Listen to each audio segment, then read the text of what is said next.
Good morning and welcome here to Live Now from Fox. I'm Giacomo Luca. You're taking a live look this morning at 9 o'clock on the East Coast and 6 o'clock over on the West Coast at a couple of live looks that we have here on our feeds here on Live Now from Fox. There in Rome, Italy, we know that Ukrainian President Volodymyr Zelensky is meeting with the Italian Prime Minister Giorgia Meloni at Palazzo Chigi, followed by a possible question and answer with members of the press. If we hear anything from folks there, and if it is in English, we'll make sure to bring that to you here on Live Now from Fox. Also happening over in New York City, we do have a big news yesterday and into this morning following the arrest and actually the surrendering of a Marine veteran who is being now accused and facing charges in the chokehold death of Jordan Neely, a homeless person on a subway. And there at the White House live this morning, it looks like it's a little rainy over there in Washington, D.C. as we start out this Saturday morning, May the 13th there in Washington, and a number of issues facing the Biden administration. The president there at the White House, of course, actually will be heading to a G7 summit soon, but facing a number of issues the Biden administration is this weekend as we start off the morning. That, of course, being the debt ceiling and the border crisis after the end of Title 42. And that's where we're going to turn this morning, is to the U.S. border. We're going to go over to Jackie Heinrich. She's following the very latest this morning on that border issue as thousands of migrants per day begin to flood the U.S. border. There wasn't exactly a massive flood after the end of Title 42, but up until it and in recent weeks, there have been a growing number of migrants heading to the border. Jackie Heinrich reporting on this for us this morning. After admitting a 17-year-old migrant died in U.S. custody Wednesday. Honduran officials now calling for an investigation, saying Angel Eduardo Maradiga Espinoza had been in custody for 5 days before he died in a shelter for unaccompanied minors in Safety Harbor, Florida. So reaction to a migrant child? No comment from President Biden, who tweeted in 2019 when migrant kids died under Trump's watch, "It's unacceptable, it's not who we are, and silence is complicity." But serious questions remain. Can you tell us how many migrant children are presently in U.S. custody? I would refer you to the HHS. I don't have those numbers in front of me. The website has not reported any data on this since January, and they're typically reported once a month. I expect the HHS to provide that data. The absence of that count, which in January stood at 7,500, more alarming after the New York Times reported Health and Human Services lost contact with 85,000 migrant kids who they placed with sponsors over the last 2 years. But the White House did prepare to answer questions about the debt limit, rolling out infrastructure czar Mitch Landrieu to warn projects will grind to a halt, including in Republican states, if the U.S. defaults. The foundation of a strong economy is literally our country's infrastructure. Biden plans to meet with congressional leaders again next week before he leaves for Asia. And right now we're hearing there are some areas of agreement, including perhaps clawing back the unused COVID funds or on permitting reform. But the White House is fighting any efforts to roll back Biden's signature programs like student loan forgiveness or the Inflation Reduction Act. And they're aiming to limit any spending cuts to just the next 2 years, something Republican members of Congress doubt could get enough votes to pass. At the White House, Jackie Heinrich, Fox News.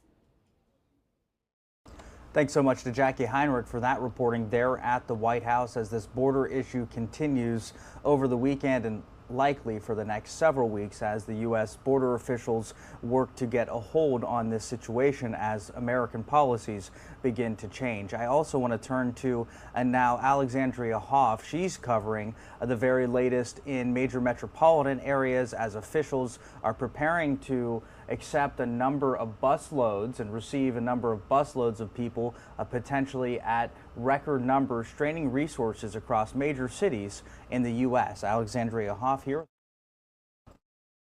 with Fox News has the latest.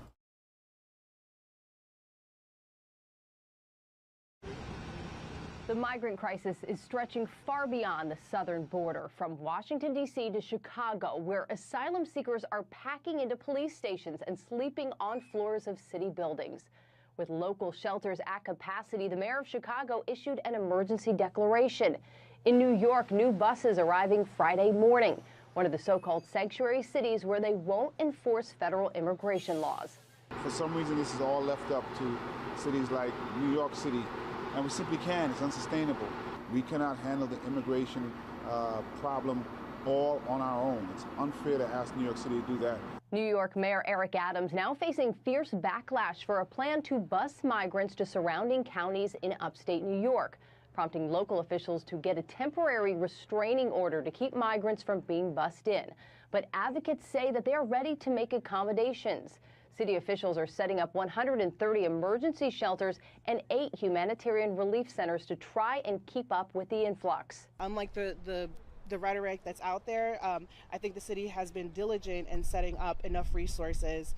There are other organizations, community members that are willing to step up and support in any way possible. Denver is also struggling to handle the sudden surge in people. We're doing everything we can as a local municipality to address this. However, we can't do it alone. Homeland Security Secretary Alejandro Mayorkas says migrants are being used as, quote, a pawn for political purposes. In Washington, Alexandria Hoff, Fox News. All right, thanks so much to Alexandria Hoff there, reporting on the very latest on the border issue impacting major metropolitan areas and cities across the United States. I now want to turn to an interview that Andrew Kraft did with a reporter on the ground at the U.S.-Mexico border, Christy Fajardo. Andrew Kraft has that interview for us here on Live Now from Fox. And volunteers. Who we've not spoken to so far, though, is Customs and Border Protection. We have emailed them. They have told us they have received our questions and will get back to us. But as you said, Title 42 expired last night. There wasn't the surge or even the chaos that many people thought would happen. In fact, take a look. It looked just like this. There were people between these two fences at the border waiting where they were told to wait. And they're waiting even at this hour. But conditions here are very difficult. They are sleeping in makeshift tents. There is no power. In fact, if we pan this way, you'll notice people have their hands through the fence. They're asking the media to please charge their cell phones. There's also no running water and no heat, and it was very cold last night. And if we pan over there, you'll notice there are tables set up. Those are volunteers. They are bringing in blankets. They are bringing in toiletries like toothbrushes and toothpaste. They're also bringing in water and food, and they're asking people in the San Diego area to come drop off supplies because they say at this point they don't have enough for everyone who's waiting. Small children peer into the United States and poke their toys through reinforced columns that keep them from reaching San Isidro. Title 42 expired, and the crush of migrants some predicted never materialized. In fact, asylum seekers, okay, where are you from across the globe, including this man from Turkey, told us through an interpreter they'd never heard of the measures or the changes. York. No. No, he's not aware of that.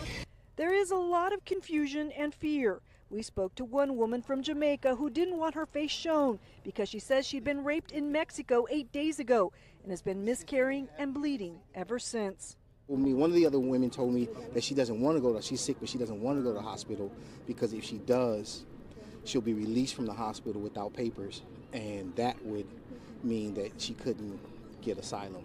Right? So they want to. So some people are staying here sick because they're afraid. Ascari says he was moved to bring donations and to check on Muslim asylum seekers he fears will be forgotten otherwise. He was overwhelmed by what he found. This is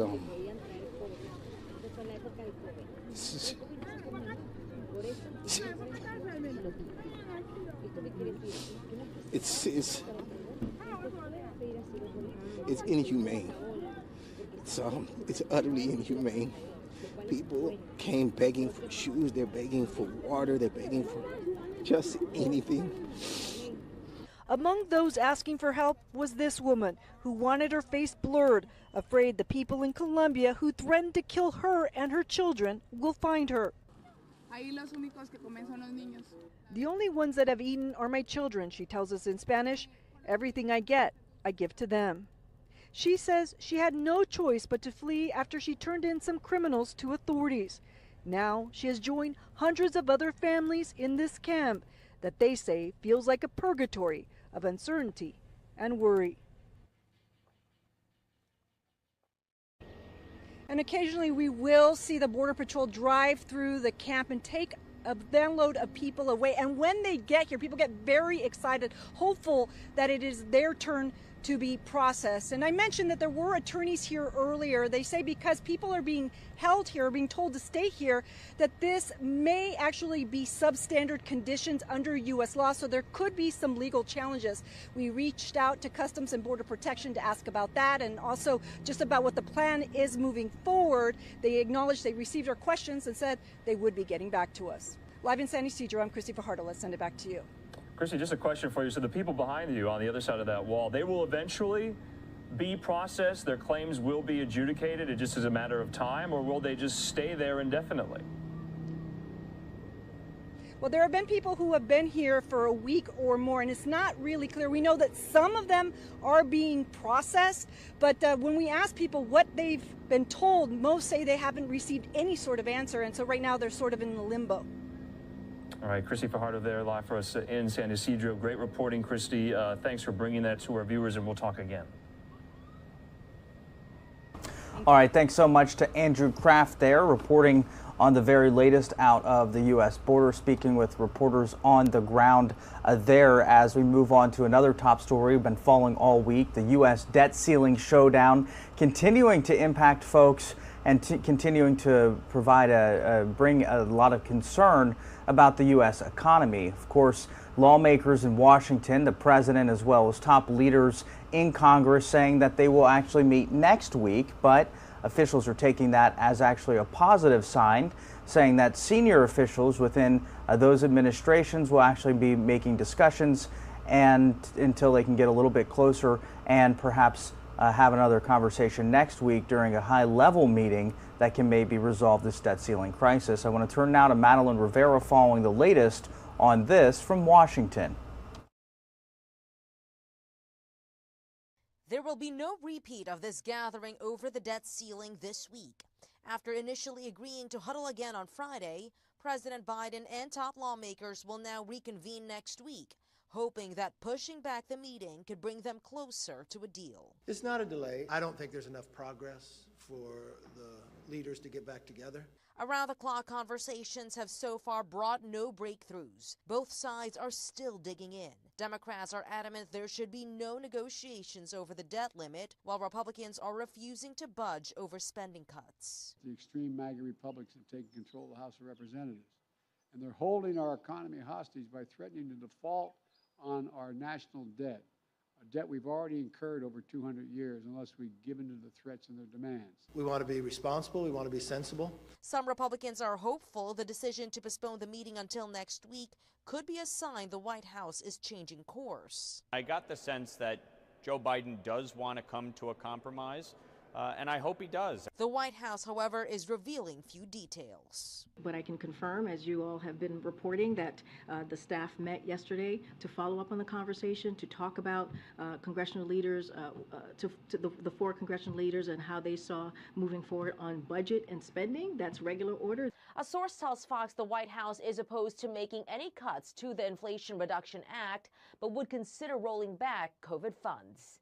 In Washington, Madeline Rivera, Fox News.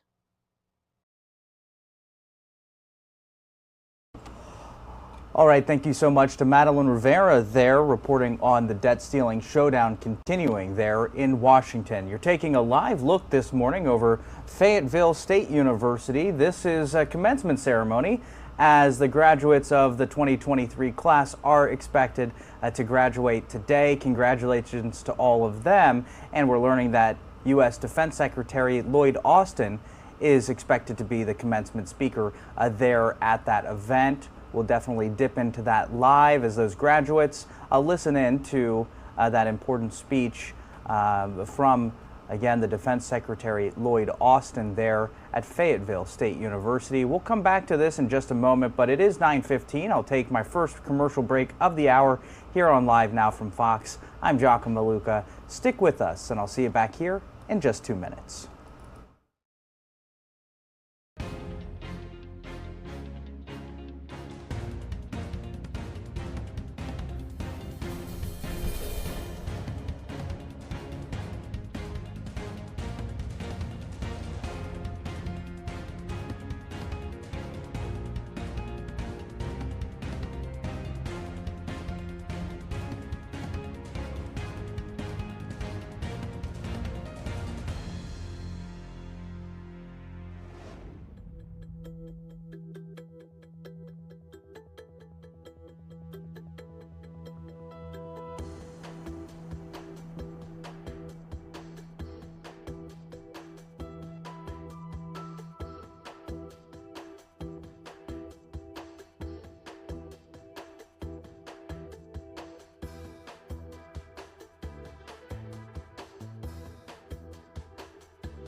Welcome back here to Live Now from Fox. I'm Giacomo Luca, taking a live shot right now over a number of the feeds that we do have here on Live Now from Fox this morning. You're taking a live look there in Rome, Italy. The president of Ukraine is there in Italy this morning, meeting with the Prime Minister of Italy, discussing a number of issues about European security and obviously that ongoing war in Ukraine. And up and to the right, we are expecting President Biden to deliver the 2023 Howard University commencement address. We also have an address expected there in North Carolina at Fayetteville State University from Defense Secretary Lloyd Austin as they congratulate the 2023 class for graduating. There's another live look there at the White House as well. It's a bit of a rainy day, a little cloudy over there in Washington, D.C. as we kick off our Saturday, May the 13th. It's 9:18 in the morning on the East Coast. It's 6:18 in the morning over on the West Coast. But why don't we jump into another one of our top stories this morning that we've been continuing to follow all week long.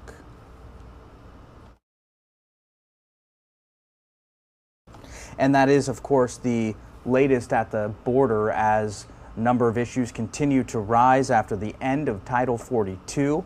We have Jackie Heinrich, who filed this report. It's sabotage. It's pure and simple. That's how that reads to us. The Biden administration says they'll fight to release migrants into U.S. communities after a judge sided with Florida's Attorney General. Florida uncovered a memo, a secret memo that was issued to Border Patrol saying when we get overrun, when Title 42 expires, your direction is open the gates, let them in. No processing, no vetting, no court date. And this was a year ago. They had a year. But the White House is now under more pressure after admitting a 17-year-old migrant died in U.S. custody Wednesday. Honduran officials now calling for an investigation, saying Angel Eduardo Maradiga Espinoza had been in custody for 5 days before he died in a shelter for unaccompanied minors in Safety Harbor, Florida. So reaction to a migrant child? No comment from President Biden, who tweeted in 2019 when migrant kids died under Trump's watch, "It's unacceptable, it's not who we are, and silence is complicity." But serious questions remain. Can you tell us how many migrant children are presently in U.S. custody? I would refer you to the HHS. I don't have those numbers in front of me. The site has not reported any data on this since January, and they're typically reported once a month. I expect the HHS to provide that data. The absence of that count, which in January stood at 7,500, more alarming after the New York Times reported Health and Human Services lost contact with 85,000 migrant kids who they placed with sponsors over the last 2 years. But the White House did prepare to answer questions about the debt limit, rolling out infrastructure czar Mitch Landrieu to warn projects will grind to a halt, including in Republican states, if the U.S. defaults. The foundation of a strong economy is literally our country's infrastructure. Biden plans to meet with congressional leaders again next week before he leaves for Asia. And right now we're hearing there are some areas of agreement, including perhaps clawing back the unused COVID funds or on permitting reform. But the White House is fighting any efforts to roll back Biden's signature programs like student loan forgiveness or the Inflation Reduction Act. And they're aiming to limit any spending cuts to just the next 2 years, something Republican members of Congress doubt could get enough votes to pass. At the White House, Jackie Heinrich, Fox News. All right, thanks so much to Jackie Heinrich there at the White House following the latest on this growing border issue. I now want to go ahead and turn to Fayetteville State University. The class of 2023 is graduating today. You can see that the commencement ceremony beginning right there on your screen, just to the right of your screen there. You can see folks beginning to clap and getting excited as this ceremony is expected to begin. And there's a special speaker today there at that event. We're hearing that Defense Secretary Lloyd Austin is expected to speak.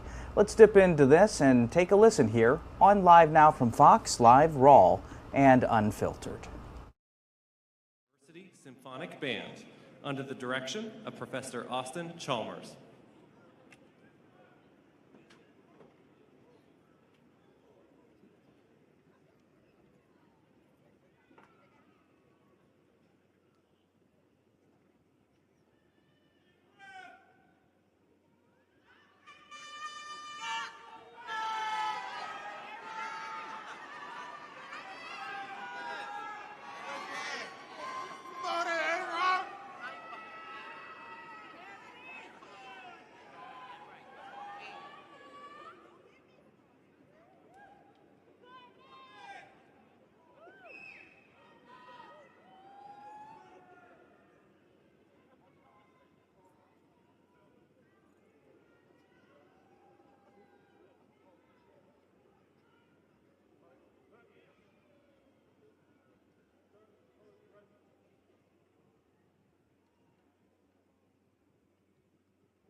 You may be seated.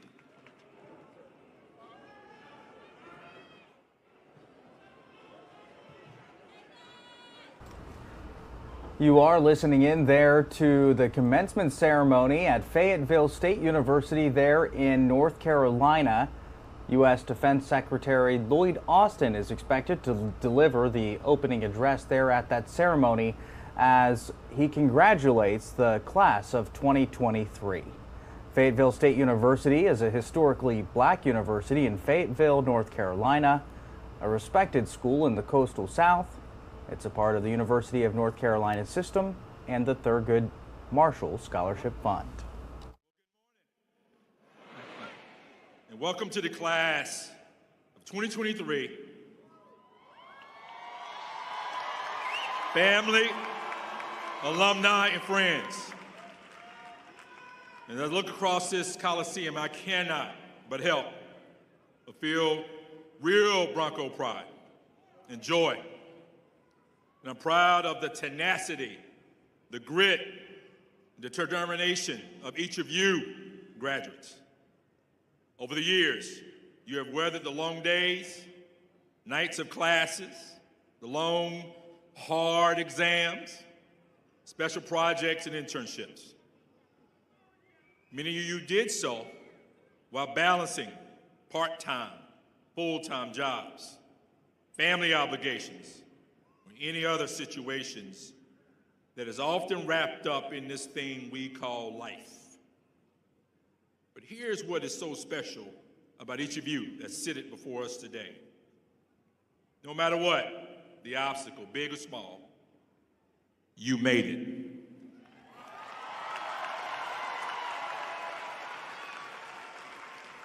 The mere fact that you're here today at this very moment means you overcame.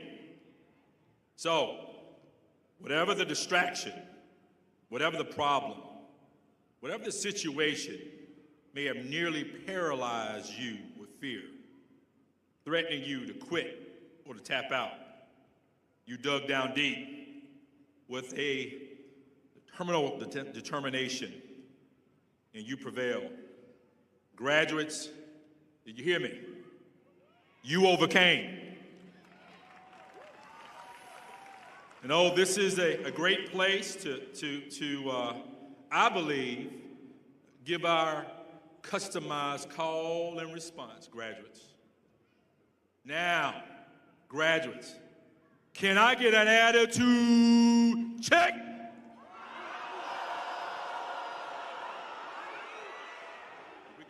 Here we go. We're getting heated up. Today, we add your name to the most powerful statistic. Now, did you know that North Carolina's total population is well over 10 million people? Now consider this. Consider the statistic you now join among the very elite. You, sir, you, ma'am, join the exclusive 30% of 10 million in North Carolinians that holds a bachelor's degree.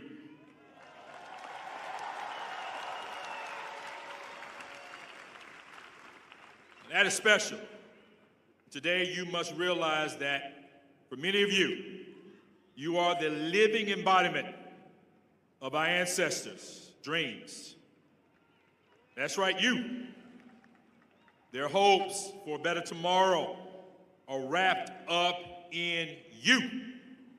They knew they'll never cross the stage, but their prayers that the next generation's opportunities and way of life will be far better than theirs are showcased today in you. Now, it is with that understanding that you must live out loud. Don't just dream, but live out your dreams and aspirations. And I need you to know that as your chancellor, you inspire me. And for many of you, and I've actually said this too personally, I'm excited about the careers that you're pursuing and the service you will selflessly offer to the many in our communities. You will serve humbly and honorably in North Carolina, in our nation, and across this globe. And that is what makes you true Bronco. You are the manifestation of our motto, res non verba, deeds, not words. Now promise me, graduates, that you will carry out our motto throughout your life. Promise me, yourself, that you will apply it in everyday life for the entirety of your life. Make the commitment today that you will be one of the few who will find joy, true joy in giving back. That you will be motivated in advancing not just your own good, but the common good for all of humanity. Graduates, I implore you to find your sense of purpose, dream big, explore, climb, learn, teach, invest, and most of all, love.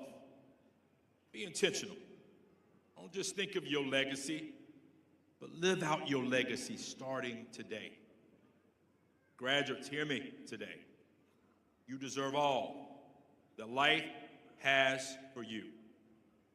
Again, I say, you deserve all that life has for you. You promise, graduates, you will always bet on yourself, never against yourself. You promise? Please know that Fayetteville State University, your alma mater, is so, so very proud of you.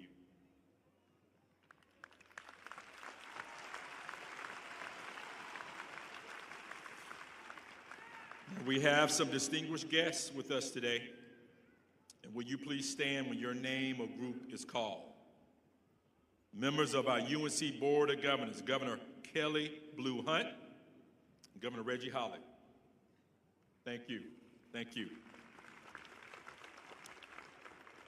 To all of our elected officials, local, state, and federal, will you please stand and be recognized?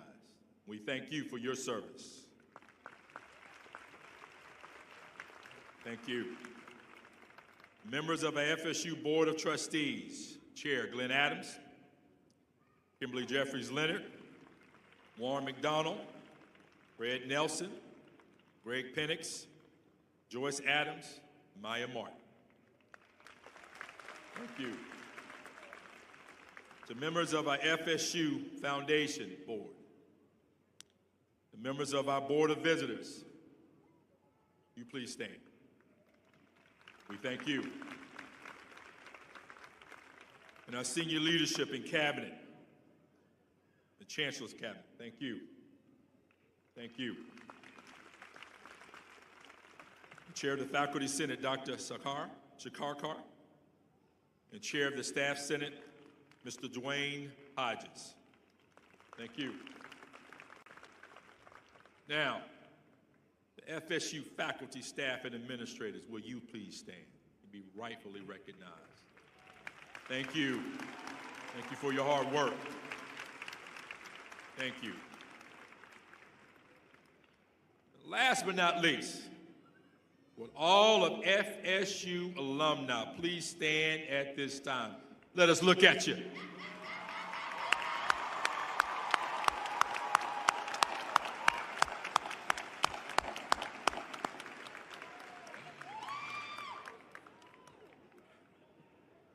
Fayetteville State University takes special pride in recognizing our military and veterans. And as a token of our appreciation, we provide red, white, and blue honor cords for all veterans earning a degree today. Now would all in this Coliseum, military veterans, etc., please stand and be recognized.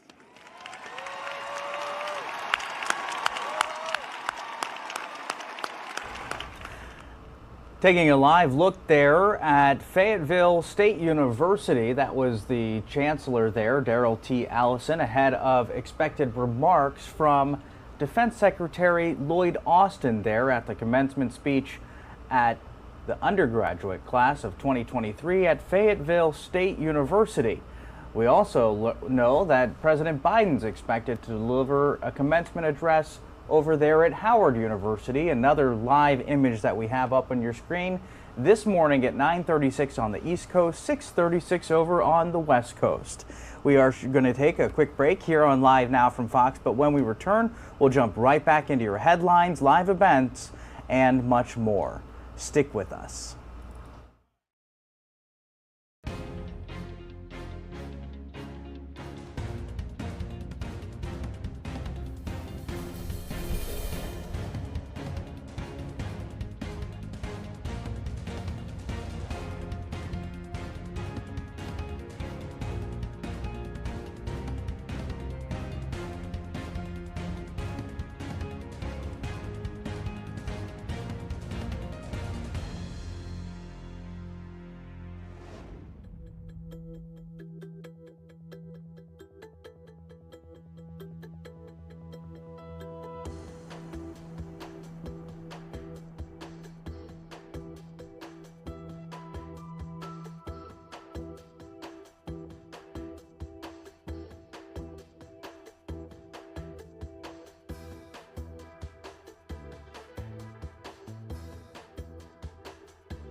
Welcome back here to Live Now from Fox. I'm Giacomo Luca, taking a look at a number of live events that we have popped up on your screen of feeds coming in here from all across the United States this morning. We know the commencement address and the commencement ceremony for students over at the undergraduate class of 2023 at Fayetteville State University happening live now.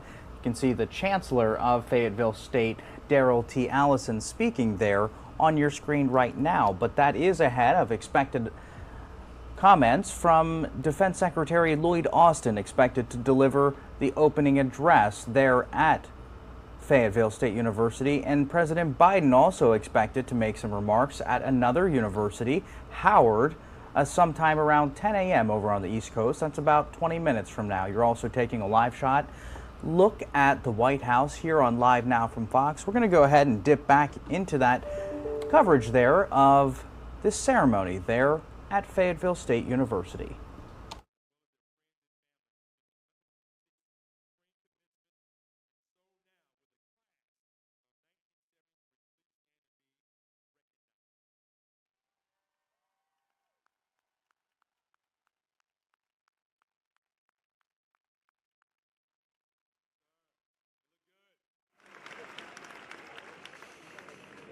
Thank you, thank you, thank you. Now we have guests with us today who will be bringing greetings and make presentations on this momentous occasion. First will be Ms. Kelly Blue, a member of the UNC Board of Governors, will bring greetings from the University of North Carolina and present the UNC Board of Governors Award for Excellence in Teaching. Followed by Mr. Glenn Adams, Chair of our Board of Trustees, will bring greetings from Fayetteville State University Board of Trustees and present the FSU Teacher of the Year Award. Ms. Linda Coley, President of the National Alumni Association, will bring greetings on behalf of alumni. And then following will be Ms. Maya Martin, President of the FSU student body, will bring greetings from the students and introduce our speaker today. We'll begin with Governor Blue, and others will follow accordingly. Thank you.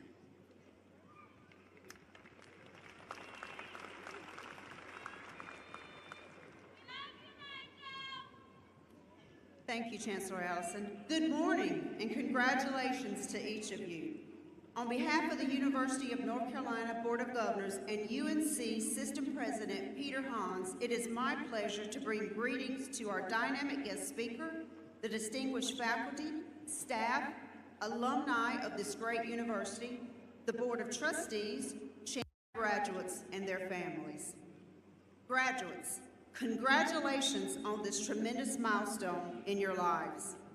The past few years have been difficult and trying, but you have remained steadfast and stayed the course.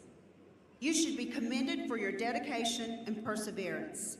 You have worked hard to reach this plateau, and each of us here today are here to celebrate and recognize this tremendous achievement. This day has been a long time coming for so many of you, and I know it seems as if it would never arrive. But it is here, and because of your hard work, the love and support of your family, friends, the faculty and staff of FSU, and your fellow students, you are about to experience a time that will live on in your memories for the rest of your lives. My fellow members of the Board of Governors and I are so proud of each of you and what you've done to get to this memorable day. We all know that you will utilize the degrees that will be conferred upon you today to change lives and make this world an even better place. There is no doubt that you will leave this venue today as proud alumni of one of the best institutions that this country has to offer. I am so happy to be here to share in this moment with you and to see the smiles on each of your faces as you embark on a new chapter in your lives. During this 156th commencement of Fayetteville State University, we acknowledge your achievements, but we also pause for a moment to celebrate the accomplishments of one of your distinguished faculty members whose hard work, service, and scholarship is being celebrated here today. Celebrating the class of 2023 undergraduates there at Fayetteville State University in North Carolina ahead of expected comments there from Secretary of Defense Lloyd Austin, expecting there to deliver the opening address and comments at that commencement ceremony. We also know President Biden expected to deliver a speech also at Howard University. And I do want to switch over just to take a quick shot at what's happening over here in Rome, Italy today. This is, I believe, in Ukrainian and Italian as folks there's the Prime Minister, actually the President of Ukraine, meeting with the Prime Minister of Italy in Rome, discussing a number of those issues related to the ongoing war in Ukraine and stability in Europe. Again, that's Ukrainian President Zelensky speaking there in Rome. Here's a look at the start to the ceremony over at Howard University. You're taking a live look there ahead of expected comments from the President of the United States as he celebrates the undergraduate class of 2023 there at Howard University. And there's another live look at the U.S. White House this morning. It's a rainy day there in the Capitol as we wake up this morning at 9:44 on the East Coast, 6:44 over on the West Coast. It's Saturday, May the 13th. We're going to take a short break here on Live Now from Fox. When we come back, we'll jump into all these live events happening here, and I'll see you back here in just 2 minutes.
Welcome back here to Live Now from Fox. I'm Giacomo Luca. You're taking a look at a number of feeds that we have coming into our newsroom this morning on Saturday, May the 13th, I should say, 9:47 on the East Coast, 6:47 over on the West Coast. You are taking a live look there at folks speaking there in Fayetteville, North Carolina. This at the university, Fayetteville State University there in North Carolina. The class of 2023 undergraduates are holding a commencement ceremony there. We know Defense Secretary Lloyd Austin expected to deliver the opening address there. And at 10 a.m. on the East Coast, in about 12 minutes now, President Biden expected to deliver an address over at Howard University. Let's dip back into this speech that we hear now from an official over at Fayetteville State University speaking to those graduates, congratulating them on their successes.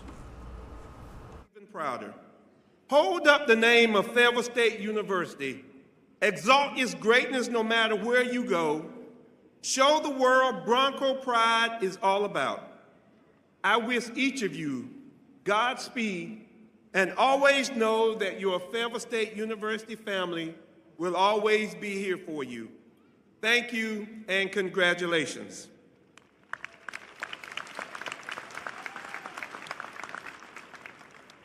I am now pleased and honored to present to you the 2023-2024 Fayetteville State University Teacher of the Year. This faculty member has been part of the FSU family since 2006.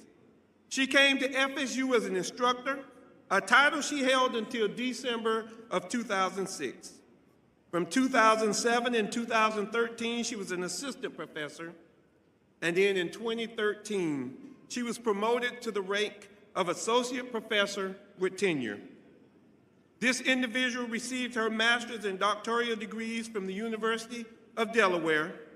Her areas of specialization includes deviance criminology, collective behavior, social movements, social psychology, and scholarship of teaching and learning. Her teaching experience at FSU has included courses at both the undergraduate and graduate levels. The courses she currently teaches utilize active learning exercises and writing assignments. She curates videos, offers voiceover narration and PowerPoints, and holds sessions with online students via Canvas conferences and Microsoft Teams. She is also learning several new programs, all designed to make her students' learning experience more meaningful. In her teaching philosophy, she states, "I want to create and maintain an academic community, and that means staying ahead of the curve to anticipate the needs of each new generation of students." In summarizing her success as a classroom teacher, she quotes William Arthur Ward, who said, "The mediocre teacher tells, the good teacher explains, the superior teacher demonstrates, the great teacher inspires." This teacher said of this quote, "I take these words to heart and strive to emphasize applied learning in my classes. Ideally, instruction in sociology should push the boundaries between the classroom and real life."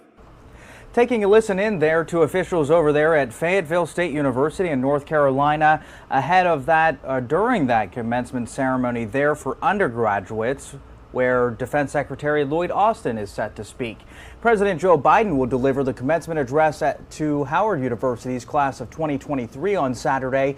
Biden, the 7th sitting president to give the graduation speech there at Howard, will receive the Honorary Doctor of Letters, the school said this week.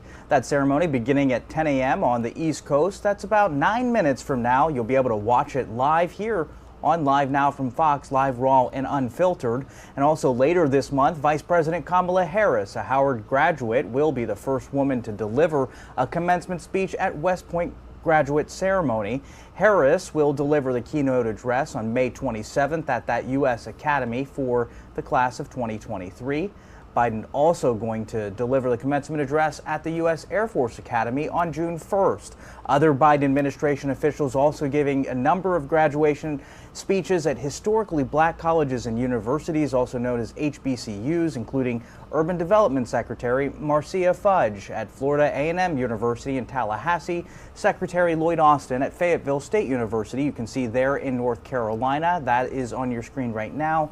And Office of Management and Budget Director Shalonda Young at Xavier University in New Orleans. It's 9:52 on the East Coast, 6:52 over on the West Coast. We're going to go ahead and take a short break, our final break of the hour here on Live Now from Fox. But when we return, we'll reset with some of your top stories as well as live events happening here and around the country. Stick with us.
Welcome back here to Live Now from Fox. I'm Giacomo Luca. You're taking a live look at a number of live feeds that we have happening here across the country. Fayetteville, North Carolina at Fayetteville State University, commencement ceremony happening there.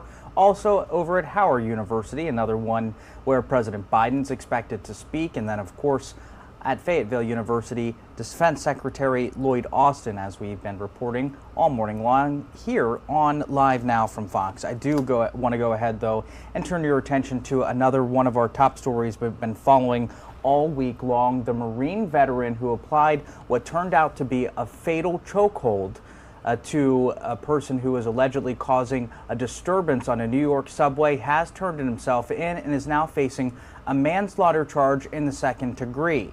I now want to turn to Laura Engel on the ground following this story for us this morning. Was arraigned here in New York criminal court on one charge of manslaughter in the second degree in the subway chokehold case that ended with the death of a homeless man named Jordan Neely. Daniel, what do you have to say about the charges? No comment from the former Marine, who could face up to 15 years in prison if convicted. Penny remained quiet throughout the court proceeding with his lawyers by his side. A bail package had been previously worked out with prosecutors and was signed off by a state judge. His attorney cited the former Marine's good standing with the military and no previous criminal record. He's dealing with the situation, like I said, with the sort of integrity and honor That is characteristic of who he is, characteristic of his honorable service in the United States Marine Corps. Prosecutors pointed out that several witnesses observed Neely making threats and scaring passengers. One, taking cell phone video of the incident, told a local reporter he heard Neely say, quote, he was hungry, he was thirsty, that he didn't care about anything. He didn't care about going to jail. He didn't care that he gets a big life sentence, and said, it doesn't even matter if I died.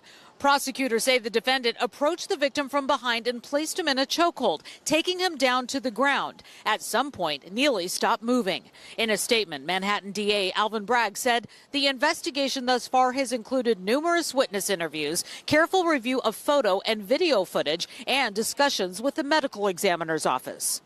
The progressive DA has been attacked for being soft on crime. In 2022, 52% of felony arrests were downgraded to misdemeanors, compared to 39% in 2019. While manslaughter, too, can bring several years in prison, Neely's family wanted tougher charges. There was no attack.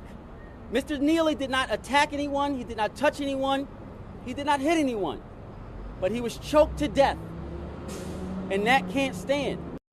Penny was released on $100,000 bail. His next court appearance will be July 17th, and these charges still need to be confirmed by a grand jury.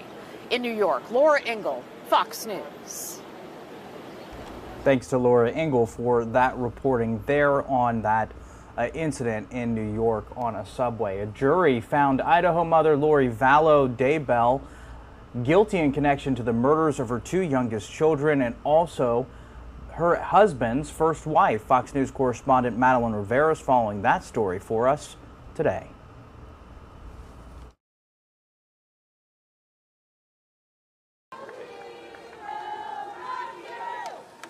A bittersweet victory for the grandparents of Joshua J.J. Vallow.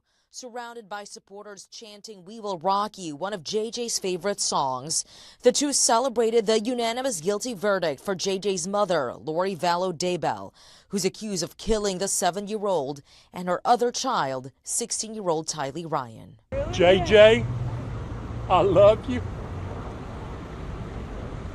Vallow Daybell was indicted in May 2021 on charges including murder and conspiracy. The bodies of her children, Tylee and JJ, were found on her husband, Chad Daybell's property the year before. Vallow Daybell was also found guilty of conspiring to kill his first wife, Tammy Daybell. The 6-week trial involved claims the couple had apocalyptic religious beliefs. Prosecutors accused Vallow Daybell of using sex and power to manipulate her brother and lover into carrying out the crimes and get the victim's money. She allegedly collected JJ and Tylee's Social Security benefits for months after their murders. But in their closing arguments, Vallow Daybell's defense team tried to push the blame on her husband. No one here thinks Lori actually killed anyone. She spent her whole life protecting her children. JJ's grandparents say the verdict, coming just before Mother's Day weekend, was long overdue. This is what you call poetic justice. Vallow Daybell will face a sentencing at a later date. Her husband's trial has not yet been scheduled. Madeline Rivera, Fox News. All right, thanks so much to Madeline Rivera for that reporting there. Meanwhile, the issue at the U.S. border continues to be a problem as thousands of migrants continue to flood to the U.S.-Mexico border as Title 42 ends. Jackie Heinrich with Fox News is following the latest for us this morning. Sabotage, it's pure and simple. That's how that reads to us. The Biden administration says they'll fight to release migrants into U.S. communities after a judge sided with Florida's Attorney General. Florida uncovered a memo, a secret memo that was issued to Border Patrol saying when we get overrun, when Title 42 expires, your direction is open the gates, let them in. No processing, no vetting, no court date. And this was a year ago. They had a year. But the White House is now under more pressure after admitting a 17-year-old migrant died in U.S. custody Wednesday. Honduran officials now calling for an investigation, saying Angel Eduardo Maradiga Espinoza had been in custody for 5 days before he died in a shelter for unaccompanied minors in Safety Harbor, Florida. So reaction to a migrant child? No comment from President Biden, who tweeted in 2019 when migrant kids died under Trump's watch, "It's unacceptable. It's not who we are, and silence is complicity." But serious questions remain. Can you tell us how many migrant children are presently in U.S. custody? I would refer you to the HHS. I don't have those numbers in front of me. The website has not reported any data on this since January, and they're typically reported once a month. I expect the HHS to provide that data. The absence of that count, which in January stood at 7,500, more alarming after the New York Times reported Health and Human Services lost contact with 85,000 migrant kids who they placed with sponsors over the last 2 years. But the White House did prepare to answer questions about the debt limit, rolling out infrastructure czar Mitch Landrieu to warn projects will grind to a halt, including in Republican states, if the U.S. defaults. The foundation of a strong economy is literally our country's infrastructure. Biden plans to meet with congressional leaders again next week before he leaves for Asia. And right now we're hearing there are some areas of agreement, including perhaps clawing back the unused COVID funds or on permitting reform. But the White House is fighting any efforts to roll back Biden's signature programs like student loan forgiveness or the Inflation Reduction Act. And they're aiming to limit any spending cuts to just the next 2 years. Something All right. Thanks so much to Jackie Heinrich reporting there. I want to jump into Fayetteville State University, a feed we have right here at the commencement ceremony for undergraduates as Defense Secretary Lloyd Austin provides a commencement speech there.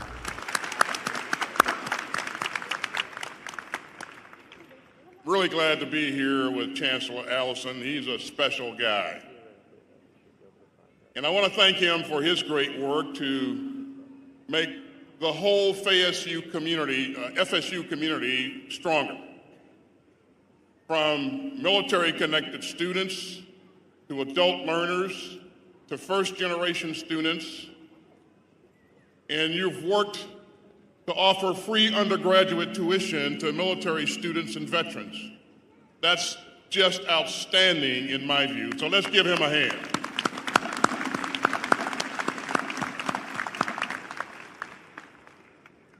It's a huge day for the families and friends who have gathered here as well.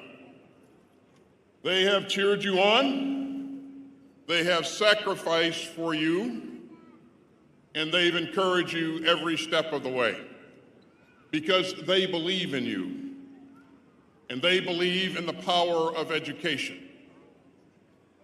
Even though they're pretty excited to be done with paying the tuition bills as well.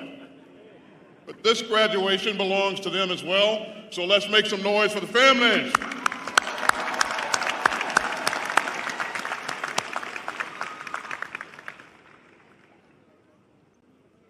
And I'm sure that you remember that tomorrow is Mother's Day, right? So for all the moms and the grandmothers and the godmothers, let's give it up for them.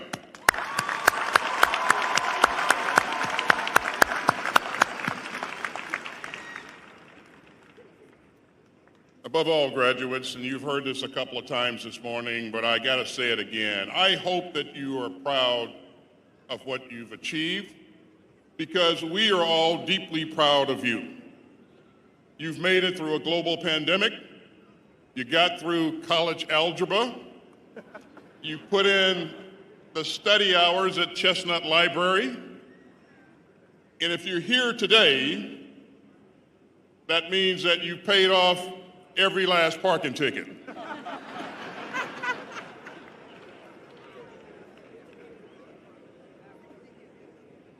You've learned from your professors and your coaches.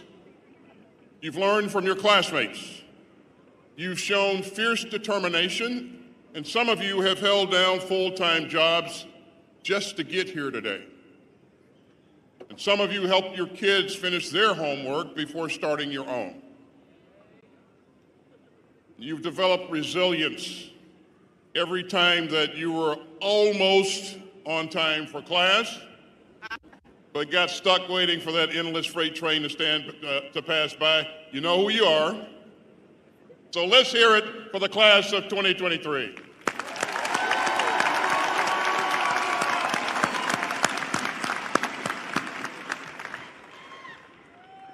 Now I know that I'm standing between you and some serious celebrating.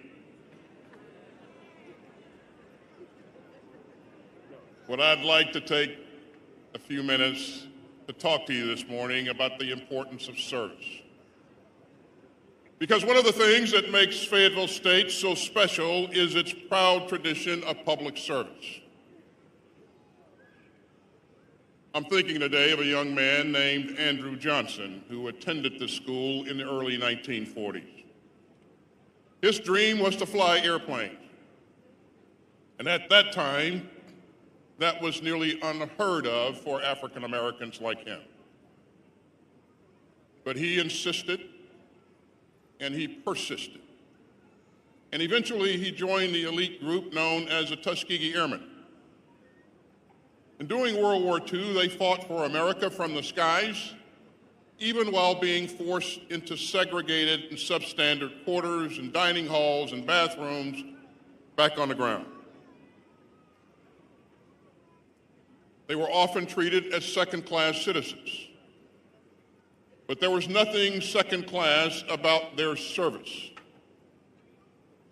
The Tuskegee Airmen flew more than 15,000 successful missions in World War II. And like so many black Americans throughout history, they defended our country with courage and discipline and honor. And after the defeat of Nazi Germany, the magnificent service of Lieutenant Colonel Andrew Johnson and the Tuskegee Airmen could no longer be denied. In 1948, President Truman ordered equal treatment and opportunity in the U.S. military. Now, that didn't break down every barrier, but it did open new horizons for black Americans. And this year, we celebrate the 75th anniversary of Truman's executive order, which let qualified patriots serve our country, regardless of the color of their skin. And it paved the path toward a U.S. military where all brave Americans can rise as high as their talents and their initiative can take them. And I'm proud that in just a few minutes, we will recognize 17 graduates who will become America's newest second lieutenants. Let's give them a round of applause.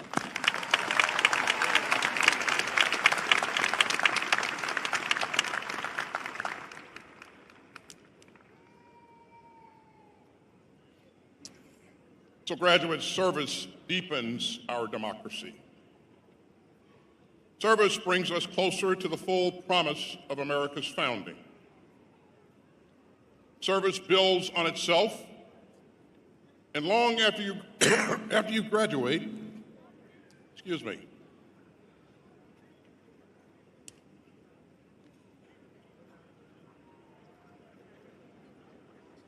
long after you graduate, I hope that you can carry forward the FSU legacy of service. I don't just mean serving in uniform. Service is volunteering in your community. It's making sure that every citizen gets a fair shot at the American dream. It's doing your part to make real our country's highest ideals of liberty. And it's paying $136 for 2 lots on Gillespie Street to start a school for black children, as this school's 7 founders did back in 1867. Now, that kind of progress has never been easy. And I've seen that in my own life. I went to school, high school, nearly 2 decades after President Truman integrated the military, and about 15 years after the Supreme Court ruled that so-called separate but equal schools violated our Constitution. But we still lived in a painfully segregated society. I grew up in Georgia in the time of Jim Crow. Our local public high school had long been all white, and one of my sisters and I were among the first black students to integrate it. And so those were some pretty ugly days. And the first year was especially tough. But I am still grateful to the people of goodwill, including the teachers and the school leaders and the public officials, who made sure that my sister and I could get a good public education. I still remember their quiet resolve and their civic spirit. And they taught me that service means standing firm on the American principle that all people are created equal. And service means demanding equality of opportunity for all of our children. And service means setting an example. And for me, that example came from one of my uncles. He proudly served during the Vietnam War as a Green Beret. Now, that would have been impossible just a few years earlier. I still remember him coming home wearing that Green Beret and sporting those jump boots. And I saw him and I thought to myself, you know, I've just got to do that. I got to have some of that. And so his service led to my service. It led me to the U.S. Army for a brief 41-year career.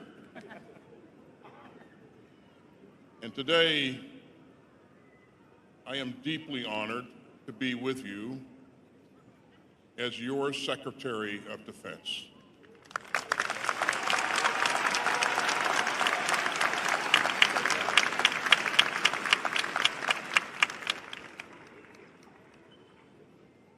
Now, I know that the road forward may seem steep, and I know that many of you see the distance between where America is and where America should be, and what America can be. But America's real promise is our democracy, and our democracy needs you. Each and every one of you. As a poet, Archibald MacLeish once said,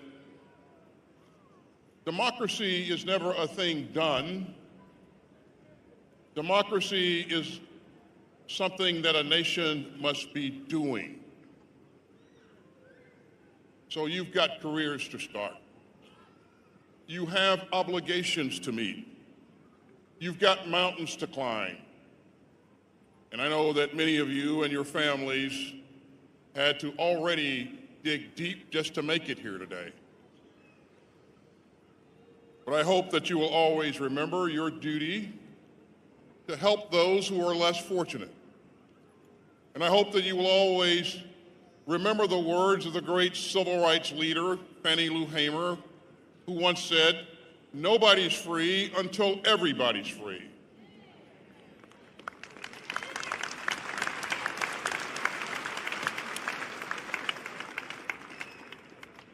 A degree from an HBCU means lifelong pride and lifelong responsibility.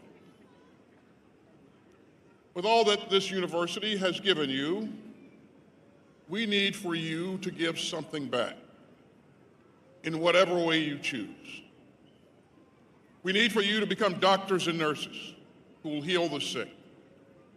We need you to become lawyers who will always fight for change. We need you to become entrepreneurs who will make our economy work for all Americans. We need you to become teachers who will pass on the mighty gift of education. And yes, we need some of you to stand up and salute and to defend the United States by joining the greatest fighting force in the history of the world.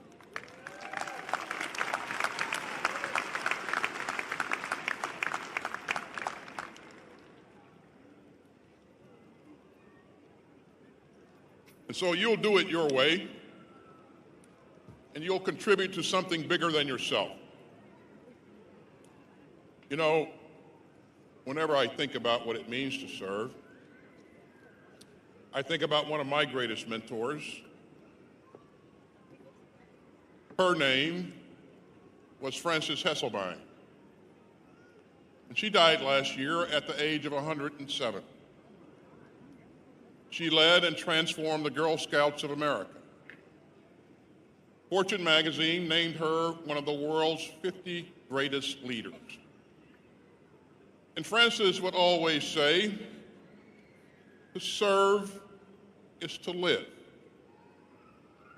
Now, as you graduate today, I know that some of you are worried about what's next. That's normal. Absolutely normal. And chances are, at some point in your life, you might question whether or not you're on the right path. But in those moments, I'd ask that you think about serving others. And you'll always have plenty to do. And you'll feel deep and lasting pride as you do it. Because service nourishes the soul. Because to serve is to live. In class of 2023, you have inherited the legacy of those 7 founders on Gillespie Street. You have inherited the freedom of Lieutenant Colonel Johnson and so many others fought for. And now it's your turn. And it's your time. The spirit of service is right here in your school motto, Res Non Verba, which translates into deeds, not words. And so you're about to walk across this stage to get your degree. Your challenge is to make it mean more, much more than the words on that parchment. Your challenge is to match those words of promise with deeds of service, to put your shoulder to the wheel, to answer the call to serve, and to make America a more perfect union. Congratulations, class of 2023.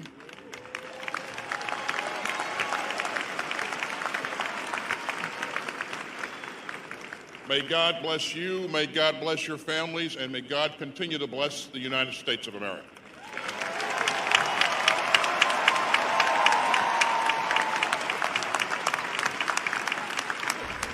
You have been listening in there to U.S. Defense Secretary Lloyd Austin delivering remarks at the undergraduate class of 2023 commencement ceremony at Fayetteville State University. We're also expecting President Biden to be delivering the Howard University commencement address as well.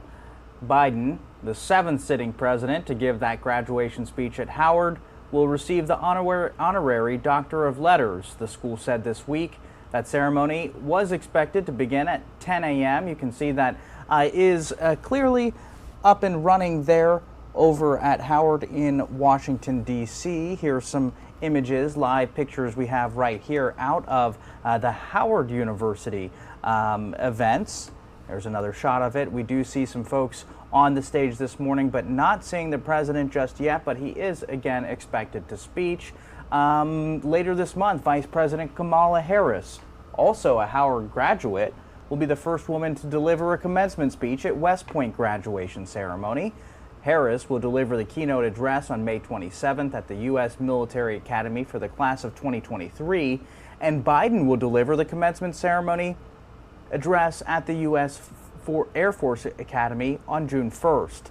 Other Biden officials also giving graduation speeches at historically black colleges and universities known as HBCUs, including Urban Development, Secretary Marcia Fudge at Florida A&M University, and on your screen right now you can see this live image there over at Howard University of the president preparing to take the stage, on the stage now, but preparing to speak there again at Howard University. We also know Defense Secretary Lloyd Austin, we were just playing that moments ago, live for you on the screen, wherever you're watching on television or your streaming devices here on Live Now from Fox. Again, we had Defense Secretary Lloyd Austin at Fayetteville State University in North Carolina, and the Office of Management and Budget Director Shalonda Young at Xavier University in New Orleans. Again, there's the President of the United States there, Joe Biden, at that Howard University address in Washington, D.C., the commencement ceremony celebrating the class of 2023. Before the president gets on, we are going to go ahead and go to a quick commercial break. When we come back, we'll go ahead and bring that up live, raw, and unfiltered.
Welcome back here to Live Now from Fox. I'm Giacomo Luca. You're taking a live look this morning right there at a number of the live events and live shots that we have on your screen. There you have the White House and, of course, President Biden there at Howard University, expected to be taking the stage soon and delivering a commencement speech at Howard University, the 7th president of the U.S. to do that. Let's take a listen in to this feed here on Live Now from Fox.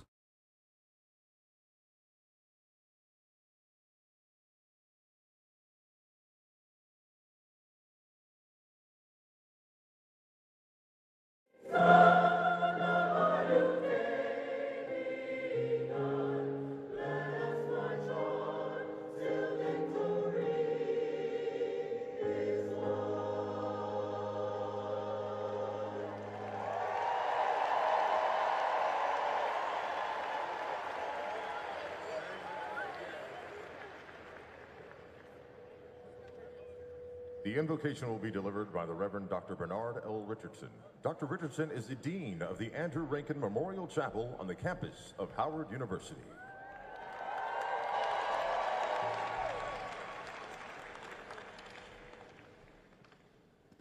You may be seated.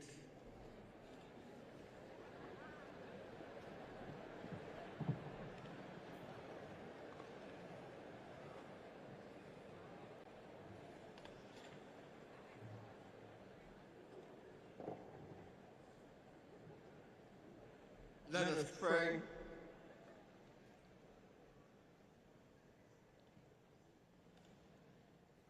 Most gracious and loving God, you are the giver of every good and wonderful gift. We thank you for the gift of this 155th commencement convocation. We give you thanks for the visionary and creative leadership of our President, Reign A.I. Frederick, who has faithfully and courageously guided us through this difficult yet significant time in the history of Howard University. We give thanks for our Board of Trustees, administrators, and staff whose efforts during these challenging times have made a great university even greater. We give thanks for our faculty for their commitment to excellence and for what they have poured into the minds and hearts of these soon-to-be graduates of Howard University. We give thanks for the parents, guardians, and loved ones of the class of 2023. Their prayers, support, and sacrifices have made this day possible. We thank you that their dreams have been realized and their sacrifices have not been in vain. And now, O Lord, we give thanks for this courageous, resilient, and historic class of 2023. We give thanks that when future generations ask who they were, with biblical imagery, the response will be, these are they. These are they who survived, who studied, persevered, and excelled amid a global pandemic. These are they who overcame the challenges of social distancing. These are they who had to endure racially motivated bomb threats and cyber attacks. These are they who witnessed justice dying on the streets of our cities and long-held freedoms and voting rights being stripped away. These are they who marched and raised their voices to remind the nation that Black lives do matter.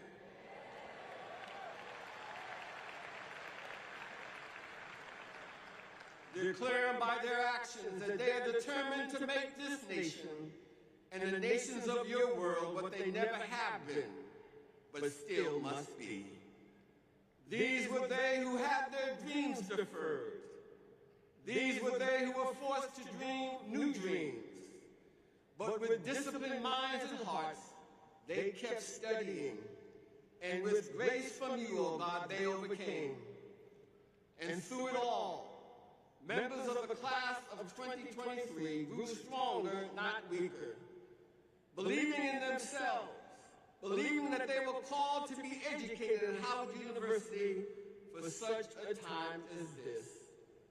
Through many dangers, toils, and snares, they have already come. Even in this moment, our souls look back and wonder how they made it through. But in the words of our forebears, you, O God, were able to make a way out of no way. And in rightful recognition, the 46th President of the United States of America, Joseph R. Biden, is here to bear witness to this remarkable achievement.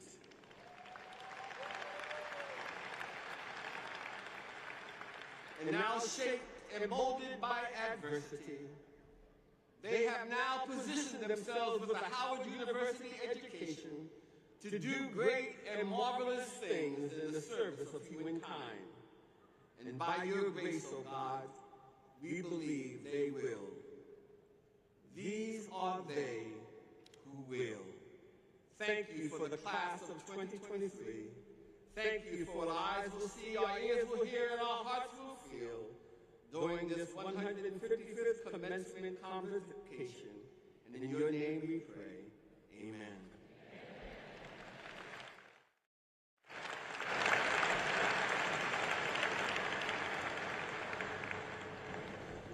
The 17th President of Howard University, Dr. Wayne A.I. Frederick.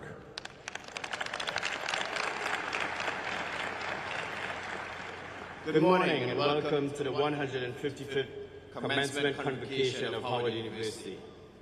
I'm going to throw a little bit of an audible here. I'm going to ask the President of Sioux, Joran, to come to the podium to give you very brief, unprepared remarks. So I'm asking her for forgiveness before I ask. All right, you have been listening in there to the start of the commencement ceremony, the undergraduate ceremony for the class of 2023 over there in Washington, D.C. You can see on the stage that gray-haired man, white-headed man to your left, that's President Joe Biden. He's expected to be delivering that remarks there at Howard University, along with a number of other officials that are in his administration delivering remarks at universities across the country. We're going to go ahead and take our second commercial break of the hour here on Live Now from Fox. When we return, I do want to jump to a number some severe weather that we actually have happening over in the southwest. We're going to bring in Fox Weather's Brandy Campbell to give us a breakdown on some of the intense events happening there. Stick with us here on Live Now from Fox.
Welcome back here to Live Now from Fox. I'm Giacomo Luca. You are taking a look at our weather radar there on your screen. Look out to the southwest there in Texas over parts of San Antonio, in Houston.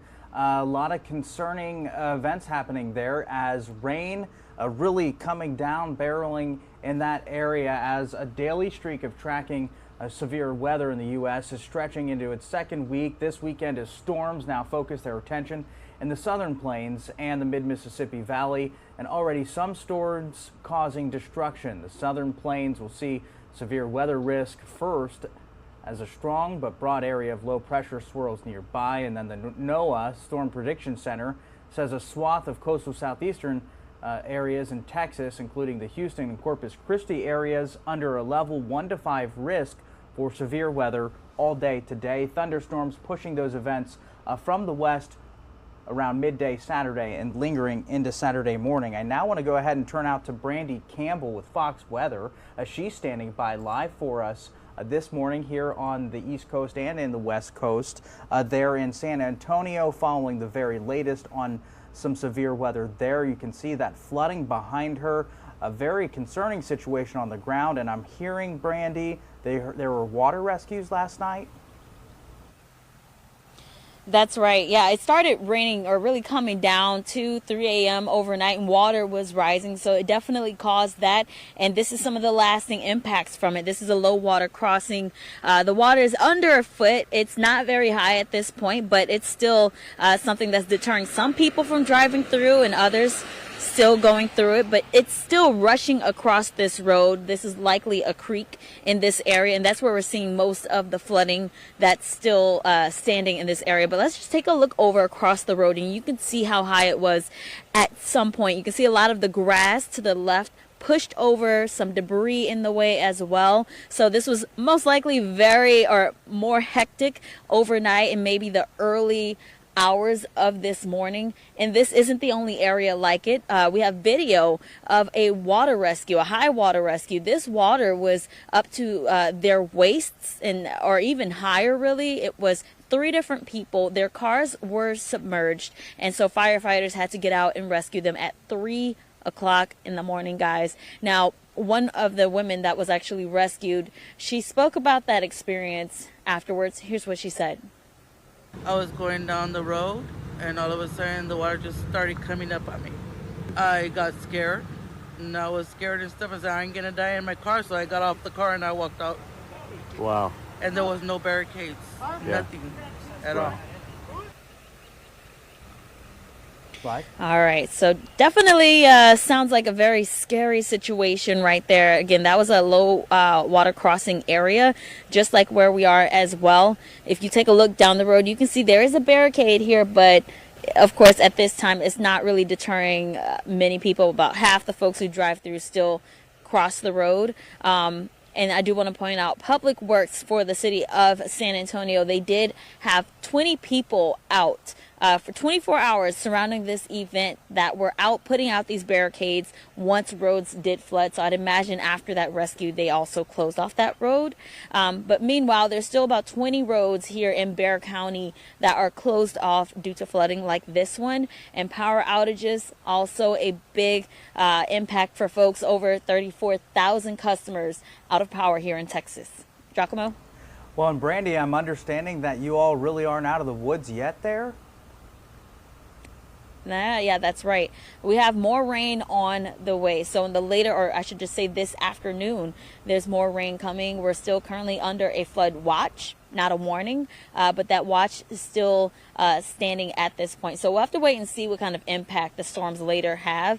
It could make this water rise once again, but for the sake of people here, hopefully not. No doubt there, certainly hoping and back that to you.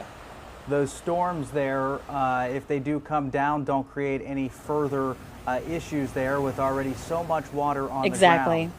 Brandy Campbell there in San Antonio, Texas, following those floods and continuing storms this week for us there on the ground. Thanks so much, Brandy. All right, it is 10:38 over on the East Coast. It's not 7:38 over on the West Coast. This is Live Now from Fox. We're going to go ahead and go to our third commercial break of the hour here on Live Now from Fox. We'll see you back here in just a few.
Welcome back to Live Now from Fox. I'm Giacomo Luca, taking a live look there over the U.S. Capitol, the White House, and at Howard University there in Washington, D.C., where the U.S. President, you can see right there on your screen, is sitting on stage and is expected to give the commencement speech there for the class of 2023 undergraduates there at Howard University. He'd be the 7th President of the United States to deliver such address. Let's listen in to this ceremony here on Live Now from Fox, live, raw, and unfiltered.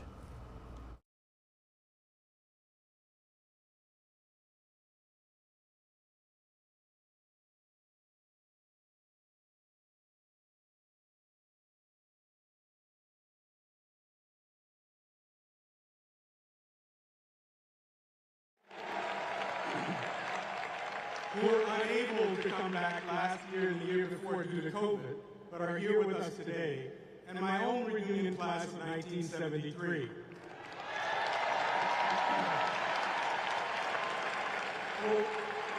Will all members of the combined classes of 71, 72, and 73 who are in attendance please stand and be recognized.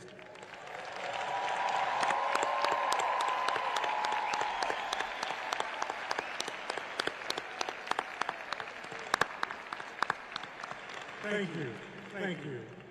To my own classmates, can you all believe it was really 50 years ago since we were sitting in your seats, listening to our orator for the day, the renowned thespian, Mr. Ossie Davis. Both sad that this chapter was ending, but excited that we were soon to graduate from the Howard University.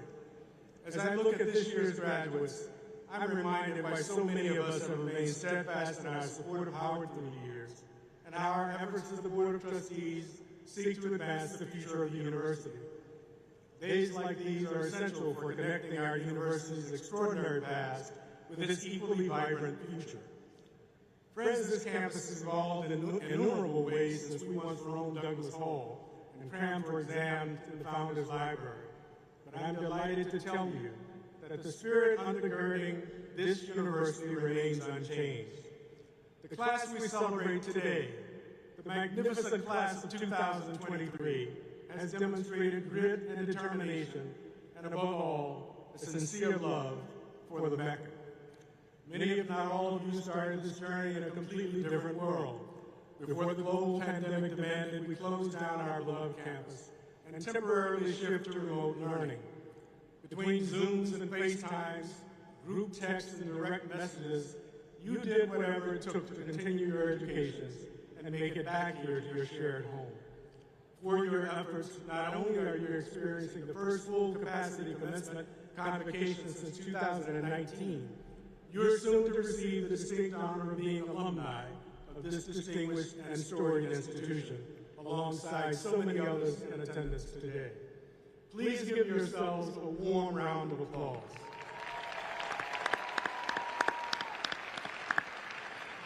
As I said previously, this year's graduating class deserves nothing less than our full enthusiasm. Please give them a warm round of applause.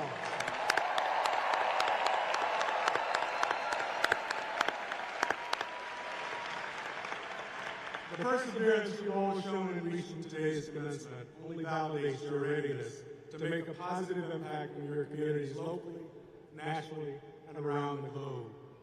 Our university graduates are trailblazers by definition, guided by our core values: excellence, leadership, truth, and service. For generations, our venerated alumni have proven what is possible with an education from this university. And as you prepare to join our ranks, please keep in mind that future generations of Bison are looking to follow in your footsteps. Never forget that once Howard becomes your home, it will continue to serve as one for the rest of your lives. The Mecca will always be a place of return for you, both with respect to the physical boundaries of her campus and in the spirit of belonging that members of the Howard family carry with us, no matter where we are in this country or around the globe. When you encounter challenges and resistance to your life's mission, you need only look homeward to remember what you've already overcome. Before I end, I must recognize our great 17th president, Dr. Wayne A.I. Frederick, as he prepares to depart his post in September of this year. Dr. Frederick, the near and long-term outlook for Howard University has never been brighter, thanks to your extraordinary leadership of our alma mater over the last 9 years. It has been both a privilege and a pleasure working alongside you for the betterment of Howard University. And on a personal note, I will miss your daily presence on campus, as no doubt will the university. While we're eager to welcome Dr. Benson over the coming weeks and months, please know that you have left an indelible legacy, one that cannot be duplicated.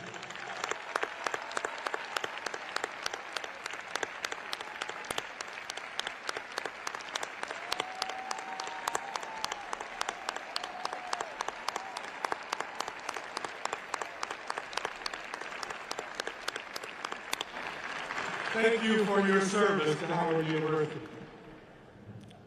To the members of the class of 1973, congratulations again on your golden reunion.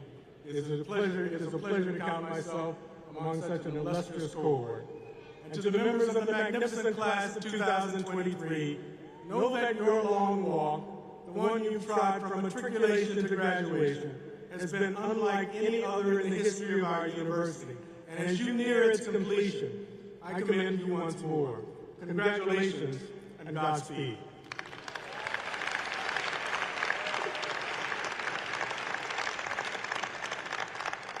The student welcome will be delivered by Serena A. Medor, a Doctor of Pharmacy candidate in the College of Pharmacy.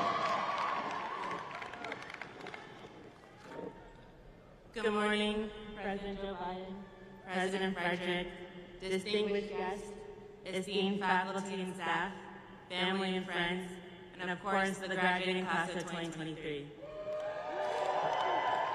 Welcome to the 155th Commencement and Convocation Ceremony for the Howard University.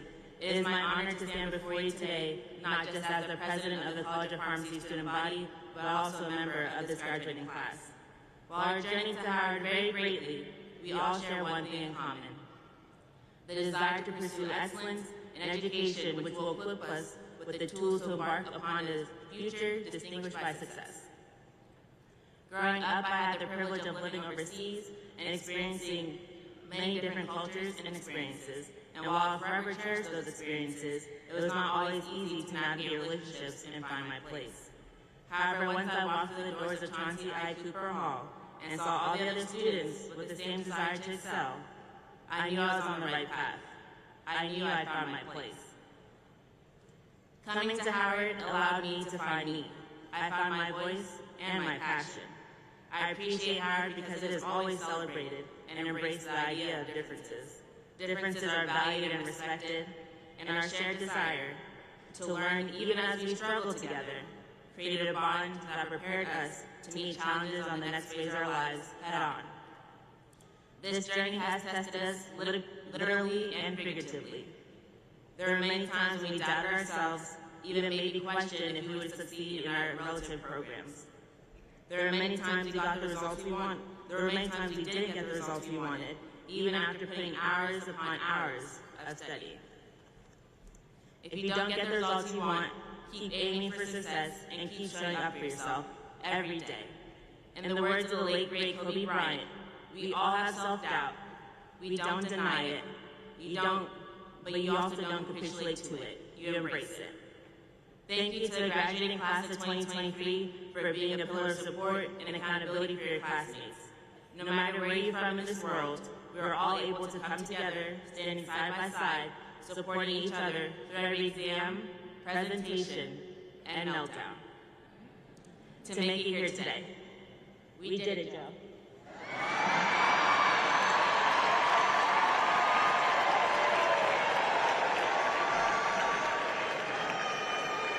Thank you to Howard University faculty and administration for teaching us what it really means to be a bison, excellence in truth and service. Thank you to our family and friends for your support, because without you, none of us would be here today. I also want to give a shout out to all the mothers and mother figures here with us today. Happy Mother's Day. Taking a listen in there live to Howard University, the commencements of the 2023 undergraduate class there in Washington, D.C. President Biden is set to deliver remarks there for the commencement address at Howard University sometime today. This event started around 10 a.m. You can see the president there on your screen right now this morning. We're also learning about some severe weather happening in Texas. There's a watch now after overnight storms caused major flooding there. We showed that to you earlier in a live report with Brandy Campbell from Fox Weather about a number of people had to be saved after flooding there. We're also monitoring a live shot out of the Vatican there in Italy. Ukrainian President Vladimir Zelensky is meeting with Pope Francis during a private audience. If we get any more information out of that as we get it, we'll bring it to you here as we always do here on Live Now from Fox, live, raw, and unfiltered. I'm going to head to our final commercial break of the hour to get that in ahead of President Biden's speech there at Howard University. Stick with us. I'll see you back here in less than 2 minutes.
Welcome back here to Live Now from Fox. I'm Giacomo Luca. Thanks for joining us on this Saturday, May the 13th.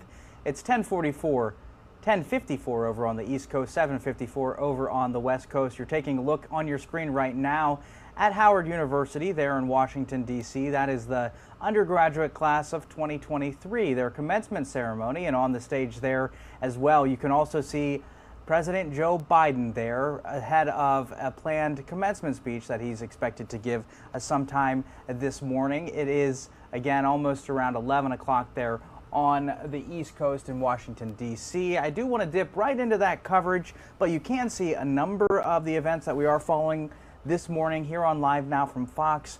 The Ukrainian president having a private audience with the Pope at the Vatican there, Pope Francis meeting with Vladimir Zelensky. Obviously, there's a lot of concern over the ongoing struggles there in Ukraine. Also, we know that President Biden's expected to give his commencement speech there at Howard University as we continue to track the ongoing weather in the Southwest as well as in the Great Plains area.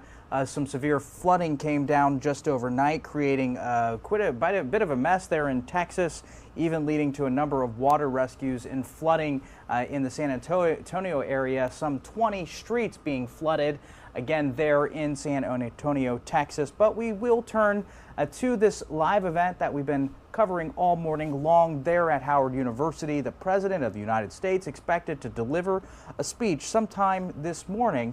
Let's listen in live, raw, and unfiltered as we congratulate the class of 2023.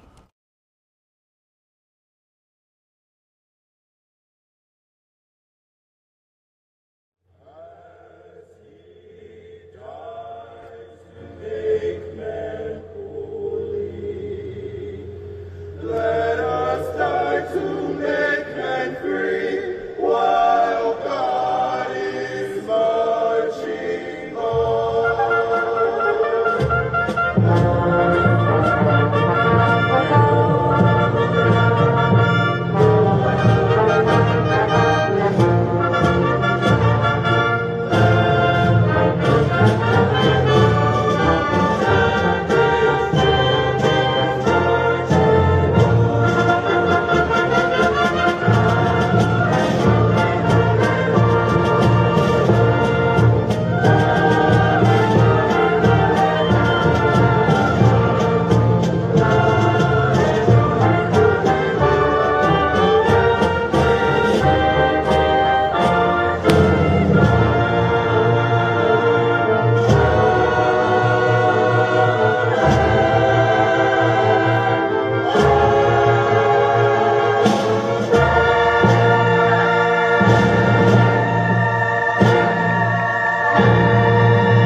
President A. Wayne A.I. Frederick. Vice Chair Leslie Hale, please present the Honorable James E. Clyburn.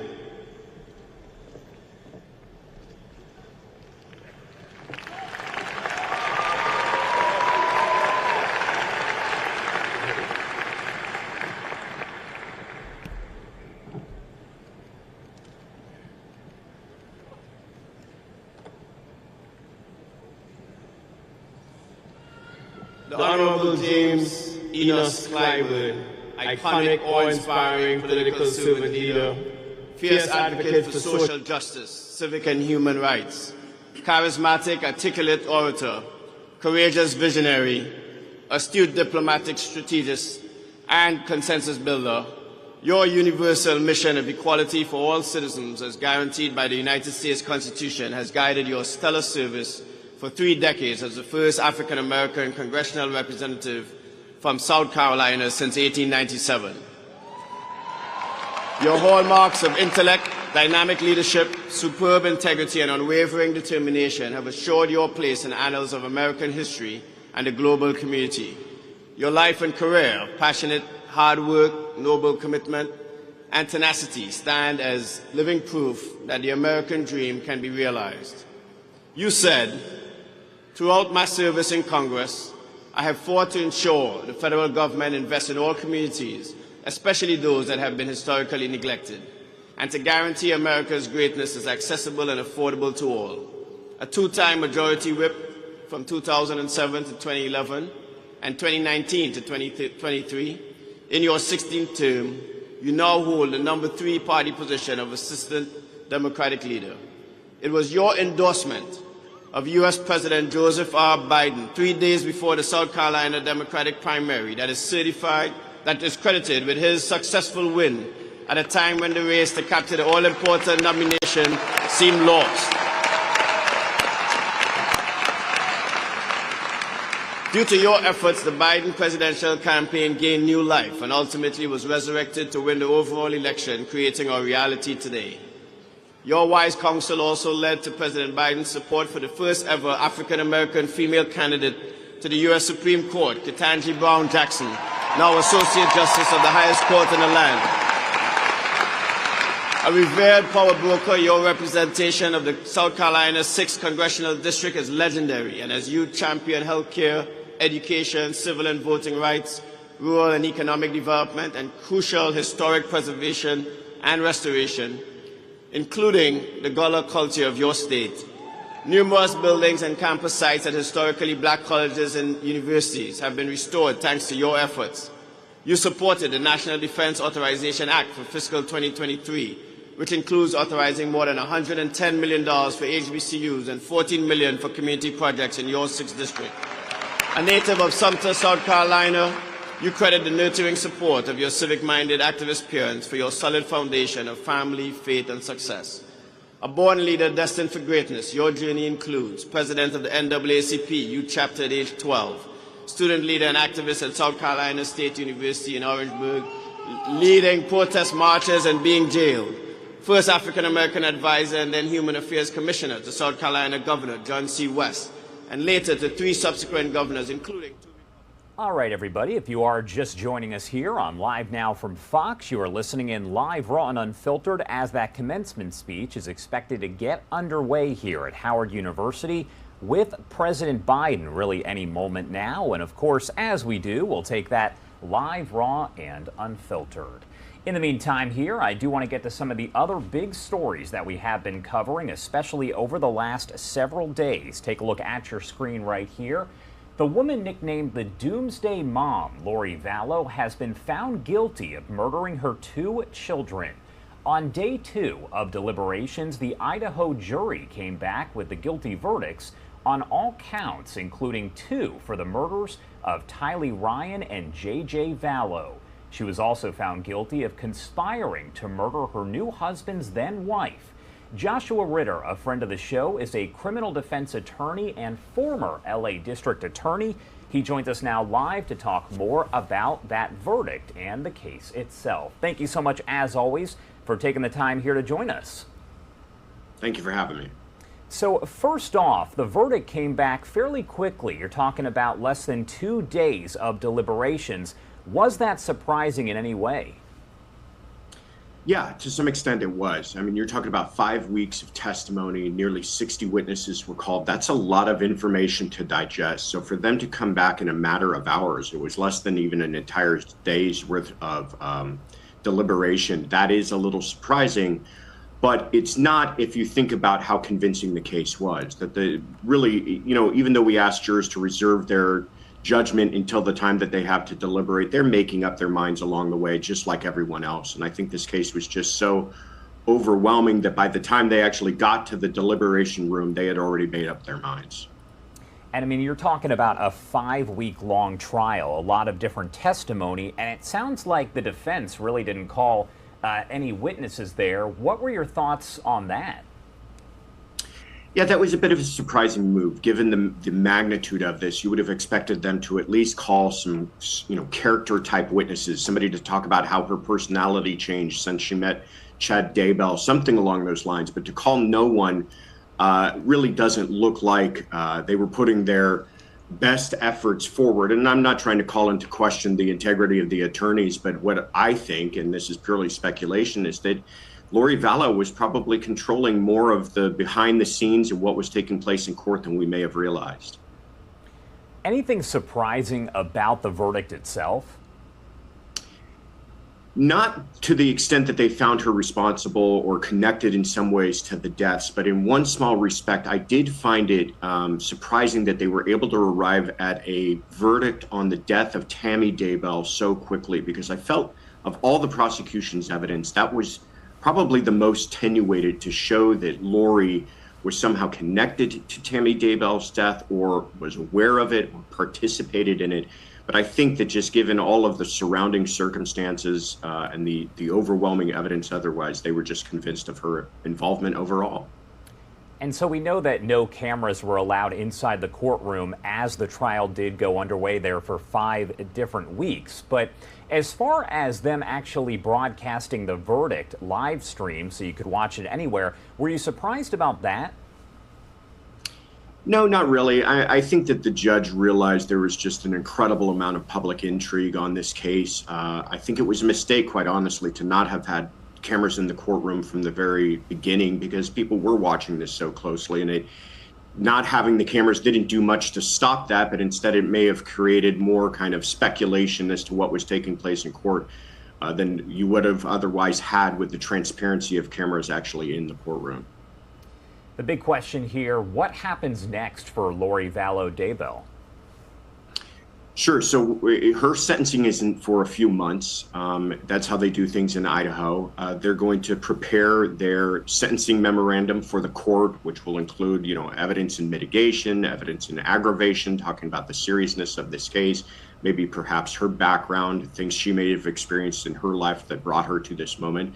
And then they're going to make their pitch before the judge. But I think in a case like this, where it was eligible for capital punishment, you do have her now being held responsible for 3 persons' deaths, including the heinous murder of both of her children. I doubt that we'll see anything less than life without parole. And it does sound like after this is over, she then has to go over to Arizona and stand trial, I guess, on a different matter there.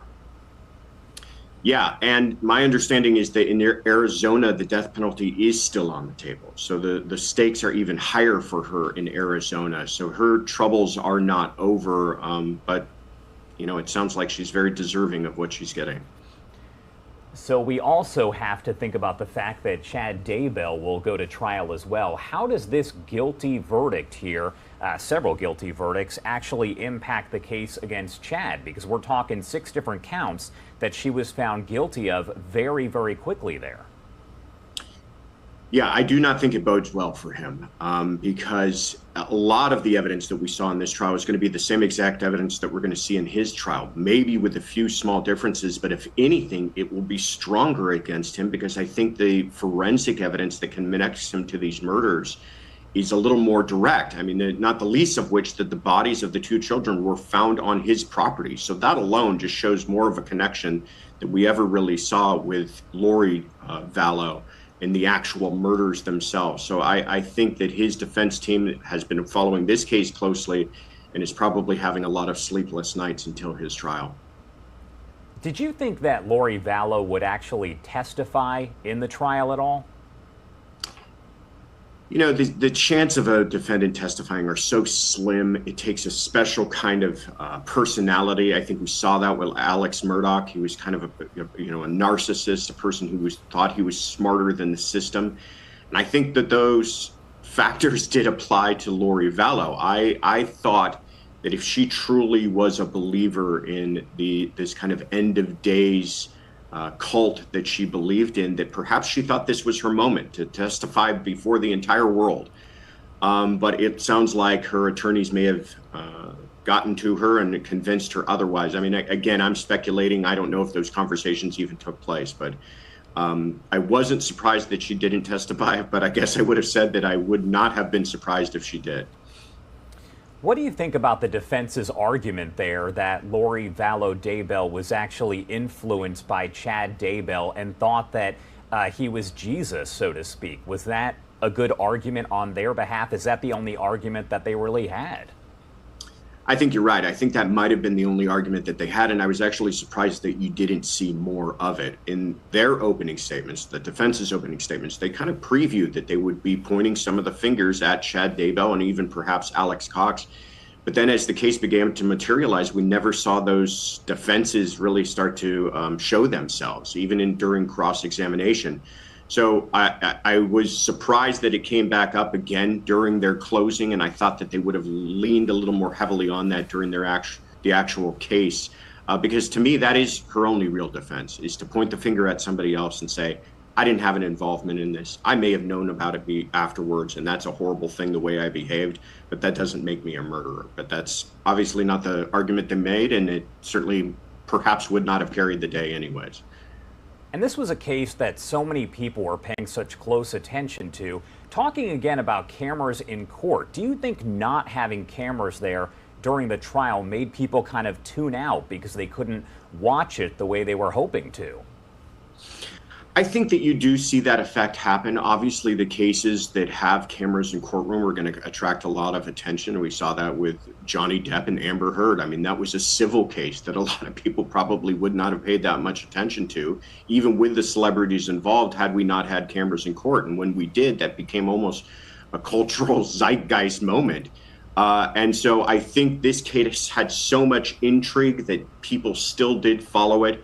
There was the release of the audio tapes after court each day, so there was a way to kind of have an understanding of what was taking place in the courtroom.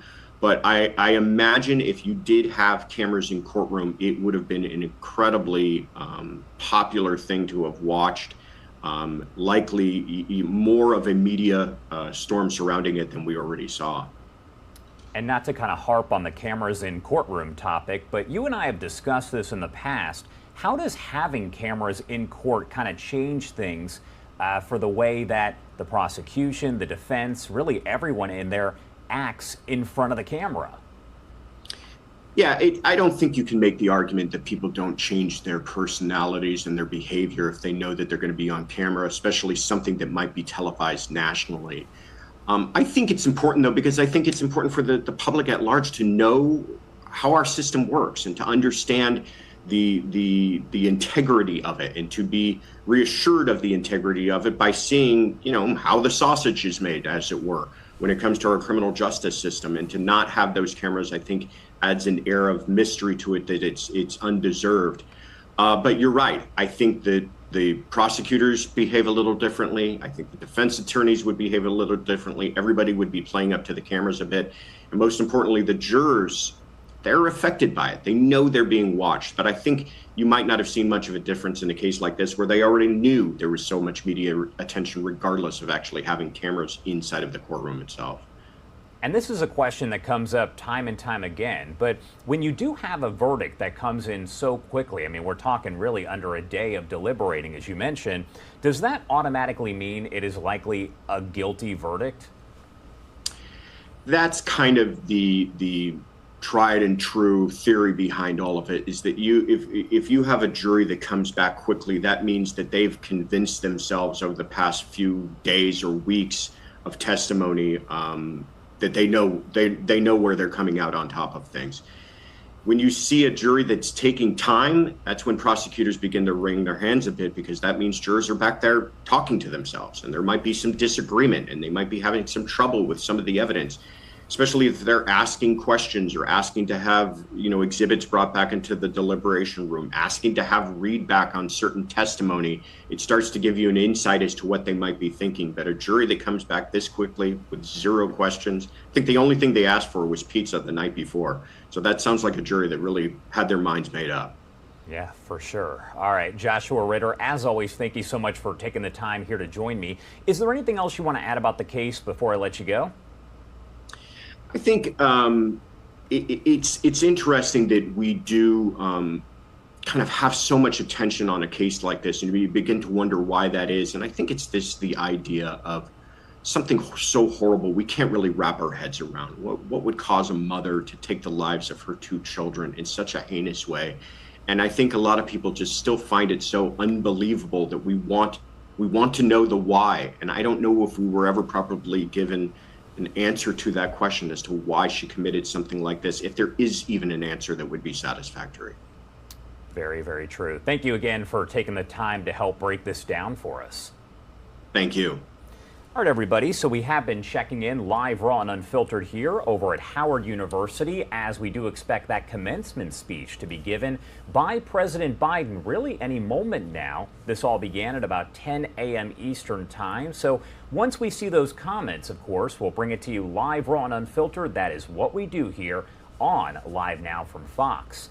In the meantime, let's head to a quick 2-minute commercial break. And on the other side, we're going to get right back into your headlines and live events. You're watching Live Now from Fox.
Are the hallmarks that have marked your phenomenal servant leadership of the Republic of Trinidad and Tobago. Howard University celebrates your living legacy of achievement and applauds you as a shining example of our cherished core values: leadership, excellence, truth, and service. You have encouraged me to establish an Eric Williams Endowed Chair at Howard University in Caribbean Studies, and that is something that in my post-retirement I will continue to pursue. It is with utmost respect and heartfelt gratitude that we honor you on the historic occasion of our 155th commencement, conferring upon you the degree Doctor of Letters, honoris causa. Congratulations.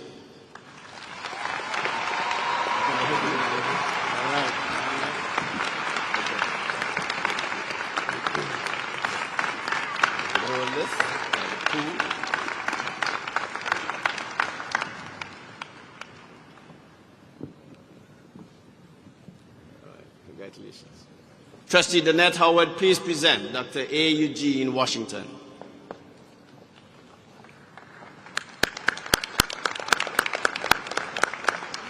Thank you. I think I've awarded 60-something honorary degrees. I don't think I've ever awarded one to somebody happier to receive one than Dr. Washington. That's true. Dr. A. Eugene Washington, illustrious, globally renowned clinical and medical educator, astute and accomplished administrator, resourceful and productive researcher and healthcare innovator. The magnitude of your magnificent career of more than 30 years in the field of medicine and education has broken barriers and shattered the glass ceiling. Your historic place in the annals of this nation was established through your exceptional leadership at 3 major health systems, where your visionary efforts have transformed and propelled each entity to new levels of excellence and service.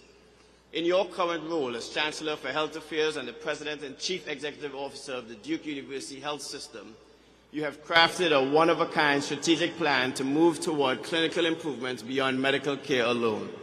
In concert, you also spearheaded a coalition of public and private partnerships to launch Healthy Durham 2020, a foundational component of the Strategic Community Impact Plan, SCIP.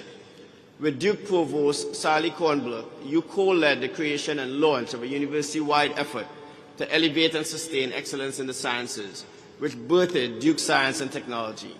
Duke University President Vincent E. Price said, Gene Washington's tenure will be remembered as among the most consequential periods in the history of Duke Health, both in its achievement and for its exemplary demonstration of leadership in moments of challenge. Your unsurpassed pioneering leadership further includes Vice Chancellor of Health Sciences at the University of California, Los Angeles, UCLA, Dean of the David Geffen School of Medicine, Chief Executive Officer of the UCLA Health System, and Distinguished Professor of Gynecology and Health Policy at UCLA. At the University of California, San Francisco, you were Executive Vice Chancellor and Provost for 6 years, Chair of the Department of Obstetrics, Gynecology, and Reproductive Sciences, co-founder of UCSF's Medical Effectiveness Research Center for Diverse Populations, serving as Director until 2005, and also co-founder of the UCSF Stanford Evidence-Based Practice Center, serving as its first director until 2002. At the Centers for Disease Control and Prevention, your work on the prevention and control of sexually transmitted diseases and research on women's health significantly shaped and improved national guidelines of care. You are a universal thought leader and staunch authority advocate for the complete academic modernization of health systems that will result in advanced models of education, research, clinical care, and community engagement. Your illustrious career continues to raise the bar and set new models for servant leadership as you champion best health outcomes and innovations to better train our future leaders in medicine. A UCLA colleague said he is a deep and tireless optimist who can wrestle the silver lining out of even the darkest cloud. Gene has proven the strongest leaders combine a deep moral conviction and an unwavering commitment to excellence with genuine human warmth, compassion, and humor. A native of Houston, Texas, the youngest of 5 children, to a minister, father, and homemaker mother, you credit the nurturing support of family and community your parents fostered as the foundation of your core values, which set your path for achievement and service and remain your compass to this day. Throughout your career, you've been recognized for your optimism, energy, and humility, avoiding the spotlight of self to emphasize the overall team and organization collaborative efforts, while steering others to take up the mantle of leadership. After completing undergraduate studies here at Howard University, you graduated from the UCSF School of Medicine in 1976 and completed residency training at Stanford University. You earned graduate degrees at both UC Berkeley and Harvard Schools of Public Health. In 1997, you were elected to the Institute of Medicine of the National Academy of Sciences and served on the Executive Committee of the IOM Governing Council, among other executive board affiliations. You and your wife, Maria, the proud parents of 3 adult children, son Brooks and 2 daughters, Carolyn and Erin. A. Eugene Washington, beloved son of the capstone, dedicated humanitarian, your pioneering, inventive spirit, creative intellect, superb integrity, and motivated commitment have guided you to set a standard of excellence in medicine, health, and service that will light the path of those to come for generations. We applaud your activism, insight, and fortitude, the hallmarks of your stellar achievements in life. It is with utmost respect and loving gratitude that we most humbly honor you on the historic occasion of our 155th commencement, conferring upon you the degree Doctor of Science, honoris causa. Congratulations.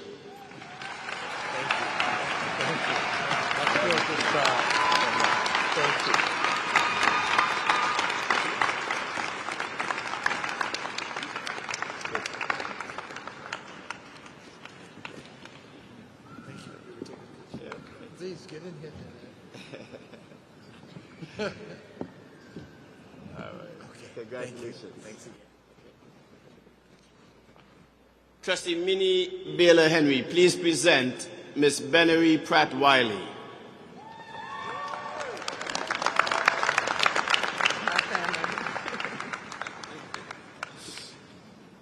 Benery Pratt Wiley, globally renowned entrepreneur and visionary extraordinaire, dynamic influential agent for progressive change, passionate servant leader and diversity expert, corporate business marketing maven, committed humanitarian. You were president and CEO of the Partnership Incorporated in Boston, Massachusetts, where you built a unique company to guide the corporate business sector in understanding, embracing, and hiring an inclusive and diverse workforce, while assisting people of color in gaining access to careers previously closed to them.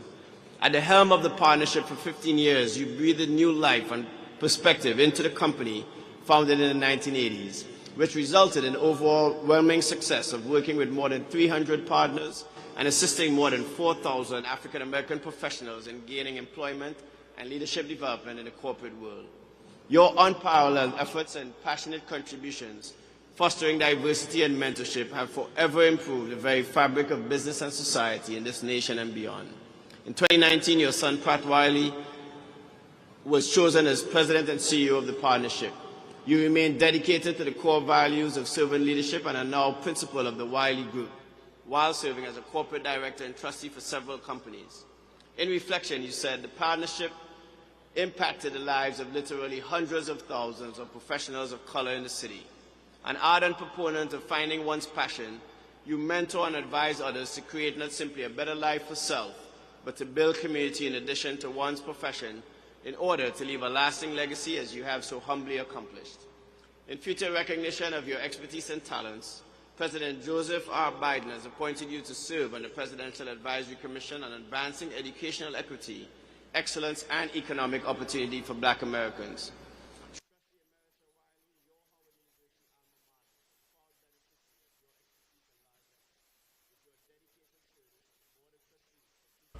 All right, well, it appears that the audio actually dipped out of that feed right there, but we are watching the commencement, the actual undergraduate class of 2023 there at Howard University, expected to hear from President Biden in that commencement speech really any moment now. This all began around 10 a.m. Eastern time, and we know that these don't necessarily last that long. So he is seated right there in the front row and should be reaching up to the podium here soon. Hopefully they will have that audio fixed by the time he takes the podium, and we will of course bring that to you live, raw, and unfiltered.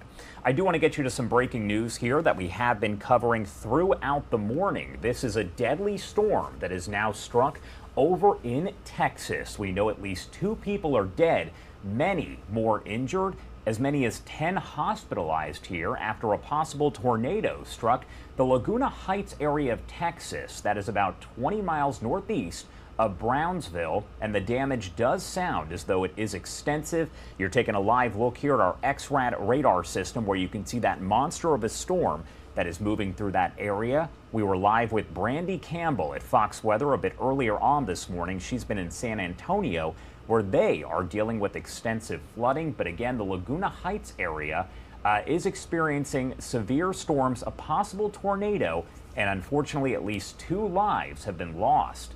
Coming up here momentarily, we will be joined by Valerie Bates with the city of Port Isabel, which is right next door there to Laguna Heights, and she will break down what they saw with the storm and the extent of the damage. Let's head to a quick 2-minute commercial break, and on the other side, right back into your headlines and live events. You're watching Live Now from Fox.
Welcome back here on Live Now from Fox. It appears that President Biden is about to give that commencement address. This is a live look at the Howard University commencement. Let's pop up the audio. Hopefully they have been able to fix it here, live, raw, and unfiltered. You stand firm and focused in achieving productive results and significant solutions, born of a sincere desire to leave an awesome legacy for our beloved nation. Admired for your sound analytical intellect and open embrace of all, your popular led to your illustrious reputation and outstanding service of 36 years as a Democratic senator from Delaware, beginning at the tender age of 29. On the Senate Judiciary Committee for 16 years as both chairman and a ranking member, you have been lauded for writing and leading the legislative effort resulting in the passage of the landmark Violence Against Women Act, which provides unprecedented resources for assault survivors and has led to a critical conversation on domestic and sexual crimes across our country. Your concern for your fellow citizens, their health, education, opportunity, environment, and total welfare as the 47th Vice President in the Obama administration and now as a leader of the free world is marked by the same tenacity and stellar success that you have demonstrated throughout your legislative career and life. Making good on another of your campaign promises and achieving what your predecessors could not. You signed into law the historic $1 trillion bipartisan infrastructure bill, providing sorely needed funds for public works projects to keep America moving forward. Feeling the call to serve the whole of this nation, you are truly walking the walk in all areas. The American Bar Association reported that more than any other Oval Office holder, you have nominated and secured confirmation of more women and racially diverse attorneys to the federal bench, totaling 68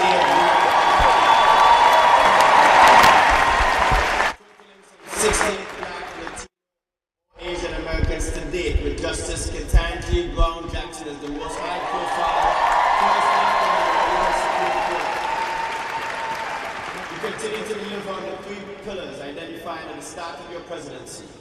The battle for the soul of our nation, the need to call for unity to act as one America. A native of Scranton, Pennsylvania, you grew up in Claremont, Delaware, graduated from the University of Delaware and Syracuse Law School before serving on the Newcastle County Council. Your wife, a lifelong educator, Dr. Jill Biden, has been by your side through tragedy and triumph for 46 years as you have raised 3 adult children, Hunter Bo and daughter Ashley. Joseph Robinette Biden Jr., Howard University is most honored and pleased to name you a favorite son of the capstone as we salute and hold in our highest esteem your unmatched record for justice, empowerment, and the peaceful advancement of humanity throughout the world.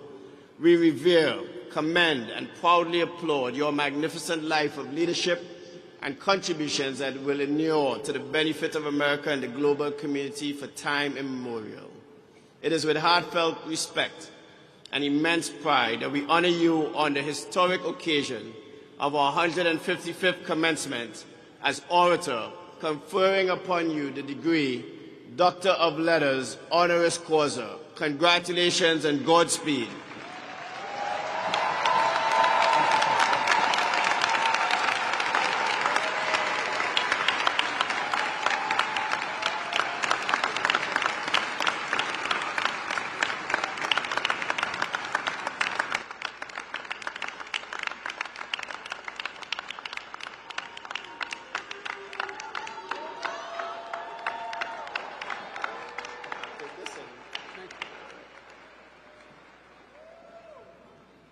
Thank you, Mr. President, for that introduction. Dr. Morris, thank you for the incredible honorary degree. And thank you, President Frederick, for the invitation and for your leadership of your alma mater. Serena, student body president, College of Pharmacy, class speaker.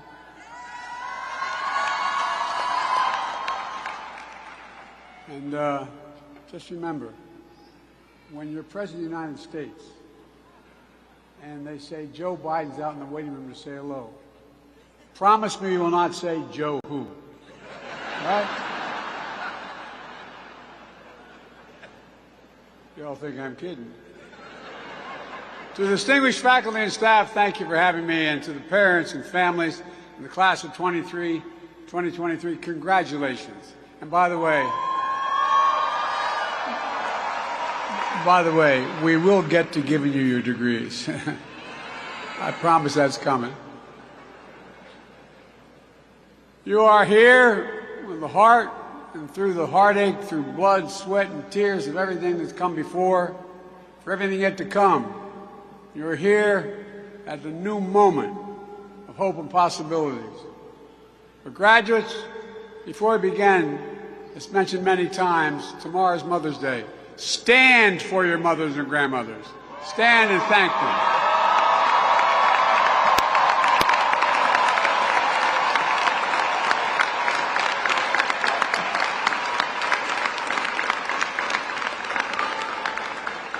Where I come from, moms rule.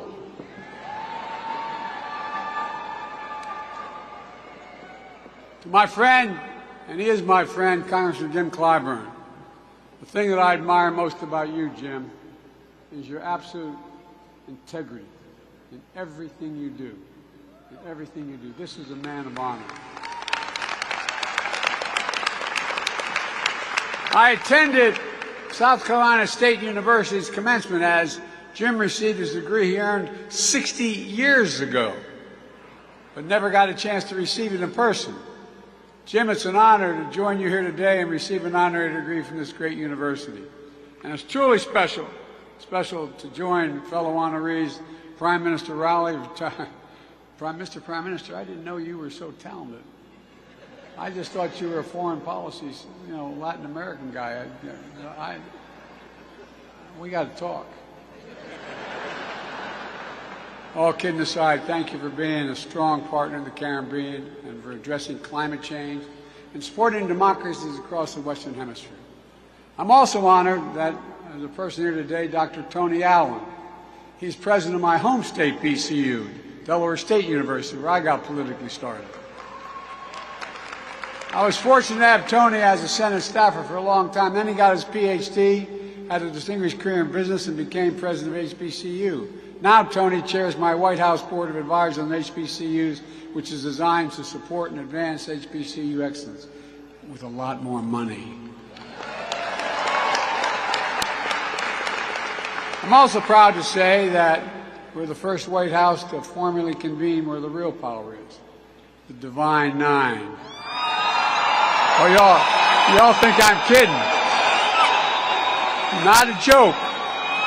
The Divine Nine not only has a seat at the table, we definitely hear you at the table. And they're our first time ever at the White House, permanently. So folks, in 2023, I'm truly honored to be here at Howard. Chartered 156 years ago by an act of Congress just after emancipation of the Civil War. Founded on a hilltop in Washington, D.C., the Mecca. Always promoting excellence, leadership, and truth and service. It really has. A proving ground for future leaders of science, medicine, education, business, faith, arts, entertainment, public service. Trailblazing intellectuals, lawyers, doctors. The first black, I might say, Vice President of the United States of America.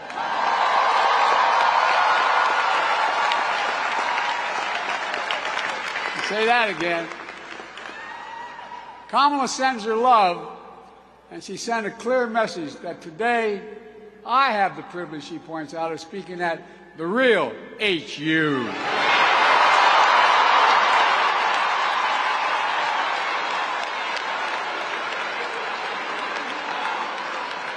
Now you realize that's going to cost me at home. There's enormous pride in this university. Founded in the verses of Howard Anthem, and I quote, "Reared against the eastern sky, proudly there on hilltop high, there she stands for truth and right, sending forth her rays of light. It matters, it matters, it matters. We're living through one of the most consequential moments in our history, with fundamental questions at stake for our nation. Who are we?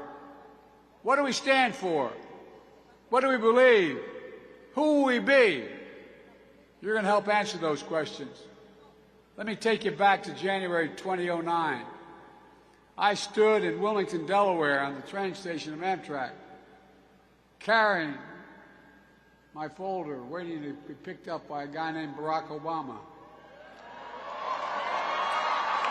The first black man elected president of the United States. I was there to join him as vice president on the way to the historic inauguration in Washington. A moment of extraordinary hope, but also as I stood there, and this is the God's truth, I couldn't help think about another day I stood there. It wasn't much more than your age. I just got out of law school. I'd gone to work for a big firm, but my state, because of when Dr. King was assassinated, my city parts were burned to the ground. We had a very conservative governor. He stationed the National Guard in every corner with drawn bayonets for 10 months. I quit and became a public defender. I used to have to introduce my clients. I was not so noble.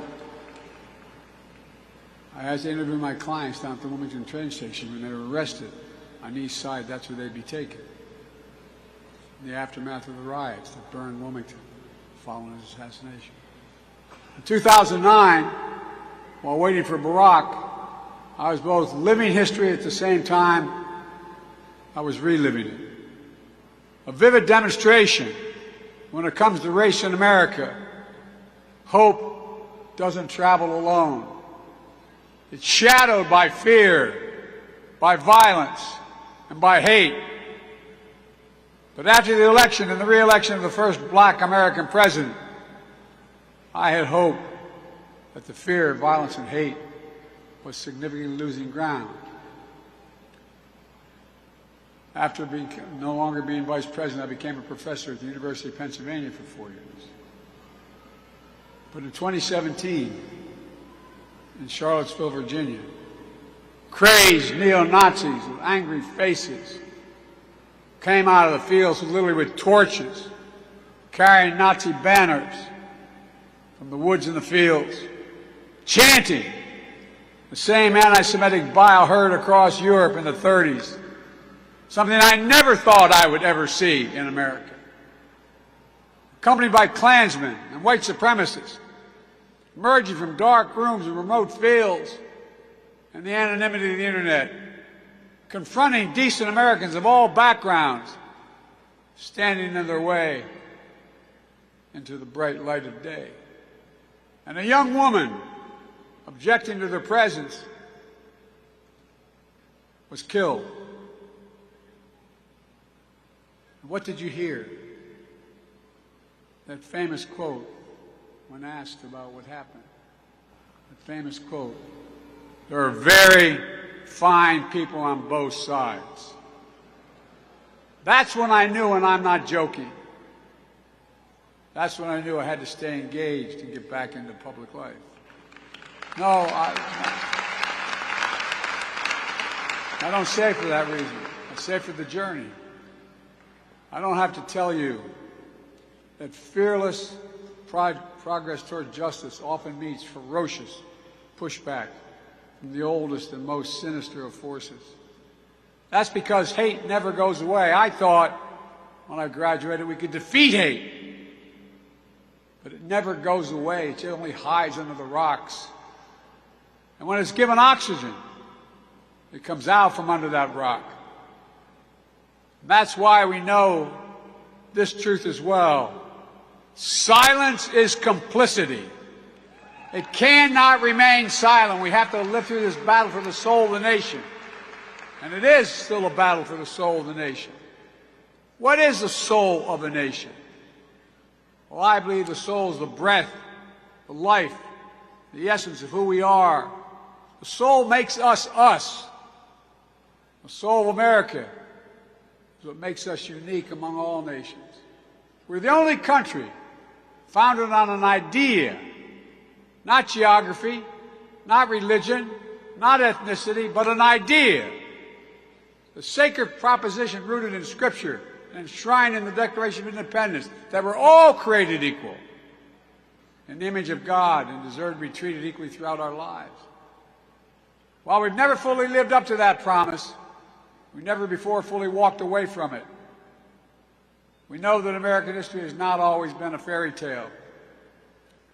From the start, it's been a constant push and pull for more than 240 years between the best of us, the American ideal that we're all created equal, and the worst of us, the harsh reality that racism has long torn us apart. It's a battle that's never really over. But on the best days, enough of us have the guts and the hearts to stand up for the best in us, to choose love over hate, unity over disunion, progress over retreat, to stand up against the poison of white supremacy, as I did my inaugural address, to single out as the most dangerous terrorist threat to our homeland is white supremacy.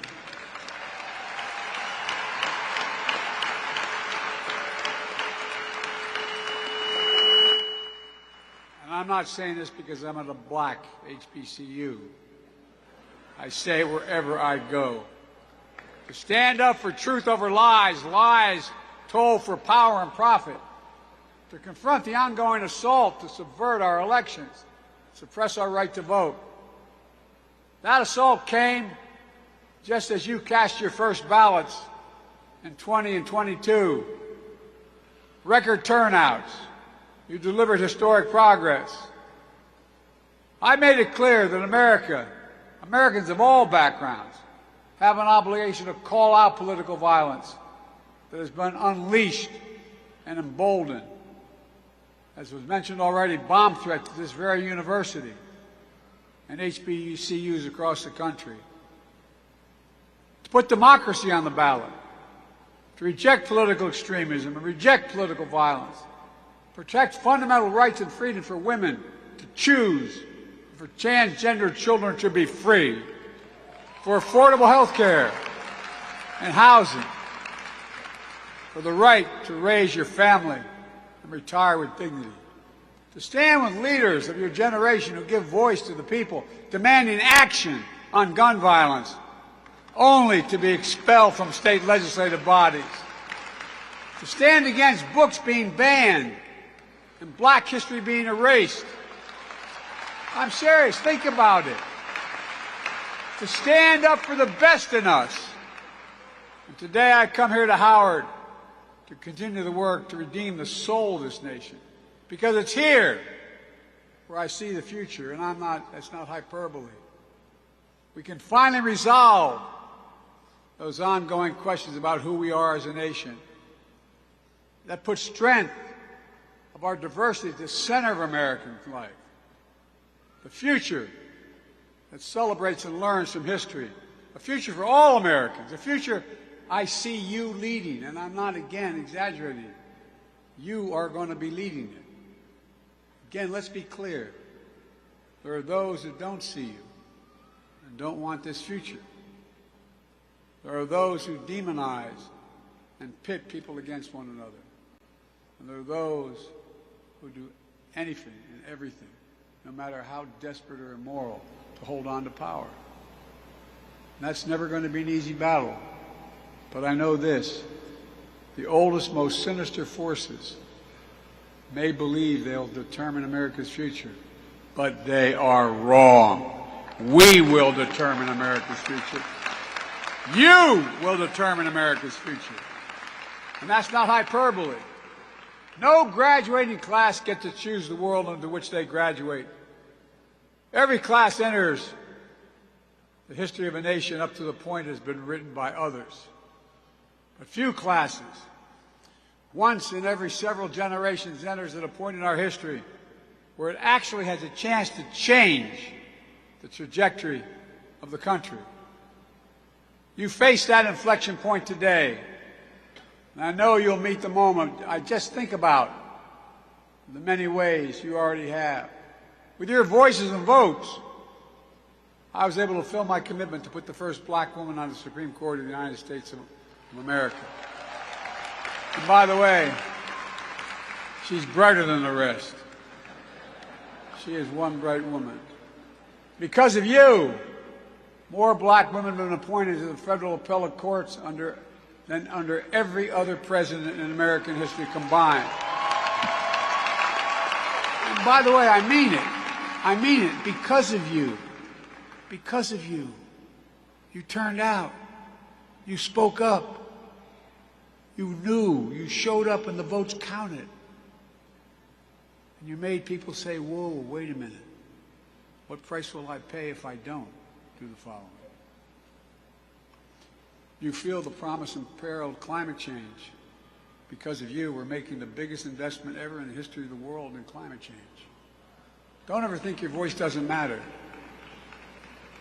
I'm keeping my promise that no one should be in jail merely because of using and possessing marijuana.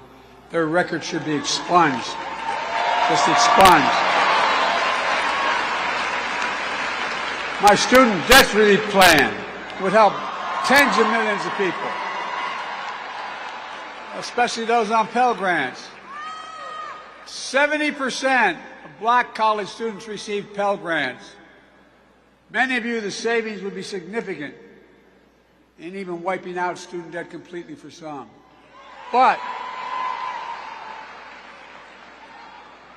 this new Republican Party is dead set against it, suing my administration to stop you from getting student debt relief. The same opposition who received relief loans, I might add, to keep their businesses afloat during the pandemic. Members of the Congress worth thousands, even millions of dollars, most of which didn't have to be paid back. Yet, they say it's okay for them, but not for you. I find it outrageous. To reduce your student debt service payments when you graduate, we're also ensuring that no one with an undergraduate loan today or in the future will have to pay more than 5% of discretionary income to repay their loans, down from 10, and in 20 years is gone.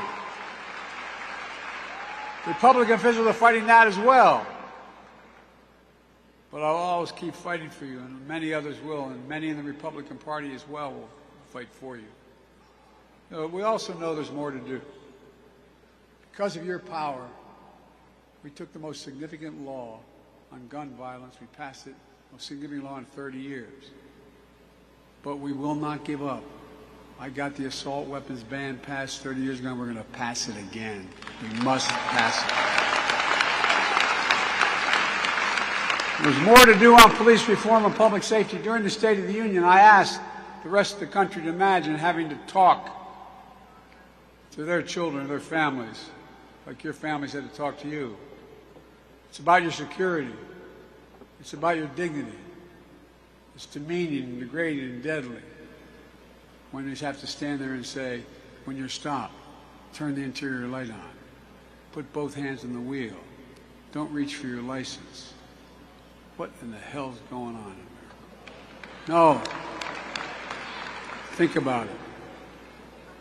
I ask all the parents, not minority children, to ask what they would say, what they would do. I know you're frustrated because there's so many elected officials who refuse to pass a law that will do something. Kamala and I stood next to the family of George Floyd and the civil rights leaders and law enforcement officials to sign the executive order I came up with requiring the key elements of the George Floyd bill be applied to federal law enforcement. Banning chokeholds, restricting no-knock warrants, establishing a database for police misconduct, advancing effective and accountable community policing that builds public trust. And we'll keep fighting to pass the reforms nationwide. Equal justice is a covenant we have with each other. It must not just be an ideal, it has to be a reality. You're leading the way on this and so much more. That's why Kamala and I are so committed to investing in you and HBCUs. HBCUs help produce 40% of black engineers, 50% of black lawyers.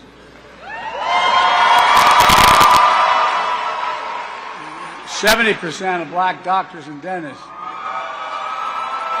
80% of black judges. Look, we see HBCU excellence in every day with staff at every level at the White House and the administration. Because I decided when I was elected, I promised I was going to have my administration look like America. But we all know that HBCUs don't have the same endowments and funding as other major colleges and universities.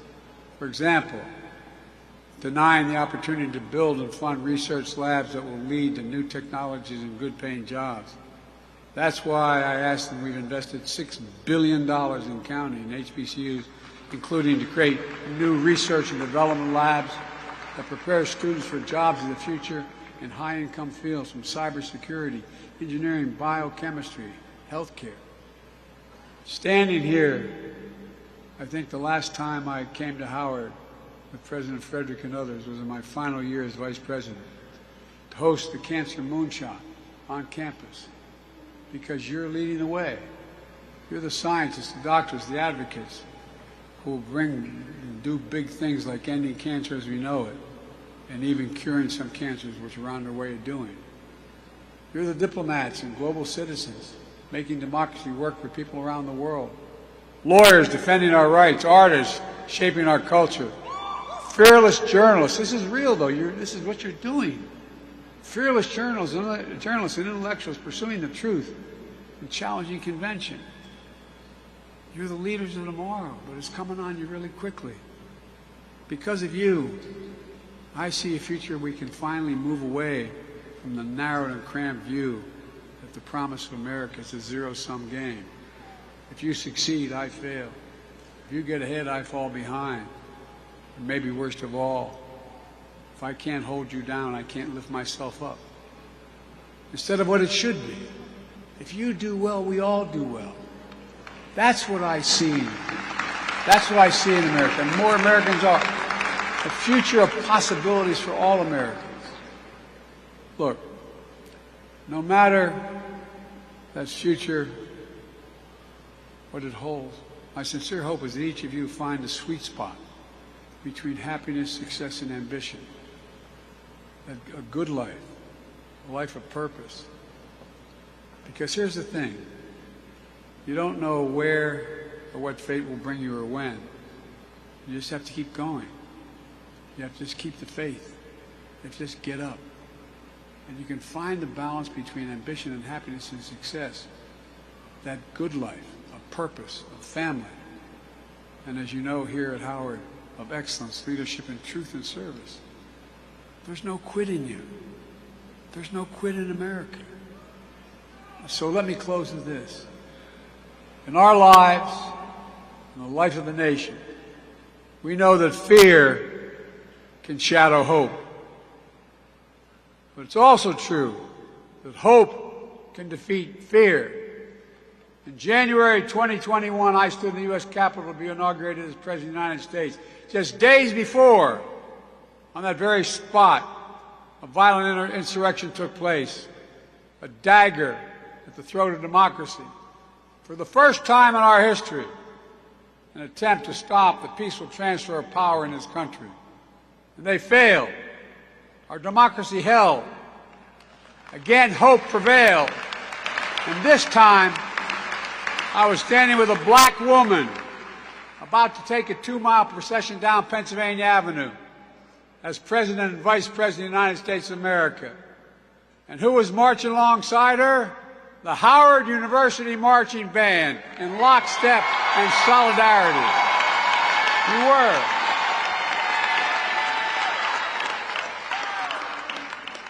I give you my word as a bride. Class of 2023, you're the reason I'm so optimistic about the future. And I give you my word, I really mean it.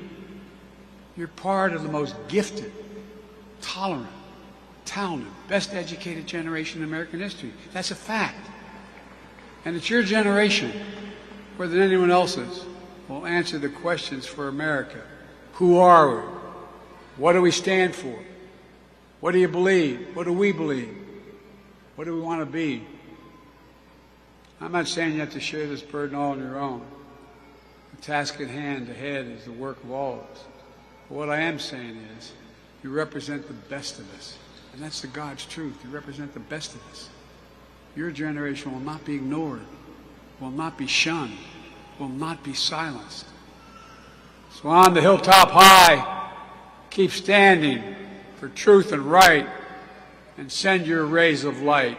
Congratulations to you all. We need you. God bless you, and may God protect our troops.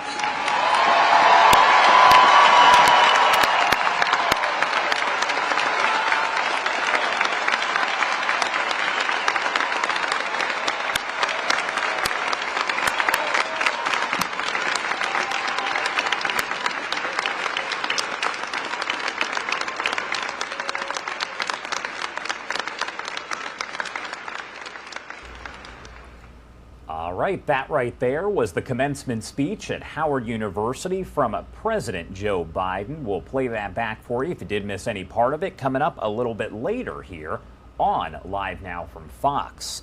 I do want to get to some of the other big stories here that we have been covering very closely, especially over the last few days. The Marine veteran who placed an agitated New York City subway passenger in a chokehold, killing him, has been freed pending trial.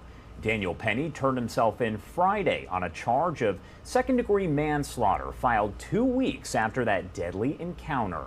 Within hours, the 24-year-old was arraigned while in handcuffs, and no plea was entered, but he was allowed to leave the courtroom. Now, we know he was released on a $100,000 bond and ordered to surrender his passport and not to leave New York without approval. Another court date set for July 17th. Now, Manhattan prosecutors say the 24-year-old will be charged with second-degree manslaughter in the May 1st death of 30-year-old Jordan Neely.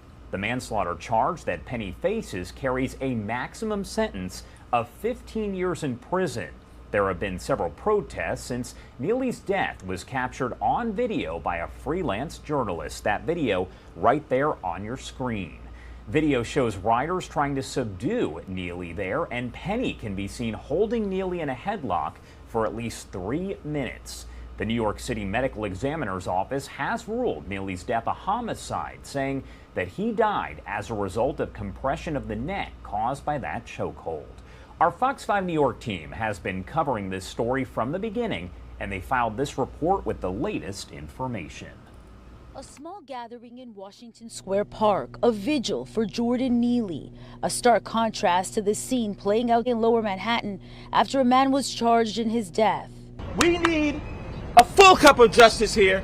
The legal team for Neely's family reacting after 24-year-old Daniel Penny turned himself into the NYPD. The Marine Corps veteran is facing second-degree manslaughter in the chokehold death of 30-year-old Neely. He's dealing with the situation, like I said, with the sort of integrity and honor that is characteristic of who he is, characteristic of his honorable service in the United States Marine Corps, and he has his head held up. Penny's lawyer maintaining his client was defending himself and others on the F train when Neely started behaving erratically. It happened on May 1st and was caught on video, sparking outrage and protests in New York City. People were demanding justice, demanding an arrest. Initially, Penny wasn't charged when police responded after the chokehold incident, but the investigation progressed until the Manhattan District Attorney's Office determined it was probable cause to arrest Penny. In a statement, Manhattan DA Alvin Bragg said, "Jordan Neely should still be alive today, and my thoughts continue to be with his family and loved ones as they mourn his loss during this extremely painful time." Neely had a history of drug and mental health issues, homelessness, and we've confirmed he had been arrested more than 40 times. During Daniel Penny's arraignment, prosecutors with the Manhattan DA's office said several witnesses saw Neely making threats and scaring passengers. Penny approached him from behind and took him to the ground in a chokehold. The video shows 2 others helped restrain Jordan Neely. The medical examiner ruled his death a homicide. Now the justice system will decide what the consequences are. Meantime, people across New York City continue to react to his death. That was our Fox 5 New York team as they do continue to cover this story around the clock. I do want to get you to the latest information on this breaking story that we have been covering all throughout the morning here as information has come in. We do know as of right now that at least 2 people are dead and many others injured after a possible tornado struck the Laguna Heights area of Texas. That is about 20 miles northeast of Brownsville, Texas, and the damage sounds as though it is fairly extensive here. We will have someone with the city of Port Isabel, which is right next door there, join us live to break down the storm, what they saw, what they felt, and the extent of that damage. But again, we know at least 2 people are dead and many others are injured. The time now is 12:05 on the East Coast, and it is 9:05 on the West Coast. My name is Josh Breslow, and I'm here to bring you all of your top stories from across the country and across the world. Let's head to our first 2-minute commercial break of the hour, and on the other side, we're going to get right back into your headlines and live events. You're watching Live Now from Fox.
Welcome back. Here on Live Now from Fox, you are looking at a live image from Howard University. The commencement ceremony wrapping up right now after President Biden moments ago wrapped up his commencement speech there. If you did miss those comments, we'll play them for you again live, raw, and unfiltered coming up later on today right here on Live Now from Fox. I want to get to some of the other big stories that we have been following, and over the last 24 hours, this has been a big one, as the woman nicknamed the Doomsday Mom, Lori Vallow, has been found guilty of murdering her 2 children. On day 2 of deliberations, the Idaho jury came back with the guilty verdicts on all counts, including 2 for the murders of Tylee Ryan and J.J. Vallow. She was also found guilty of conspiring to murder her new husband's then wife.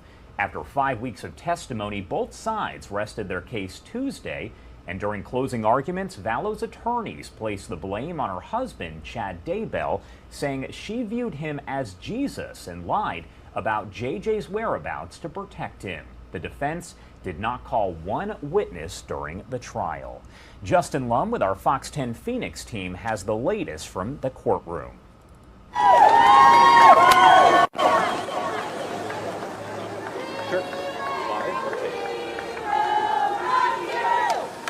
Family members of J.J. Vallow walked out to cheers from a crowd of supporters outside the Ada County Courthouse as one chapter of the fight for justice is complete. I can't explain the knots that my stomach was in, and just I barely could breathe, but okay, I know it's going to be okay because our Lord is going to take care of us, and He has seen to it that He's taking care of those kids and Tammy too with His verdicts today. The jury found Lori Vallow guilty of killing her adopted son JJ and her daughter Tylee Ryan, conspiring in their murders and conspiring in the murder of Tammy Daybell, the first wife of Lori's husband, Chad Daybell, her co-defendant set to have his own trial. Vallow stood for the verdict without much expression or signs of any remorse, convicted ahead of Mother's Day weekend, the culmination of a complex investigation spanning multiple states, including Idaho and Arizona. My heart hurts. My heart hurts for these three. This is what this has been all about from the very get-go. It started with 2 children missing, and I stood up and I said, "Where are the children?" Missing kids found buried in Chad's backyard in June of 2020, following several months of searching. But Vallow never reported their disappearance after moving them from Arizona to Idaho and collecting Social Security benefits on behalf of them. She was also found guilty of grand theft. Tylee's aunt, Annie Cushing, attended the beginning of trial, saying the prosecution brought in powerful evidence, from suspicious text messages to Lori's hair identified on duct tape stuck to her dead son. Just by day 2, the evidence was so overwhelming. And then she was never going to get past just the reality of she never reported her kids missing. And I really love how the prosecution focused on, and then she was dancing on a beach.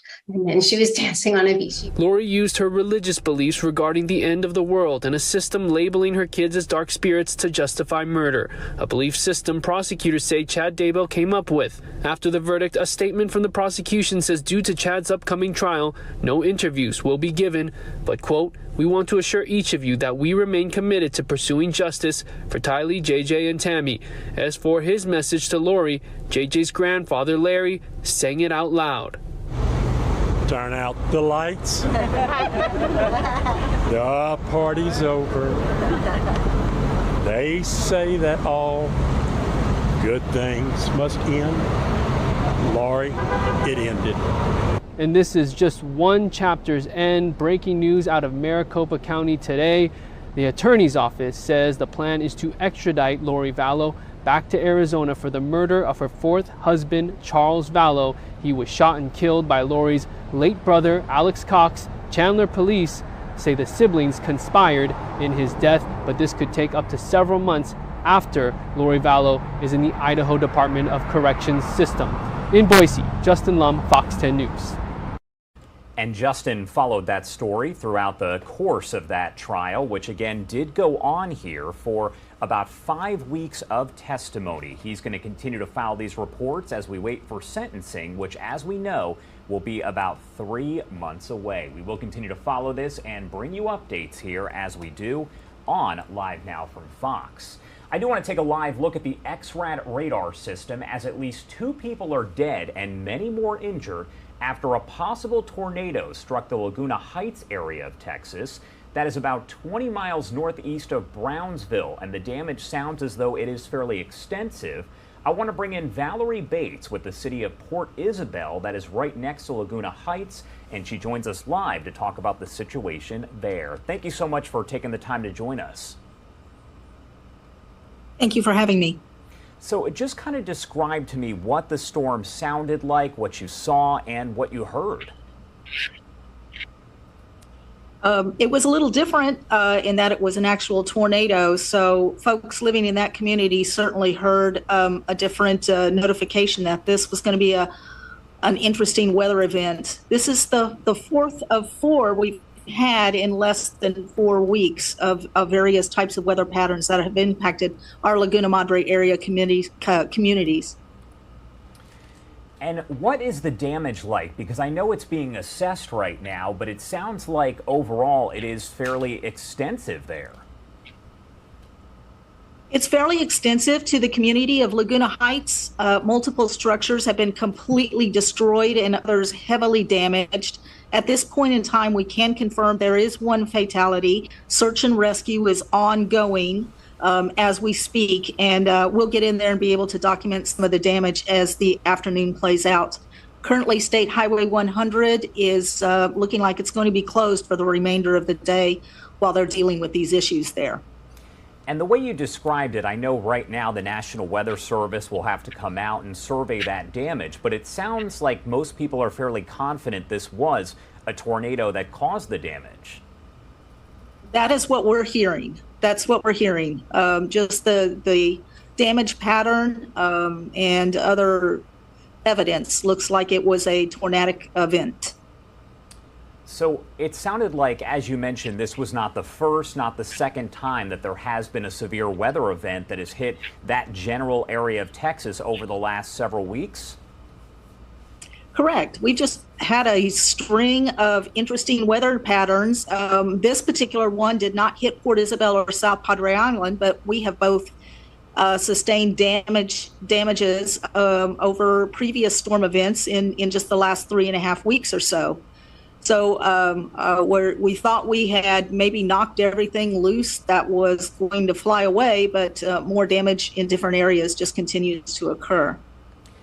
Did it all happen, I would imagine, fairly quickly here as the winds picked up and everything just, moved through, and then maybe a calm after the storm type of situation? Well, currently we still have precipitation. It's coming down pretty steadily out there. So we're looking for a break from that. That's going to help with everything with search and rescue and trying to get some of this damage cleared away. But it's very wet out there currently. We have a shelter open in Port Isabel at the Port Isabel Event and Cultural Center, 309 East Railroad Avenue. We have probably 75 people here that have been evacuated from that community into this shelter where we have first aid responders on site and everything to make people as comfortable as they can be in a stressful time like this. And we're also working on a family reunification. And currently, anybody who is looking for a family member in the area can call the police department non-emergency number 956-943-2727, and we will try to get everybody connected. Is there a lot of flooding over there right now? Because I know we spoke with our Fox Weather affiliates a bit earlier on today, and in San Antonio specifically, they are dealing with extensive flooding there. What is the situation like when you talk about the high water there? Roadways, for the most part, are free and clear of that high water. I think mostly we're dealing with the wind issue in this particular event. The ground has been saturated, but had a chance to maybe dry out in between some of these spells. And of course, everybody in every community knows there are certain areas that we can expect flooding. But the main thoroughfares are open as far as water goes. But State Highway 100 closed, of course, because of down power lines and things like that. So flooding, not so bad. Might have been worse flooding in some of the previous weather events that we just went through in the last couple of weeks. All right. Valerie Bates there with Port Isabel, Texas. Thank you so much for taking the time here to join us this morning. Is there anything else that you want to add before we let you go? We're just asking people to avoid the affected areas. South Padre Island and Port Isabel are shaking off and drying out as soon as we're able to. We do have some power outages. As soon as we're online, we're open for business. We want people to come and enjoy the beach on this Mother's Day weekend. And our thoughts and prayers go out to the affected families in this situation. Any word yet on when the National Weather Service will be out to survey damage? I mean, I know that this is all unfolding as we speak, but have they told you if they plan to come out today, tomorrow, anything like that? We don't have a time confirmed for that. No, there's a lot of teams on site right now collecting information in a very liquid fashion. All right. Thank you again for taking the time here to join us. We appreciate it. Thank you so much. All right, everybody, it is now 12:18 over on the East Coast, and it is 9:18 on the West Coast. My name is Josh Breslow, and I'm here to bring you all of your top stories from across the country and across the world. Again, we do know at this point that at least 2 deaths have been confirmed in Texas as a result of this powerful storm, and as you heard there, it does sound like a tornado touched down, but it will be up to the National Weather Service to survey and determine if it was in fact a tornado and the strength of that tornado. You're taking a live look once again at our XRAD radar system, where you can see that nasty storm that they are dealing with there in the southern part of the state. Let's head to a quick 2-minute commercial break, and on the other side, we're going to get back into your headlines and live events. You're watching Live Now from Fox.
And welcome back here on Live Now from Fox. The time is 12:21 over on the East Coast, and still the morning time, the AM over on the West Coast at 9:21.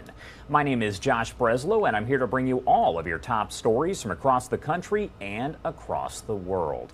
At this point, an event is underway over in Iowa, where we're hearing from the governor of Iowa there, but also expecting to hear from Ron DeSantis, the governor of Florida. This is the Feenstra Family Picnic at the Dean Family Classic Car Museum in Sioux City. Let's pop up the audio and listen in, live, raw, and unfiltered. We had the opportunity to serve together in the state Senate. We won in 2008 when not very many Republicans made it across the finish line in 2008.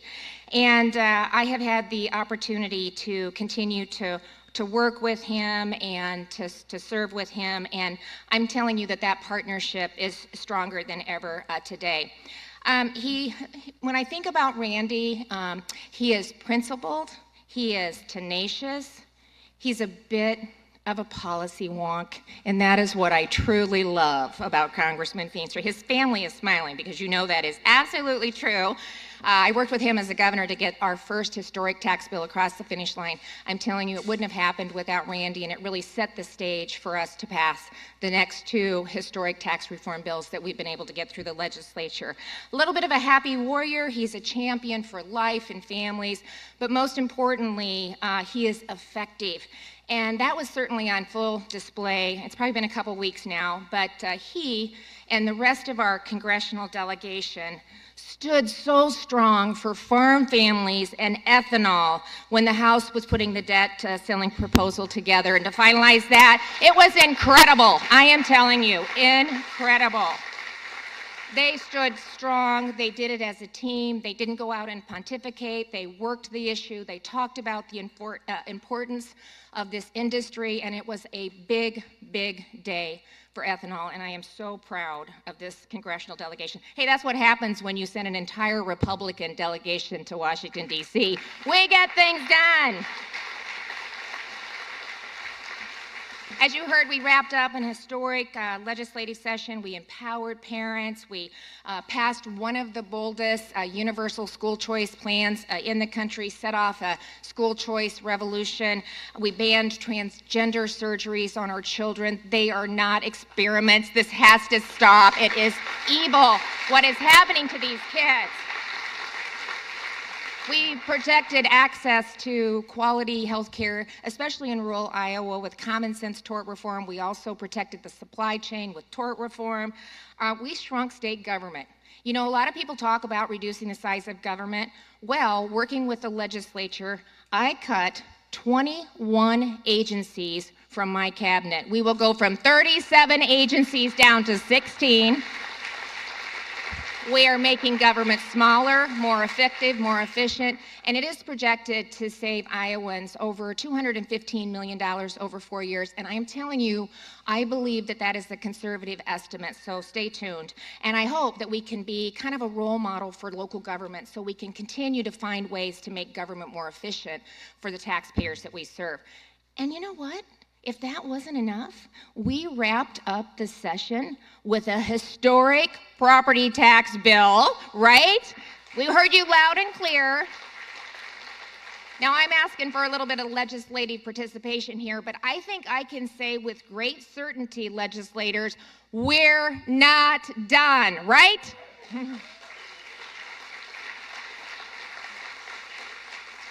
So, you know, Iowa and Republican-led states really are showcasing the alternative to the Biden policies, failed policies that we're seeing from this administration. And speaking of which, I am very excited to welcome back to Iowa another good friend and a colleague of mine, and that's Governor DeSantis. Now, he is a good friend, and despite that great friendship, Ron and I are a little competitive. So I will tell you that Florida also wrapped up a historic legislative session. And here's the good news. When governors are competing, Americans win. And I do think, yeah, you do. You truly are the beneficiaries. And I really do think that Ron and I are doing a pretty good job of challenging each other. So we're going to keep that up. But anyway, I want to welcome them back to Iowa. We're thrilled to have both him and Casey in Northwest Iowa. And you're in for a real treat to hear both from him and Randy this afternoon. So real quick, like Floridians, you know, Iowans are sick and tired of the incompetence that we see out of the White House. Just the complete disconnect to reality, the national disgrace that we see unfolding at our southern border. It is intentional, it is just horrific, and it's just unconscionable that we have a president that's not stepping in and stopping that. We're sick and tired of the lectures from the far left who treat parents as terrorists, who push their insane gender ideology on our kids all the time and all the while that they're stripping our freedoms away at will. So now more than ever, I think that it's really important that we have people stepping up and willing to serve in office who will never back down. We need leaders who care more about the interest of the American people than the chatter of the pundits, who have the moral conviction to do the right thing even when it is really hard to do the right thing. And that's why I'm telling you, it is so encouraging to see this incredible turnout today. So I want to just say thank you for being here. Thank you for supporting fearless, unapologetic leaders like Randy, because it matters. It really does matter. Your engagement, your commitment, your resolve, that's how we are going to take our country back. So let's continue to do everything we can to push back, to stand strong, to speak up, and most importantly, to show up for leaders who have the courage to stand up every single day for us. So God bless you. Stay engaged, stay in tune. It's an amazing honor to serve as the governor of this incredible state. I love Iowa, and I am so proud to be your governor. Thank you. God bless you.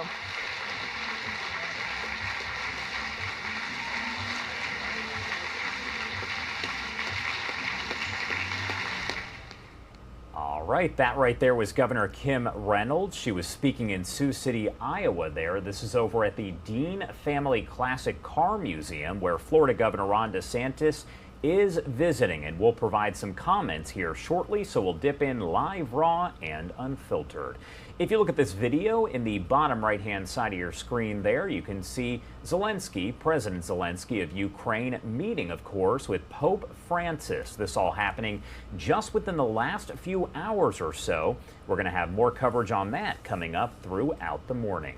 Also want to remind you that we are following the latest on this breaking, developing story here. This is over in southern Texas, where we do know that at least 2 people have died and 10 others have been hospitalized after a possible tornado struck the Laguna Heights area that is just outside of Brownsville, Texas. It is 12:29 on the East Coast and 9:29 on the West Coast. Let's head to a quick 2-minute commercial break, and on the other side, we'll get right back into your headlines and live events. You're watching Live Now from Fox.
Welcome back. Here on Live Now from Fox, you are taking a live look over London. This is a shot that, of course, is getting kind of dark out right now, as it is 12:32 on the East Coast and about 5:32 over in that part of London. Wherever you're watching us from, thank you so much for being with us here on Live Now from Fox. Hard to believe, just 1 week ago was the coronation of King Charles III.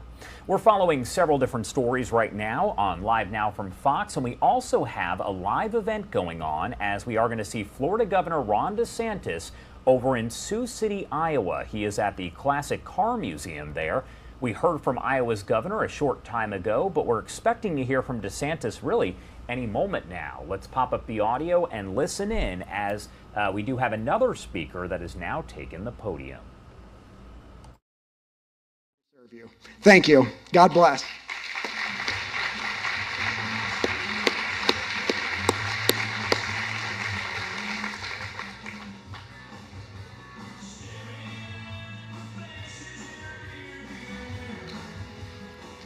All right, it is with distinct pleasure that I get to introduce our next dignitary. Everybody knows who this lady is. She is a powerhouse out in Washington, D.C. She is fighting for Iowans on a daily basis.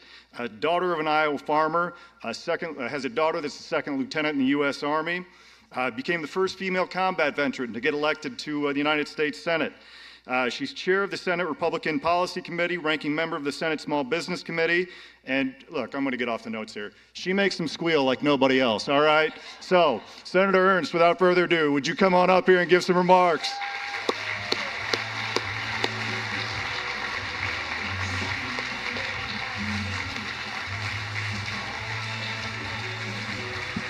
Thank you. Thanks so much, Matt. I appreciate it. God bless you. Hey, folks, it is great to be back in Northwest Iowa. What do you say? Do we live in a great country or what?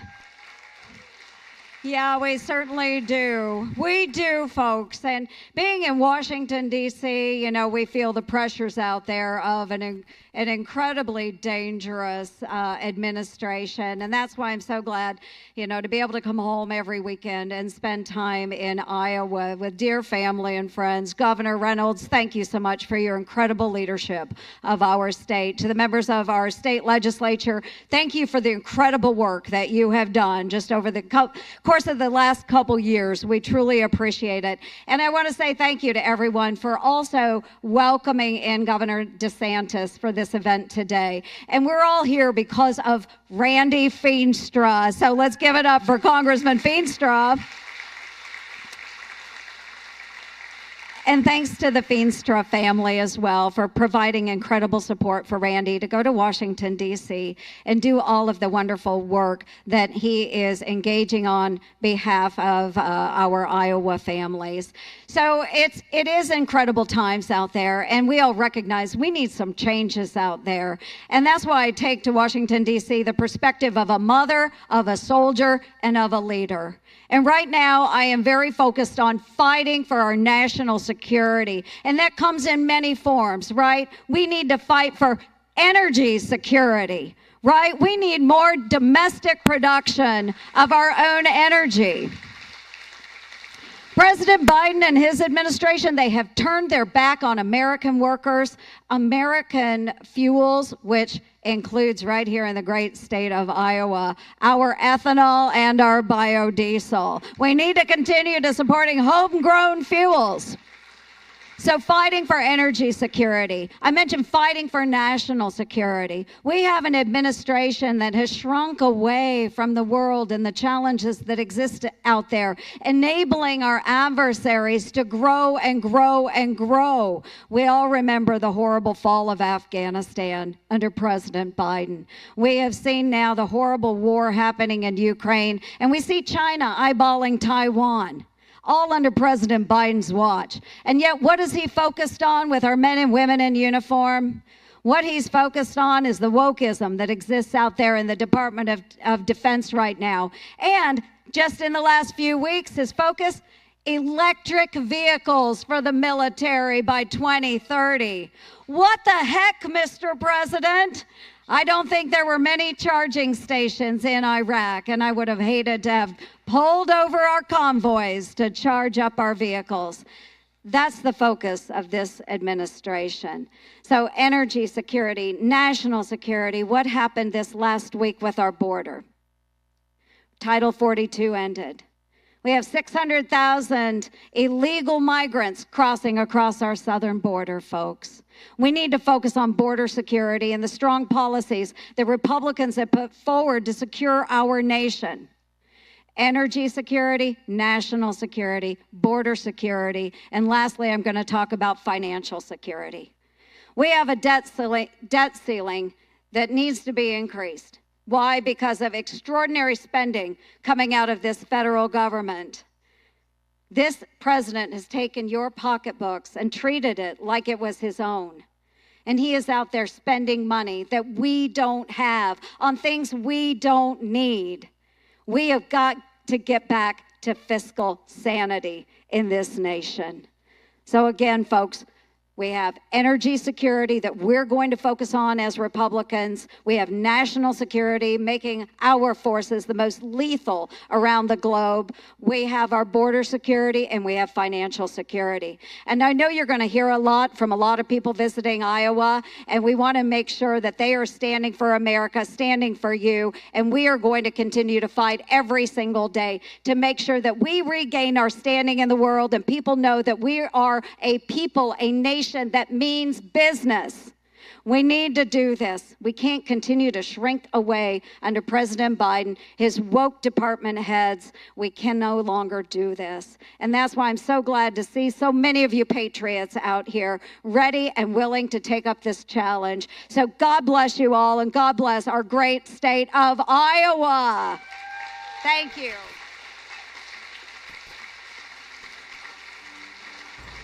If you are just joining us here on Live Now from Fox, you are listening in live, raw, and unfiltered there in Sioux City, Iowa. We are at the Car Museum here as Florida Governor Ron DeSantis is visiting over there. He is going to make some comments here in just a second. It's likely he could be the next speaker or the speaker after that.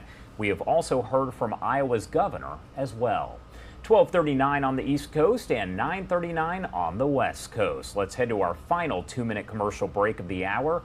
On the other side, right back into your headlines and live events. You're watching Live Now from Fox.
Welcome back here on Live Now from Fox. You are taking several live looks right now, and that includes over in Sioux City, Iowa, where we do actually see an event underway at the Classic Car Museum. That is where we expect to hear from Florida Governor Ron DeSantis really any moment now. He is part of this program that is ongoing. We already heard from Iowa's governor a short time ago. Also want to remind you that we are following breaking news coming in out of the southern part of Texas here. That is where at least 2 people have died and 10 others are injured, rushed to a hospital as search and rescue teams are out as well in the Laguna Heights area that is outside of Brownsville, Texas, following a powerful tornado that appears to have touched down. Also in the bottom right-hand side of your screen, Volodymyr Zelensky, the president there in Ukraine, meeting with Pope Francis. This video from just a short time ago. Let's pop the audio back up on this event ongoing there in Sioux City, Iowa. Again, we do expect to hear from Florida Governor Ron DeSantis really any moment now. and Dawson and Savannah here. We got a special event coming up on June 9. We got a marriage. Dawson's getting married to Ellie Postma, which is going to be a lot of fun. So, and then I just want to say it's always great to have our phenomenal governor in the room. She has done such a great job for conservatism. Isn't she as tough as nails? Isn't she rock solid? Yes.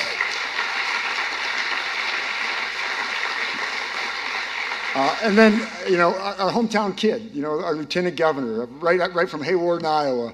We always give each other a hard time when it comes to sports because my team beats his team once in a while. Very rarely, no, I'm kidding.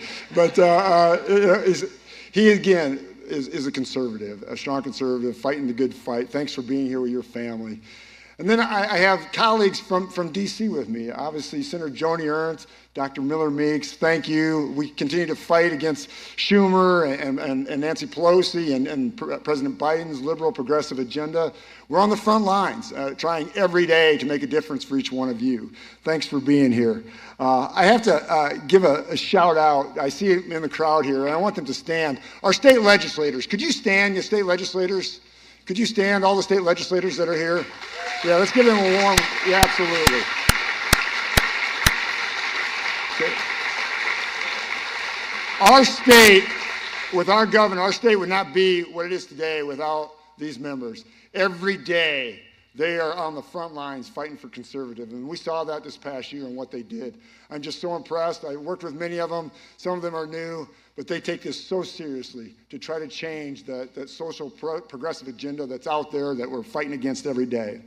Of course, I can't forget a few others. We have a new state treasurer, Robbie Smith, and a new attorney general, Brenna Bird. Thanks for coming today. You're continuing also to defend Iowa. We also have our Secretary of Ag, Mike Nag. We're working together, Mike Nag, thank you. We're working on the farm bill together. There's so many things that are happening, obviously, in agriculture, from the bird flu, trying to make sure the African swine fever doesn't come in. Thanks for all you do and your fight. Finally, I want to say thank you to the owners of this great place, Jim and Marilyn Dean. This is the third time we've had it here. Their son, JT, thank you. Not only for your friendship, but for all you do. I think last night, like I said, we had 2.5 inches of rain, and we had no hail. We had some cars out there, a little worried. It all works. So, but thank you so much for your friendship. I love this great state. I love it dearly. Like many of you, we were blessed to grow up in places like Hull and Sioux Center. As a small town kid in a small community, growing up, you know, we'd start by going to swimming lessons in the morning in the summer. Then we'd go off to Little League. Then we'd come back to the swimming pool. And then at night, you'd play Moonlight Starlight, or you'd play Kick the Can. That was small town Iowa. And now, it's similar, right? We care for one another. We trust one another. We believe in one another. We pray with one another. We go to church every Sunday. We pray before each meal. We proudly recite the Pledge of Allegiance at the start of every school day. Our lives we live is through our Christian values that we try to exhibit every day. In today's world, I regret that these traditions that we uphold in Northwest Iowa have somewhat disappeared from society. As a voice in Congress, I always protect our family values, our faith, and our rural way of life from the liberal attempts to erase these traditions. But I am hopeful for the future. I am hopeful because I want to tell you why. Because each of you in this room share the values that I have. We hold our faith true to our hearts. We have the work ethic that inspires and grows our communities. We can change this liberal path. It's the values and work ethics that I came up with and grew up with in Sioux County. I think about waking up at 5 in the morning when I was 9 years old to deliver papers. I remember picking the papers up in front of Radio and TV Center, filling my bike baskets, going up and down the streets of Hull. I knew where everyone lived. I also knew when they woke up. But I could drive those streets today. I could still do that route. But I learned how to work. Now, as I've replaced papers with delivering results for our families and for our farmers and for our main streets and businesses and for the vibrant communities in every corner of our 4th Congressional District. Now, instead of riding the bike down Main Street, I travel to all 36 counties in that district at least twice a year. I work to serve Iowa with passion and with my faith close to my heart. More than anything, I'm proud to say that the county and many of you in this room have taught me the values to be an effective voice in Congress. These same values ensure our country to remain great in the global world. Serving as a volunteer EMT for 15 years in Hull, I learned the importance of serving others. Working alongside our police officers, our firefighters, our fellow EMTs who are volunteers, I witnessed the impact of these responders and how they were protecting and aiding our community members in the greatest time of need. Delivering papers, baking donuts at the local bakery at 3 a.m., working construction, walking beans, which we don't do anymore, right? Detasseling, baling hay, working at the Pizza Ranch and ISB Insurance. I learned the importance of hard work and the challenges of running a business.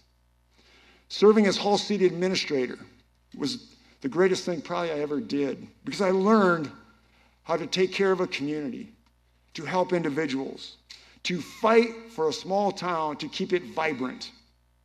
Washington Democrats, they don't have a clue what it means to grow up in a small town and try to keep it growing. See, the Democrat and Biden regulatory environment, they thirst for control of our lives through their tax system and through the bloated regulatory system in the government. It simply never ends with them. We, each of us, we know best how to grow our communities. So I say to the Democrats, leave us alone. Leave us alone.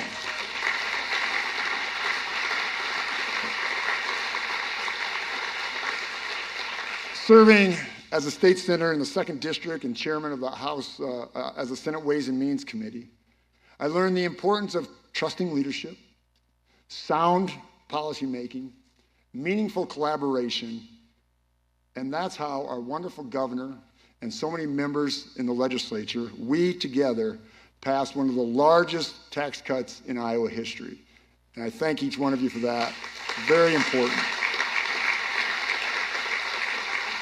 Now serving on the Ways and Means Committee in the U.S. House and serving on the House Agricultural Committee, I'm proud to say that the lessons I learned and the values that I hold dear have allowed me to deliver for you, for our families, and for our businesses, and for our main streets.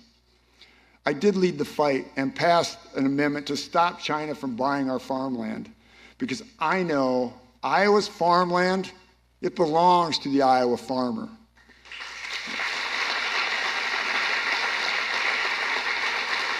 I opposed every dollar of Biden and Pelosi's liberal spending agenda, which has sent inflation through the roof. I've opposed earmarks, standing with our great Senator Joni Ernst and saying that we must take the pork out of Washington. Got to make them squeal. We voted to protect, absolutely, yes. We voted to protect girls' sports. I have 2 daughters. I get it. Right? I get it. I introduced Sarah's Law with Senator Joni Ernst to punish, detain, and deport violent illegal immigrants who kill or harm American citizens. I passed legislation with the great Senator Chuck Grassley to help our local law enforcement deal with the fentanyl crisis that's streaming over our border. I worked with Grassley to create transparency and fairness for our livestock producers, and am actively setting the agenda for the next farm bill. Our party must look forward. We must propose strong conservative legislation. We face a lot of challenges, but we must secure our freedom not only for us, but for the next generation. We must fight for Sioux County values. We must fight for our agricultural community to be successful. We must create energy independence through biofuels produced right here in Iowa. We must understand that parents, yes, parents know best of their child's education. We must protect our great nation from the evil forces that aim to destroy our way of life, like Russia and China and North Korea. That's what we've done here in Iowa, and that's what I'm working on each and every day in Congress. With my faith close to my heart and the lessons I learned growing up in Sioux County, I will work every day to deliver results for each of you. So before I introduce our next special guest, I want to say one more time to each of you, thank you. 4 years ago, you trusted me to be your voice in Congress. You delivered a massive win for our message right here in Sioux County. I will never forget that, and I'm so very grateful. The message is clear. Conservatives in Northwest Iowa want conservative results, and that's what I will deliver for each one of you and for our families, for our farmers, and for our main streets. As we look to the future, I am excited to introduce our special guest, who requires really no introduction. When liberal states shut down their economies, forced businesses to close, and kept our kids out of the classroom, this man championed freedom and common sense. In response, Florida families reelected him by a record-setting 20-point margin. Florida, like our great state of Iowa, are clear examples of strong conservative leadership that we can deliver to the rest of our country. We need that common sense conservative leadership now more than ever. So please let's stand up and welcome Governor Ron DeSantis to this great state of Iowa.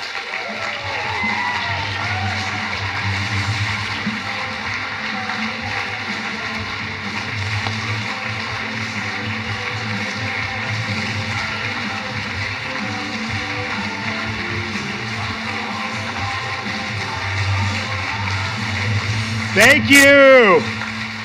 Thank you so much, Congressman. Thank you for doing such a great job. Thanks to you and Lynette for hosting Casey and I here today in Western Iowa. I want to also recognize the members of the federal delegation along with Randy, Senator Ernst, who I saw. Where is she at? I just saw her. Okay, thank you. And Dr. Miller Meeks, welcome. Good to see you again. Thanks so much for what you're doing. We really appreciate it.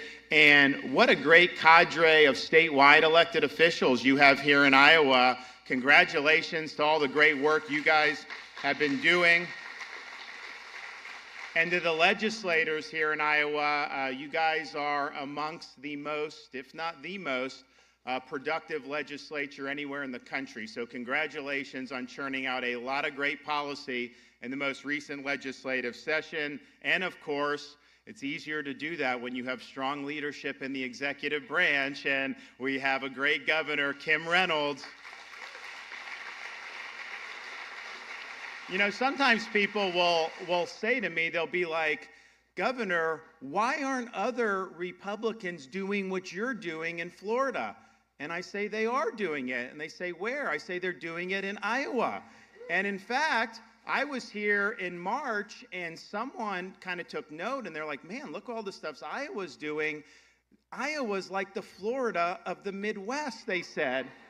But I just want to let you know, after watching all the good stuff you've done in Iowa, it may be that Florida's the Iowa of the Southeast, so we'll see.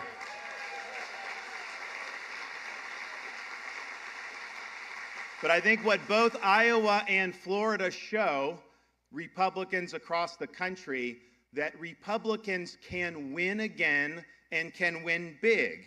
We just have to make sure we're leading with purpose and conviction, and that we are delivering results to the people that we represent. I think if you look around the country, you see a lot of reason for pessimism. I mean, we have hundreds of thousands of people fixing to storm across our southern border with an absentee president in the White House. We have big cities that have been hollowed out because of massive crime waves. And of course, as Republicans, we've underperformed in elections for many, many years now. So there is reason to be pessimistic, but I'll tell you, Iowa and Florida should be a source for hope. source that there is a better way forward and that we have it within our capacity to get that done. And in Florida, just like Iowa, this was not foreordained for either of our states. You were a purple state. You lost to Barack Obama won this state twice. Same with my state in Florida. And in fact, I got elected by 32,000 votes in 2018. And if you look at the previous decade before I got in, president races, governor races, 1 percentage point races either way. Very evenly divided state. A lot of people told me when I was going to go into office, be mindful of that delicate political balance. Don't upset that apple cart. Keep your head down. You don't want to rock the boat. That's just not in my nature. I rejected that advice. We made sure to lead big.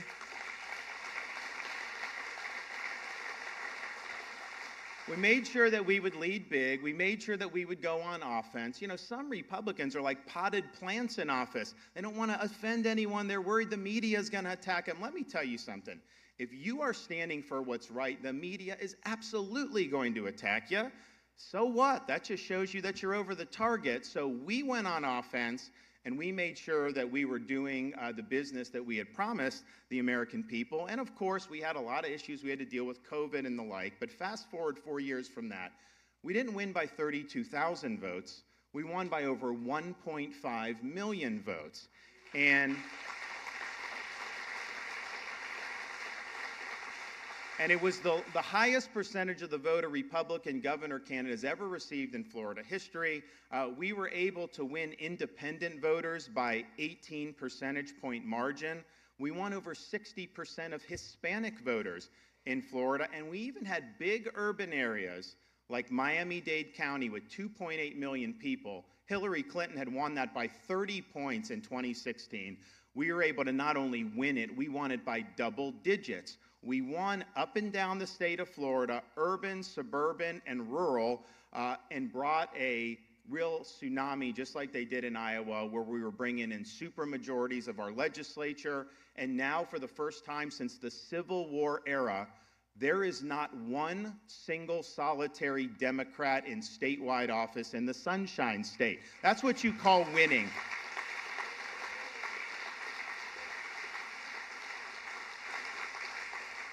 So the lesson is that people respond to leadership.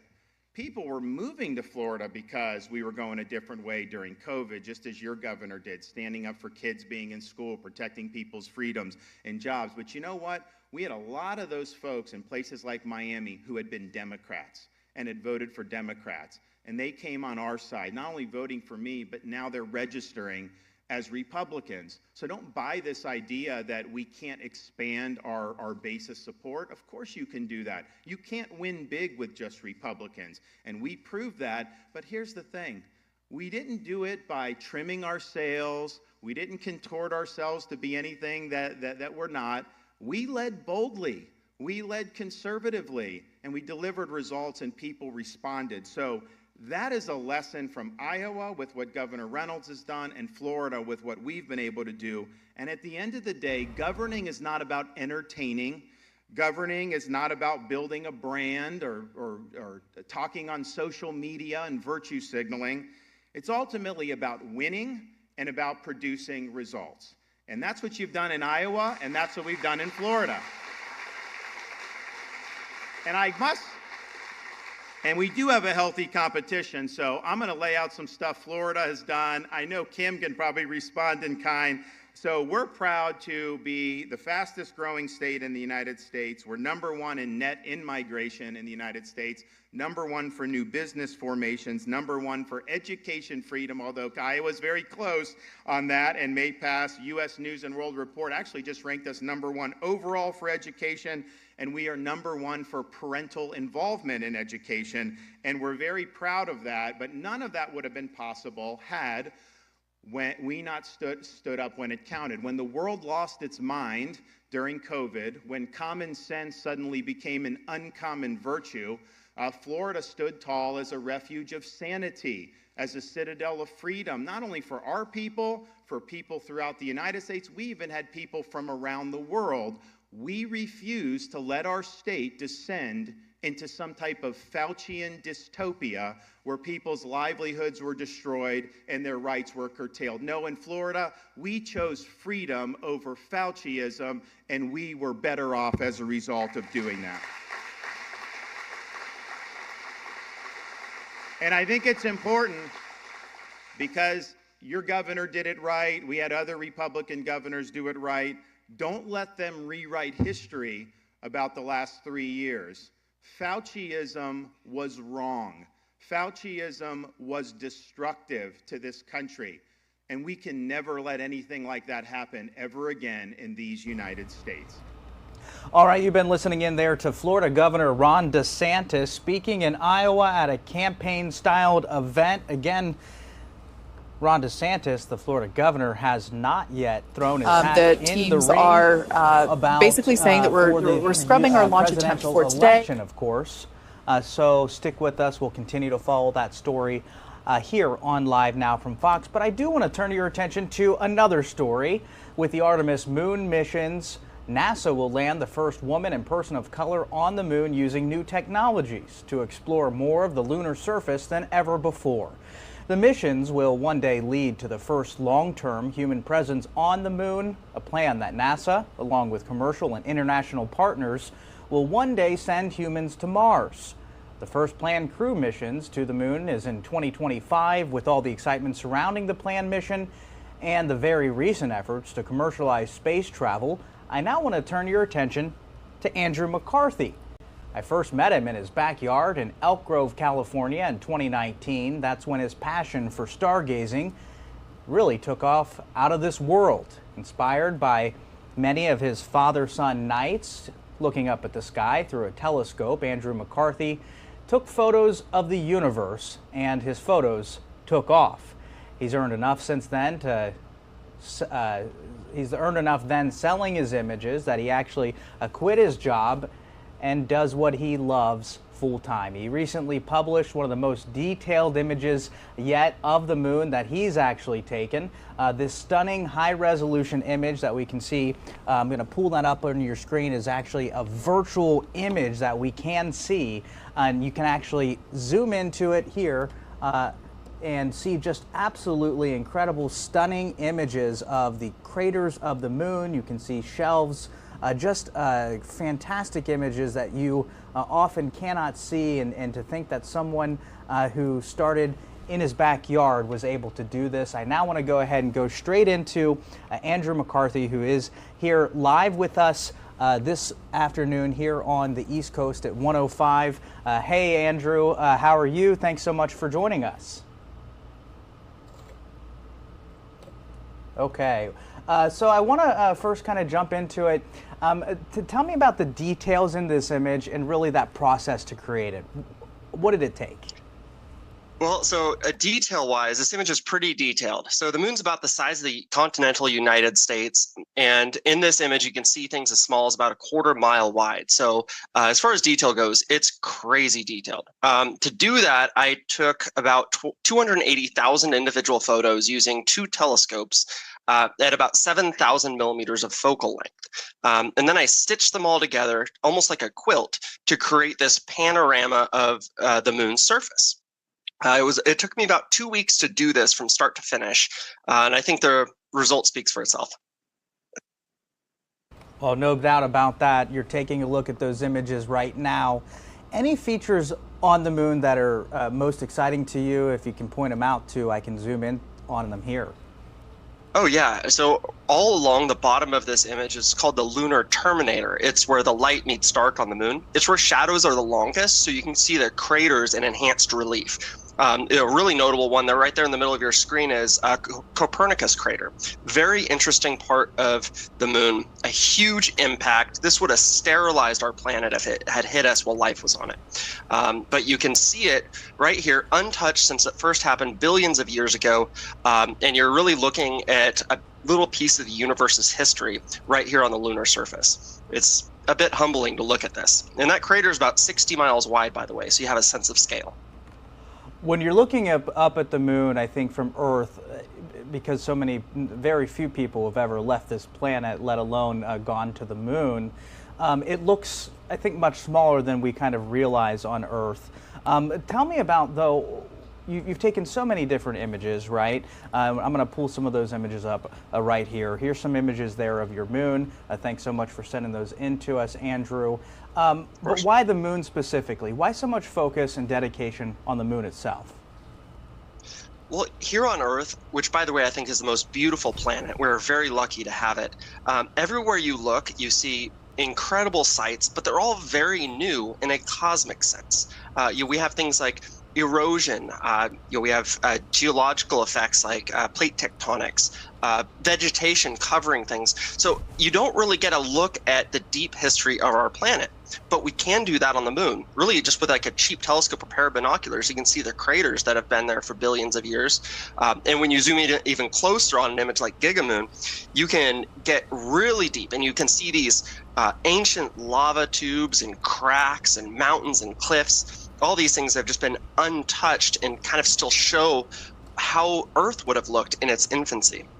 And that gives you such a unique perspective on just how blessed we are to have our own planet. And it's really changed my own perception of the universe as well.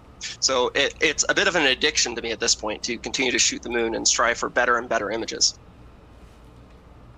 Well, the images that I see have been spectacular so far. I've been following you again for years, since we first met there in your backyard in Elk Grove. It's crazy to believe how time flies.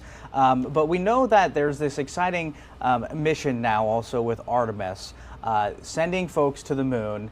And I understand that you've been involved somewhat as well with the Artemis mission. Tell me a little bit about that. Well, I take very little credit for the Artemis mission. The one little piece that I had was, if you looked in earlier photos of the rocket before it went to the moon, hanging from the mobile launching platform was one of my images behind the Artemis logo. So I was very lucky to have been a little small piece of this historical mission, which is really exciting and I'm following very closely. Now, NASA is expected to send crews back to the moon later to build a permanent settlement there. And, I would ask you if you're excited to be able to try to take pictures of the settlement, but my understanding is that it's not that easy. It's very much not that easy. As I mentioned, Gigamoon is my most detailed image of the moon I've ever done. And the smallest things I can see are quarter-mile wide craters that just show up as little tiny specks. So to see a settlement, it would have to be larger than that to capture it with my current equipment. In order to see something the size of the proposed settlement, I would need a telescope that's probably about the size of a football field. So unfortunately, no good images coming soon of anything man-made on the moon until we really start to take over and grow that settlement. Yeah, I imagine you would probably need a large-scale observatory, something incredibly massive that would take a lot of dough to put together.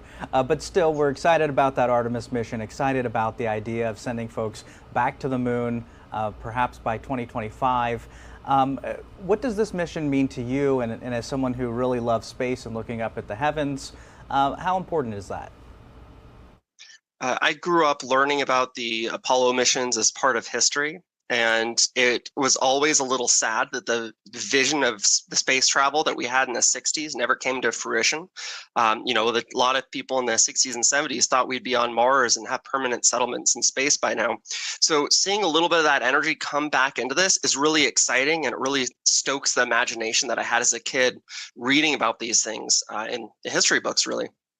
And of course, anything gets more people looking up, I'm really excited about, and that's exactly what NASA's doing right now.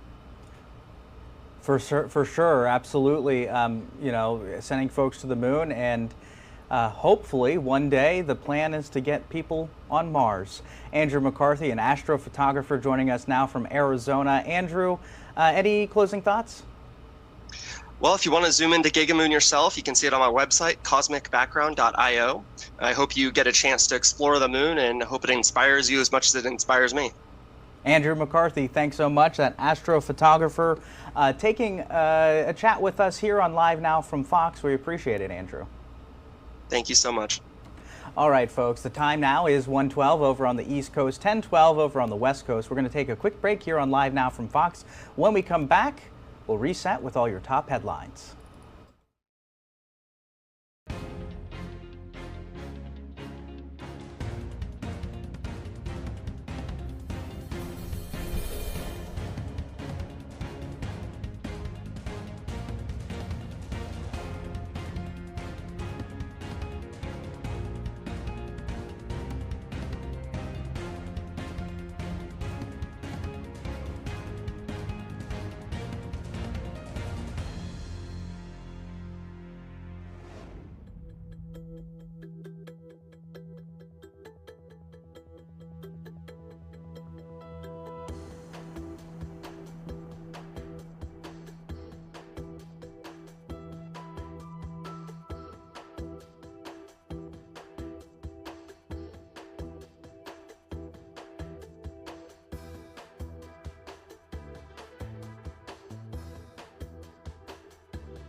Hey, Nicodem, it's Giacomo. Can you hear me okay?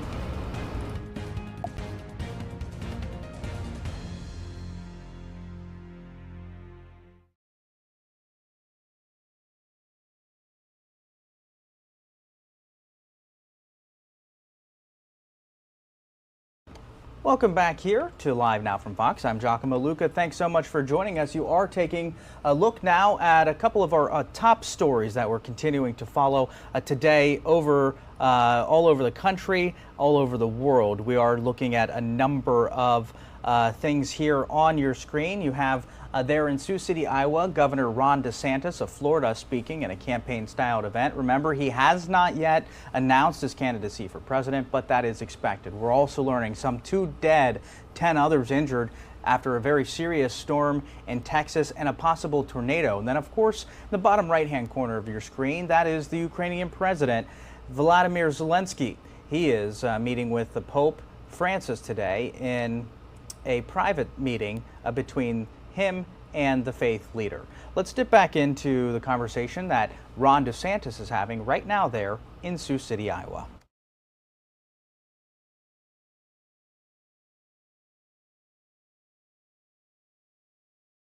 Back on the other side of the border. Don't give them a piece of paper and say you come back for a court date in 4 years.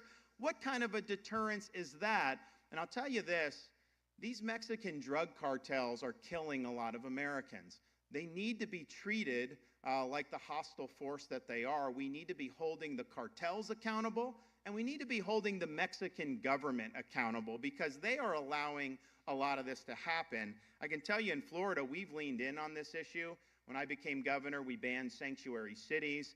We actually have people say, you're not a border state. I'm a maritime border state. They run boats from Haiti and some other places with illegal aliens trying to come to Florida. Coast Guard's responsible. They actually do a good job. They just don't have enough people. So we have put forces in place, state people, to help the Coast Guard. And we've been interdicting a lot of vessels. Since August, we've repatriated over 12,000 illegal aliens back to Haiti, back to some of these countries. And guess what happens? Guess what happens? When they see that they will be stopped, turned back, and repatriated, they stop coming.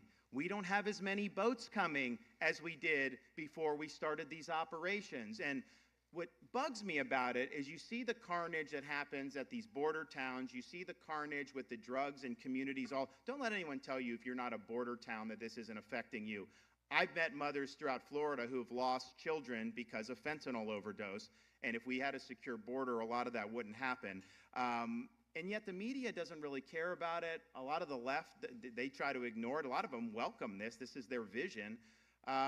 They only seem to care when Florida brought 50 illegal aliens to lovely Martha's Vineyard, their little enclave. Then they got really upset about that. Now, I do think that as big as the border is, we have got great border patrol. Even if you had good policy, which we don't now, if you did, you can't do it with personnel alone. You do need a wall constructed along the southern border, and I support doing that. I've always supported doing that. And what I've told the Biden administration is, so we had Hurricane Ian came through Southwest Florida. Some of you I ran into, some of you have places in Southwest Florida, so you know. And there was a monster storm. It actually ripped out a bridge going from the mainland to Pine Island, and it severed the causeway going to Sanibel Island in 3 different locations. And these were not state bridges, was technically not our responsibility, but the locals are being told it's going to be 6 months before we restore connectivity to you. And so they came to me, their governor, we can't wait 6 months. And I'm like, I agree. So I got my guys together. I said, listen, no bureaucracy, no red tape, and no excuses. I want these bridges back up and running as soon as possible. So we accepted the job. Pine Island Bridge didn't take 6 months. We restored it in 3 days. And the Sanibel Causeway was back 2 weeks later after that, almost 5.5 months ahead of schedule. And I raised that just because I am willing to send my Florida folks who built those bridges. I'll send them to the southern border. We'll get cracking on this wall, Joe. Just let us know. Put us in. We'll get it done.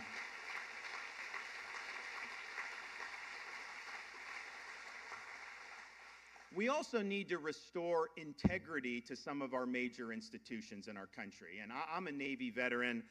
You know, I volunteered. I didn't get, you know, my school paid for anything. It's just something I felt I wanted to do. You know, volunteered to serve in Iraq, so we did a pump in Iraq, and I got to meet a lot of people along the way. And even in some of the worst days in Iraq, you still had people that wanted to sign up and come knowing they would get sent to Iraq because it meant a lot to them to wear the uniform of our country and they wanted to serve. Well, now you have very difficult time recruiting people who want to serve. Why?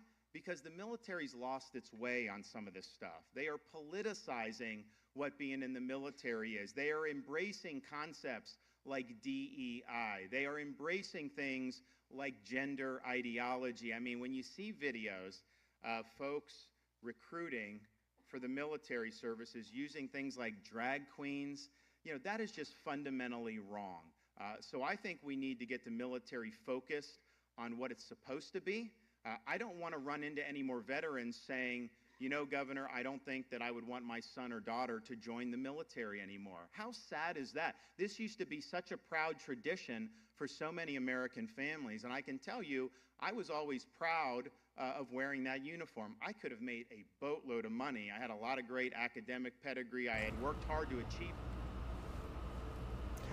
You have been listening in there to Florida Governor Ron DeSantis speaking over in Sioux City, Iowa. Remember, he has not yet officially announced a presidential campaign, but of course he has been hosting a number of campaign-style events throughout the past several weeks. Of course, up on the top right-hand corner of your screen, you can see there 2 dead and 10 injured in South Texas in a storm there. That is, of course, as officials in Texas continue to monitor that area. We believe a tornado may have struck that area, and that's down near Port Isabel in southeastern Texas. And then on the bottom right hand of your screen, you can also see Ukraine's President Vladimir Zelensky meeting with Pope Francis just within the past couple of hours. All your top stories, some big events happening here on Live Now from Fox. But I do want to turn to what we celebrate during the month of May here in the U.S. and all over the world. People celebrating Haitian Heritage Month, recognizing the rich history, culture, and contributions of Haitians to the world. It also promotes the awareness and understanding of the Haitian American community. I now want to go ahead and bring in Nicodeme Jean-Baptiste, the son of Haitian immigrants. He's also a first-generation American and owner of a mobile lab service. He's based over in Orlando, Florida, same area where Live Now Fox is based as well. Good afternoon. Welcome here to Live Now from Fox, Nicodeme. Thanks so much for joining us. I want to go ahead and jump right into it. Tell me about your parents specifically. I really want to know about them. Tell me about their journey from Haiti to the Americas and how it really has inspired you. Yeah, so my mother and father both immigrated from Haiti to the United States in their early 80s. I want to say 1980. Both parents came on a boat. My mom, she almost passed during her journey here to America. If you see her, she has scars all over her body from when the boat actually crumbled. But she was so determined to get here. My father as well, he was so determined to get here. And, when they arrived to the United States, they worked as immigrants. They, faced a few challenges and everything with learning the English language and, finding jobs, but they just, they continue to persevere and just push to just contribute to America. One thing that inspired me was just to see how hard they work. And, it's one of the things that create an impression within me, and not only my family, but the community, the Haitian community as well, how hard they work.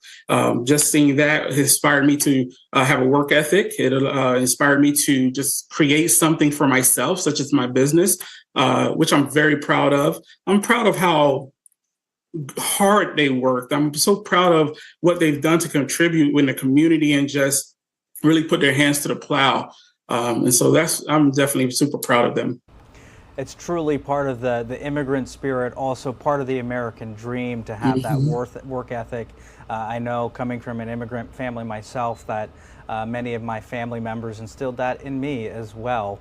As we celebrate Haitian Heritage Month. What is it that you want people most to understand about your culture and heritage? Listen, the people in Haiti and just the Haitian culture is so beautiful and rich. They're strong people. They work hard. They never want just handouts. They want to work for what they accomplish or what they receive. They love to gather every May. In different parts of the United States. They gather together to celebrate the culture, whether it's the food, whether it's the art, whether it's the music or movies or just everything you could think of. They just celebrate their accomplishments. A lot of Haitians that immigrated here, they have children who are successful, and it's so amazing to see that. And, a lot of my clients, they when they learn that I'm Haitian, they'll always say, oh, I knew a guy I used to work with that was Haitian. And, I had an employee that was Haitian. And I tell you, he's such a hard worker. He was one of the nicest people ever, and that brings a lot of sense of pride for me, because I just get excited about knowing that those are my people, and so, it's wonderful. How does that go with you day to day then? How do you bring that with you in your day to day as a Haitian American, small business owner here? How does your culture, how does your heritage really start, I suppose, inspire you to work here and to do the things that you're doing and to share that with others as well? Yeah. So, again, seeing how hard my family worked and seeing the benefits here in America, being that I am born here in America, I knew I didn't want to take it for granted, right?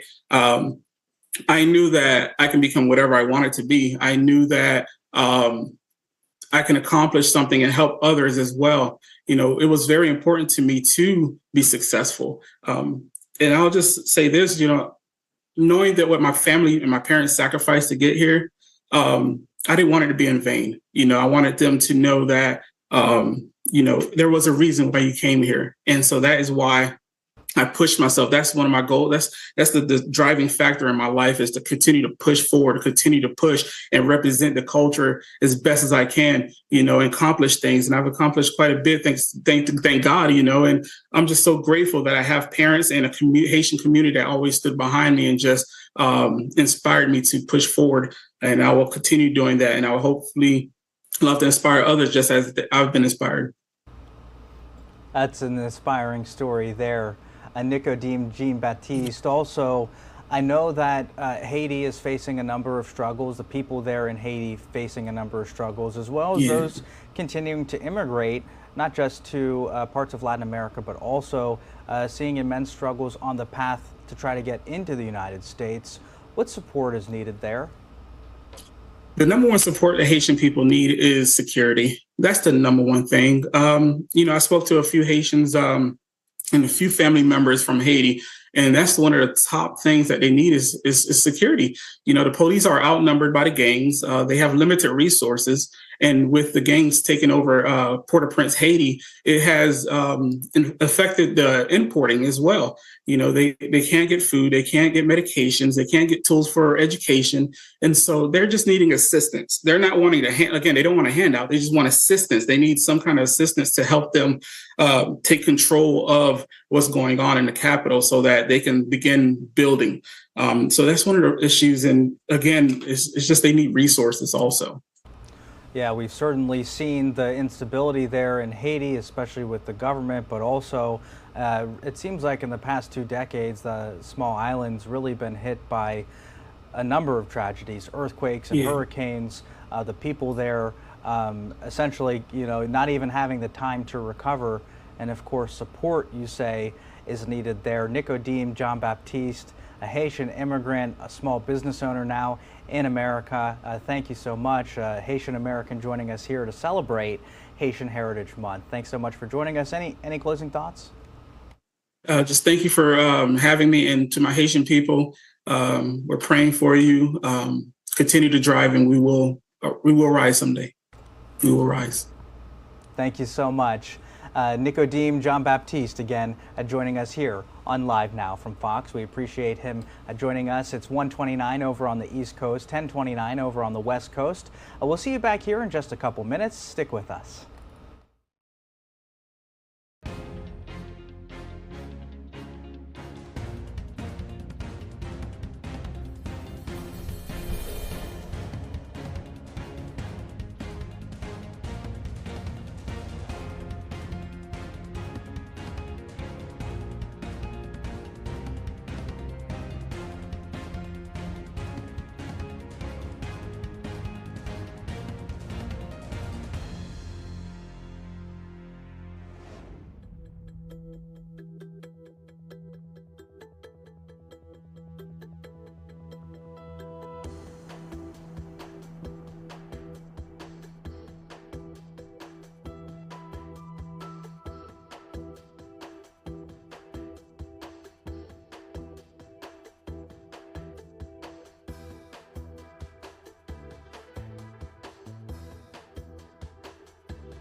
Welcome back here to Live Now from Fox. This is Giacomo Luca. It's 1:31 over on the East Coast. It's 10:31 over on the West Coast. We got a number of top stories that we are hitting today. You can see those up on your screen right now. Governor Ron DeSantis of Florida speaking in Sioux City, Iowa.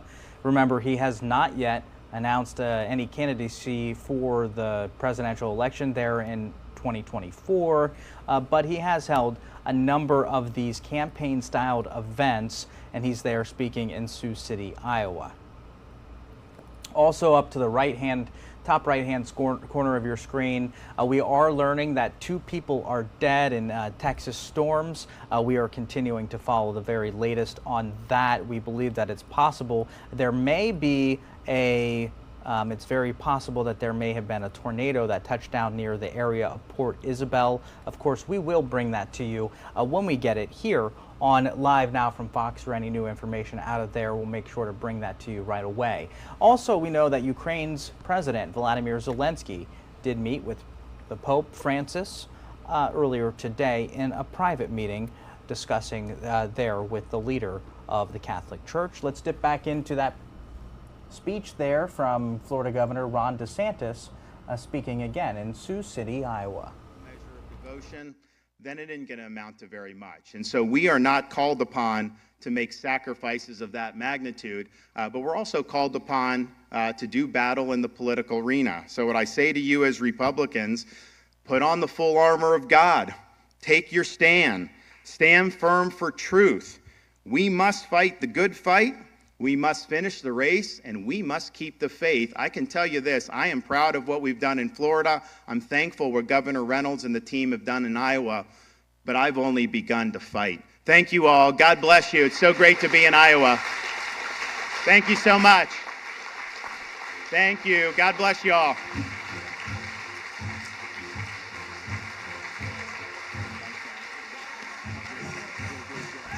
Florida Governor Ron DeSantis wrapping up there in Sioux City, Iowa, after another campaign-styled event there discussing his politics and what his state, the state of Florida, has done under his leadership.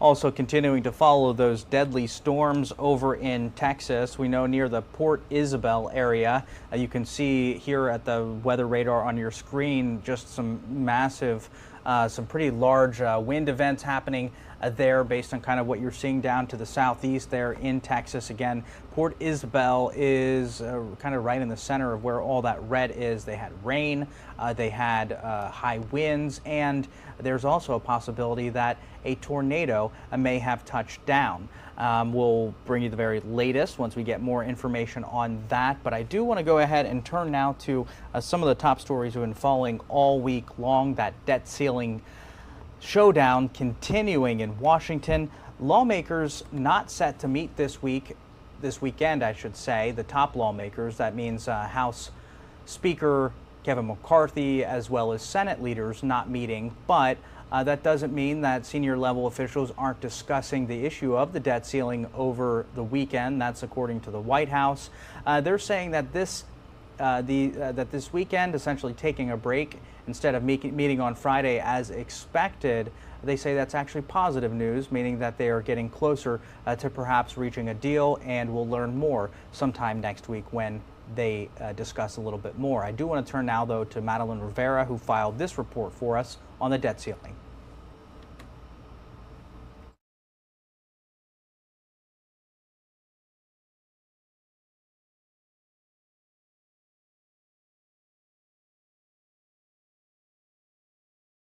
There will be no repeat of this gathering over the debt ceiling this week. After initially agreeing to huddle again on Friday, President Biden and top lawmakers will now reconvene next week, hoping that pushing back the meeting could bring them closer to a deal. It's not a delay. I don't think there's enough progress for the leaders to get back together. Around-the-clock conversations have so far brought no breakthroughs. Both sides are still digging in. Democrats are adamant there should be no negotiations over the debt limit, while Republicans are refusing to budge over spending cuts. The extreme MAGA Republicans have taken control of the House of Representatives, and they're holding our economy hostage by threatening to default on our national debt. a debt we've already incurred over 200 years unless we give in to the threats and their demands. We want to be responsible. We want to be sensible. Some Republicans are hopeful the decision to postpone the meeting until next week could be a sign the White House is changing course. I got the sense that Joe Biden does want to come to a compromise, and I hope he does. The White House, however, is revealing few details. But I can confirm, as you all have been reporting, that the staff met yesterday to follow up on the conversation, to talk about congressional leaders, the 4 congressional leaders and how they saw moving forward on budget and spending. That's regular order. A source tells Fox the White House is opposed to making any cuts to the Inflation Reduction Act, but would consider rolling back COVID funds. In Washington, Matt Rivera, Fox News.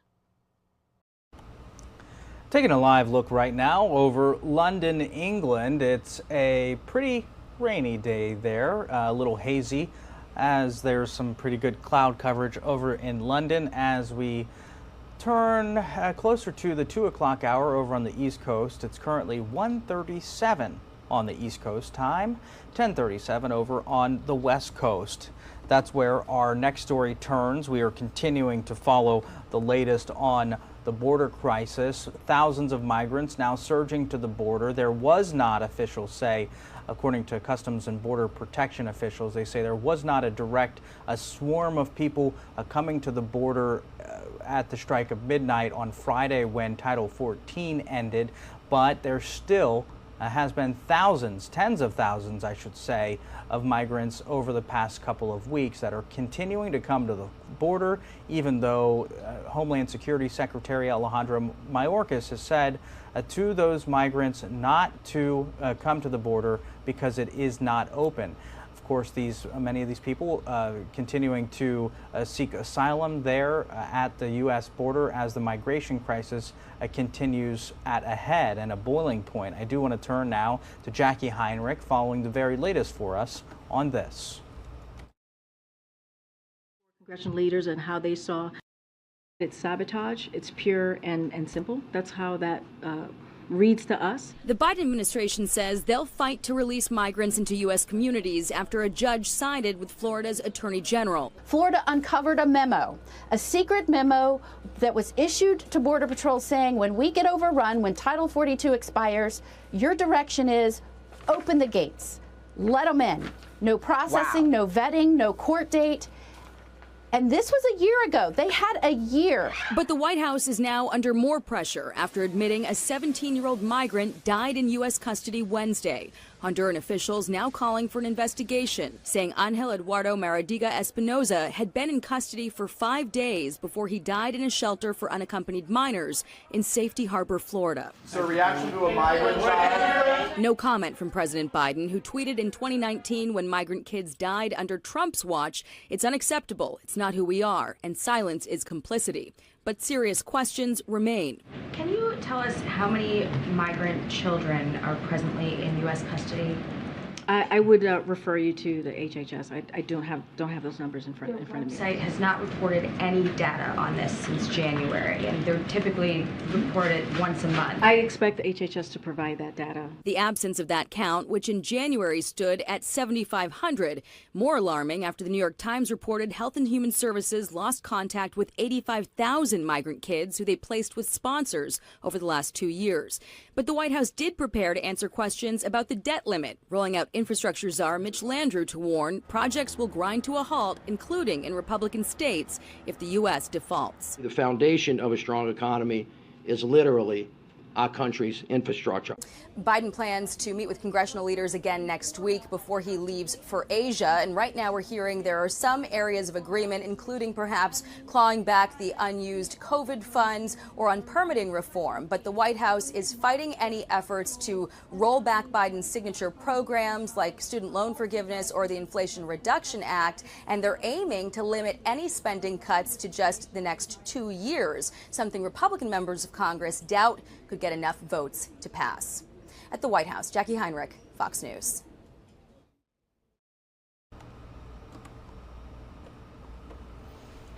Meanwhile, cities throughout the U.S. are preparing to receive busloads of people at potentially record numbers, straining resources as migrants head north from the border. Fox News correspondent Alexandria Hoff has more from Washington.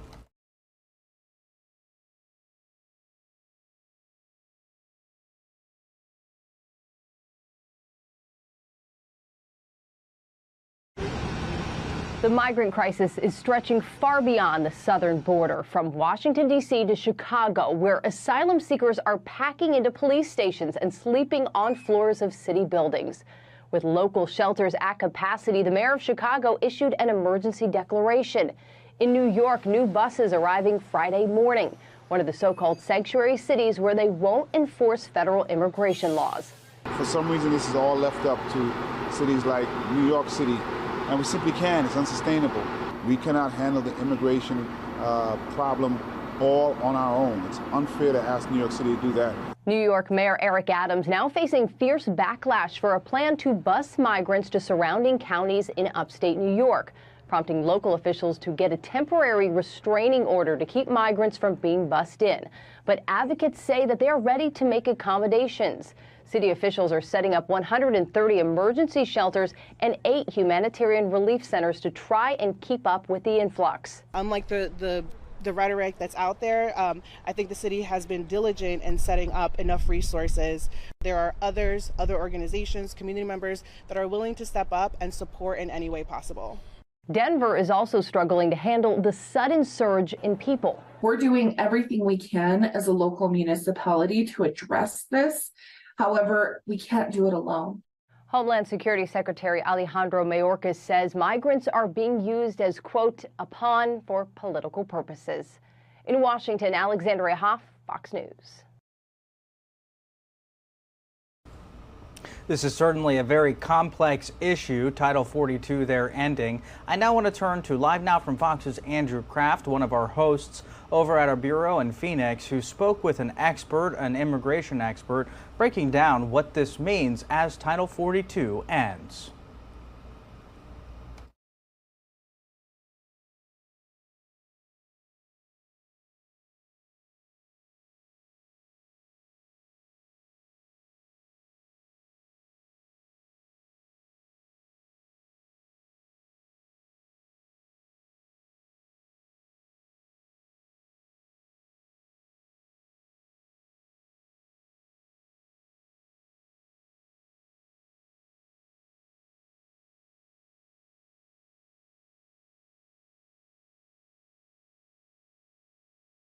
Title 42 has only been in place since March 2020, and it was supposed to be a response to the public health circumstances related to the COVID-19 pandemic.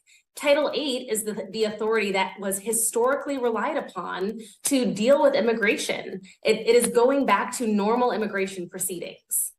Okay, and so, statutorily, what is the difference? Title 42 was just a rule. Congress didn't pass the law. It was mired in the courts between the Trump and the Biden administration. But now it's going away. What is this, post-Title 42 landscape going to look like, do you think? Well, it's impossible to say. Title 42 in and of itself created a lot of the chaos that I think we're seeing right now. Under Title 42, individuals were rapidly expelled either to their country of origin or to Mexico without any real due process, without immigration proceedings, without a deportation order. What's going to happen at midnight tonight, or 9 p.m. here in Arizona, yet to be seen. There are a suite of new policies coming out of the Biden administration that will significantly impact what this process looks for migrants as they attempt to seek asylum in the United States. Importantly, one of those policies is a transit ban that was announced yesterday, which would restrict access to asylum for those who do not either present at a port of entry with an appointment using a smartphone app called CBP One, or first seek asylum in a transit country unless they qualify for certain limited exceptions. We've also heard an announcement about the intention to increase reliance on expedited removal, in particular, the use of expedited removal within the confines of CBP custody, where historically there's been almost no access to counsel. And so our fear is that migrants will be facing this new asylum transit ban in expedited removal proceedings within CBP custody, meaning they're really going to be up against a significant challenge, and potentially individuals who have real fears of persecution in their home country may be expelled. Yeah. I want to just pose to you some of our reporting here that there have been record numbers of illegal crossings just in the last 3 days, upwards of 10 to 11,000 crossings a day. That is a record. But let's play devil's advocate for this moment in time here. You're hearing that the illegal migration flows are just going to continue. They're going to be record numbers since Title 42 is ending. But what about the flip side of that? Are we just seeing a lot of these illegal crossings in the run-up to Title 42 ending? You know, Title 42 could end and we're not going to see these massive flows. Do you think that's going to happen? So migratory trends ebb and flow throughout history. And I think it's really important to put this in context. Title 42 is part of what has created the problem. There is a backlog of individuals who have been attempting to seek asylum for over 3 years now. And the way to fix that problem isn't to continue to kick the can down the road and to delay a restoration of normal immigration proceedings. It's to implement actual infrastructure that helps facilitate and create expedited access to asylum without compromising our constitutional bedrock, our foundation of due process. It doesn't mean it's not going to be challenging. This is a challenge and we need time to make sure we get this right. And so my hope is that we can avoid being reactive and can take the time that we need to make sure that we create an infrastructure that respects human rights and respects our obligations under domestic and international law, not to send people to harm. All right, we will go ahead and go back into this conversation that Andrew Kraft had with that expert on Title 42, but we are going to take a short break here on Live Now from Fox. Stick with us.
Welcome back here to Live Now from Fox. I'm Giacomo Luca. Thank you so much for joining us. It's 1:50 over on the East Coast, 10:50 over on the West Coast. Up on your screen are a couple of live images that we have been following all today, live in Sioux City, Iowa. This is an event after Governor Ron DeSantis spoke there. That's the Florida governor who has not yet announced his campaign for the presidency, but continues to host a number of those campaign-styled events. Also live at the U.S. Capitol, a number of major political events happening this week, including the end of Title 42, a COVID-era border policy that has had some pretty dramatic impacts here in the U.S. as migrants continue to flood and head to the border attempting to seek asylum. Also, we're learning 2 dead, 10 people have been injured in South Texas following big storms there, likely a possible tornado hitting the ground near Port Isabel in Texas. We are going to move back into one of our other top stories of the day. Actually, this week, we've been following it really all week long here on Live Now from Fox. The Marine veteran who applied what turned out to be a fatal chokehold to a homeless man causing a disturbance on a New York City subway train is facing a criminal charge. Daniel Penny turned himself in to NYPD just yesterday. We brought that to you as it was happening live here on Live Now from Fox. That is some of the video that we had there of Daniel Penny turning himself in again on Friday morning. The family of the homeless man, though, once again speaking out. Fox News senior correspondent Laura Ingle is in New York with the latest.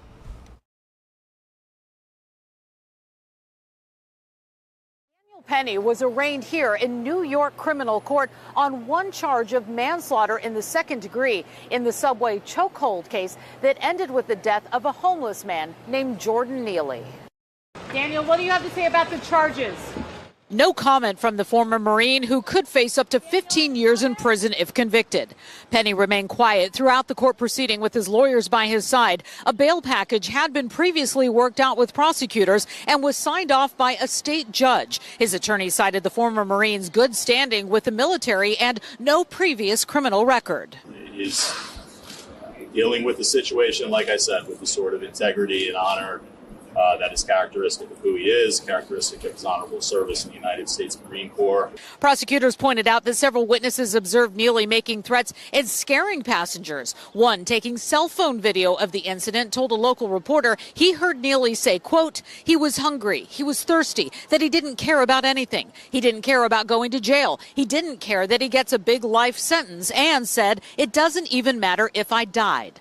All right, thanks so much to Laura Ingle reporting there. We're going to take our final commercial break of the hour here on Live Now from Fox. Stick with us.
Welcome back here to Live Now from Fox. I'm Giacomo Luca. Thanks so much for joining us. EU leaders meeting today discussing the Indo-Pacific European partnerships and some of the issues that continue to trouble much of Europe in the East, especially, and in Southeast Asia. I do want to go ahead and turn now to those conversations happening in Stockholm, Sweden. Let's listen in. Big partners and deeply integrated. Raw materials, goods, services, talent, and information will flow freely. The benefits are shared and inclusive, and our interdependence are underpinned by strong trust in each other to maintain a level playing field on which fair trade, practice, and secure chains of supply are the rule, not the exception. We work together to fend off attempts to put political pressure on each other by economic means. Secondly, we will be a sustainability champions. Combating climate change requires a holistic approach and cooperation on a level never seen before. We need to innovate at scale and transition at speed. But it also includes energy security, climate adaptation, and access to critical raw materials. These are the building blocks of the low-carbon economy, and it requires us to work together. Thirdly, we are broad security promoters. We recognize that the breach of the UN Charter undermines the security of every state and is a crime against all of us. And a small country that is fundamental to Sweden and underlying our motivation to support the UN system. I also see that we have established cooperative means to counter threats but know no borders, be it cyber espionage, disinformation, pandemics, natural disasters, or human security. Sovereignty and respect for one another creates equal the conditions for purposeful and long-term cooperation. In an Indo-Pacific century, we need security to ensure collaboration. The key word in all this is together. As we embark on this journey, the world grapples with aggression, economic turbulence, and extreme weather. However, I believe that the European Union and the Indo-Pacific are large enough to promote sustainable and inclusive development, purposeful enough to address global challenges and the climate crisis, and strong enough to promote broad security, including human security. Now is the time to focus our political dialogue on how we can ensure prosperity, sustainability, and security for all. Like the Indo-Pacific itself, these issues are interconnected and require an inclusive approach. We have common interests, global relevance, and a great untapped potential for enhanced cooperation.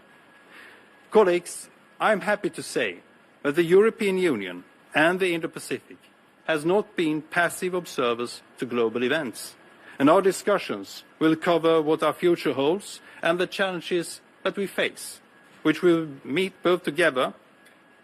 Now, let me introduce my dear co-host, the EU High Representative for Foreign Affairs and Security Policy and Vice President of the European Commission, His Excellency Josep Borrell Fontelles, who will share our opening and closing sessions today. The podium is yours. Thank you very much.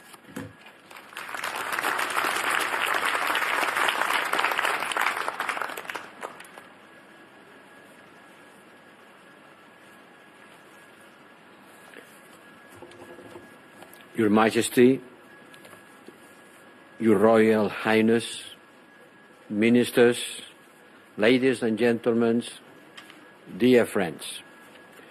I want to thank the government and the people of Sweden for hosting this second European Union Indo-Pacific Ministerial Forum in Stockholm here today.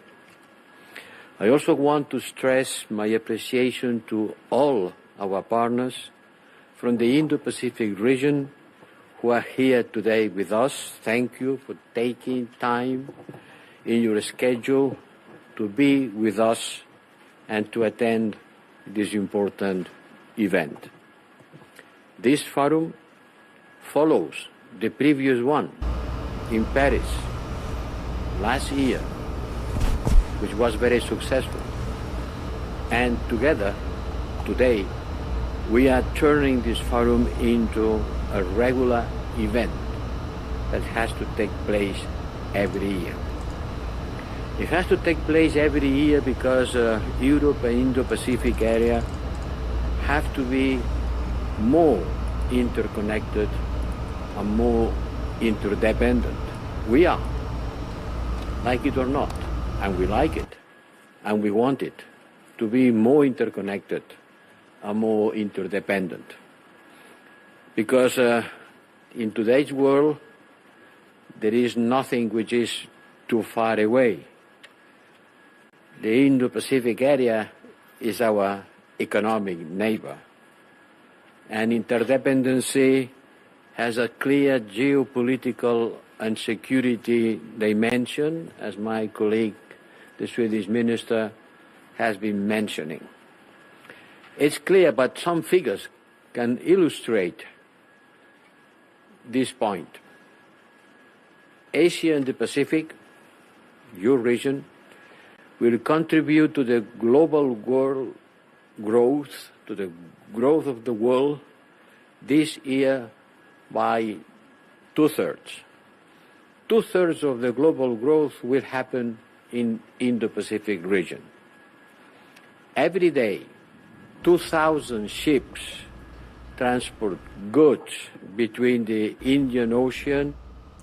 All right, you have been listening in there to officials over in Europe with the European Union discussing the Indo-Pacific Ministerial Forum. That's as they work to build more sustainable and inclusive partnerships together. We are going to go ahead and turn our attention back to some of the top stories happening here in the U.S. We've been following the big politics out of happening this week all over the country. Some big events, of course. It's been a rough week. It's been a very busy week. The 2024 presidential race now quickly heating up. And while there are a few candidates in the ring, we know that there are two top candidates, including the incumbent Joe Biden and his political rival, former President Donald Trump. This week, and they both ramped up their campaigns this week and appear to be frontrunners for their respective parties thus far, though major events for both candidates this week are also putting their campaigns to the test.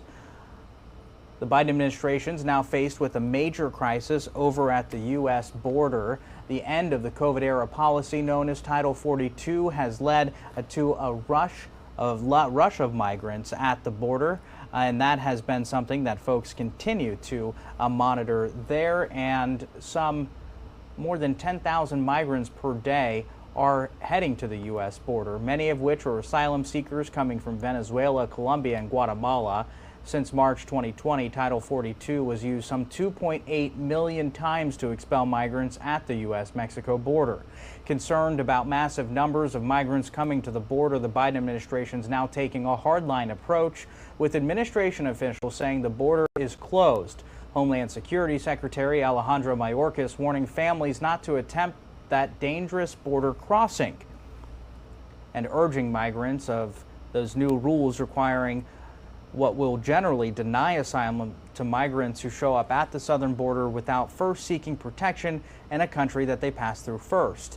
Meanwhile, faced with inflation as well as that looming debt ceiling, senior officials will negotiate over the weekend, and a meeting between top congressional leaders and the White House is expected sometime next week. But of course, this week also, former President Donald Trump appearing in a CNN town hall responding to questions about a Manhattan grand jury having found him liable of sexual abuse as well as defamation in that case, awarding the advice columnist E. Jean Carroll $5 million, although they stopped short of calling the incident a rape and did not hold Trump liable for that. Trump is also facing business records and an investigation in Georgia related to meddling in the 2020 election. And here to talk a lot more about this is Isaac Hale. He's a professor over at Occidental College in Los Angeles, a new friend of the show here on Live Now from Fox. We appreciate him joining us. Isaac, we have a very busy week that we have to talk about. Thanks for joining us. Let's hop right into it. Of course, first, that pressing humanitarian issue over there at the U.S. border. Let's talk about how does Biden's hardline approach that he's now taking, how are his voters taking that? And is he living up to a campaign promise or not? Yeah, so I think first and foremost, the biggest immigration campaign promise that Joe Biden made in 2020 was that there would be comprehensive immigration reform, something promised before him by Presidents George W. Bush and Barack Obama, neither of whom were able to deliver. Similarly, Biden's dream of comprehensive immigration reform has not panned out. It has not cleared Congress. But that does leave a substantial amount of immigration rules that can be set directly by the executive branch. And in those areas, he's fallen well short of his campaign promises to immigration advocates. So ending detention of migrant families by ICE, raising the cap on the number of refugees that can be admitted into the country, reuniting separated migrant families. These were all campaign promises made by Joe Biden, and all of which he has fallen short on. Now, this issue not likely to be resolved anytime soon, still lingering through the campaign. How do you think that this border issue is going to be used, going to be talked about as we get deeper and closer into that 2024 presidential race? Right. So here's the thing, is that Biden is taking an unexpectedly hard line on immigration, or at least unexpected if you take him at his word from his 2020 campaign statements. But his approach seems to be pleasing no one. Recent polling shows in swing states in the U.S. shows that about half of swing state voters think that Biden isn't being tough enough on the border. And the poll also shows that half of respondents in these swing states think that Joe Biden isn't doing enough for dreamers or undocumented immigrants. So it's kind of a lose-lose scenario for the Biden administration, where they seem to be angering their base and failing to convince or even communicate to conservative people who are hardliners or conservative on immigration that they are in fact being quite hardline on immigration. Meanwhile, the debt ceiling looms. What do you make of the fact that officials are not meeting over the weekend? And I'm talking about top-level officials, okay? This is the Speaker of the House, as well as Democratic leaders in the Senate, meeting with the president. They say senior-level officials are going to talk about it and try to come a little bit closer over the weekend. What do you make of that, and how closely are people watching this economic issue? I mean, I think the answer is they're not watching closely at all, right? This has no material impact on people's lives until it does. If we have a government shutdown like we did twice in the Obama administration in 2011 and 2013, people will start noticing very quickly, right? The federal employees have to stay home from work. Many government services will shut down. And this is a major imposition on people's lives. There was also, in the most recent debt ceiling showdown in 2013, the U.S. got its credit score downgraded. So the answer is voters aren't paying much attention now, but if the government shuts down, people will start paying attention in a hurry.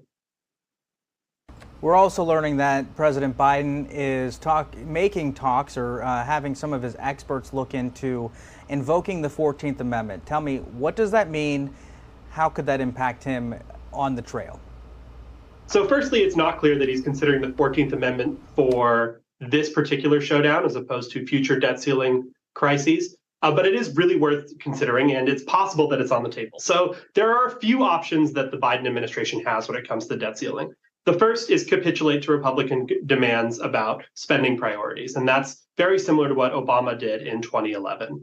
A second option is more like what Obama did in 2013, which is play chicken with House Republicans and basically dare them to default the U.S.'s debt. That's another option. That's sort of what Biden had signaled up until recently when he started meeting with House Republicans.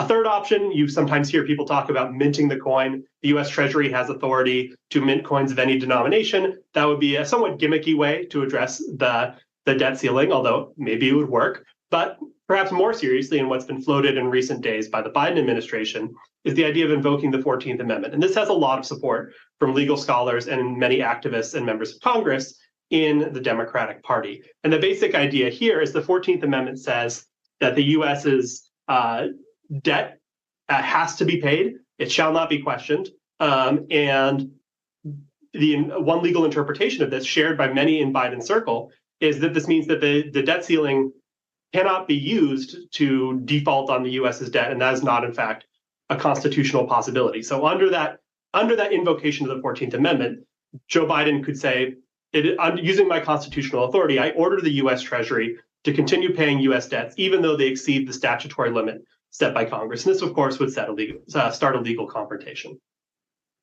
I certainly don't want to see congressmen having to play chicken, especially when it comes down to this debt ceiling showdown. It certainly appeared that way, at least up until this week. What do you make of the fact that they're not meeting directly on Friday as they were initially expected to, and the fact that they have their senior level officials meeting? Do you think that they're as close as we think, or as close perhaps as their officials are leading off to be? I think it's hard to say. I don't think we have a lot of leaks coming out of these meetings. I think we have gotten some signals from Biden administration officials that they are considering making compromises to House Republicans in order to advance the debt ceiling. But this is potentially a very dangerous move, say a lot of legal scholars, a lot of Democrats, right, setting a precedent that the debt ceiling, the payment of debts that have already been issued, expenses that have already been made by the US Congress, using that as a political football, is really setting a dangerous precedent and something that many are averse to happening.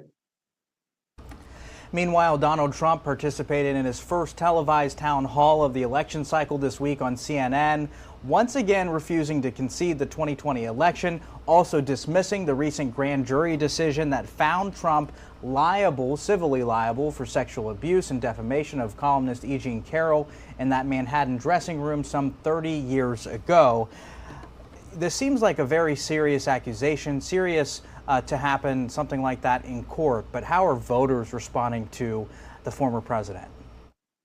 Well, it is extremely serious. And the answer is it's too early to know public opinion on the Carroll ruling specifically, but we do have to remember that Trump was on tape in 2016 making comments to Billy Bush on Access Hollywood, where he bragged about sexual misconduct.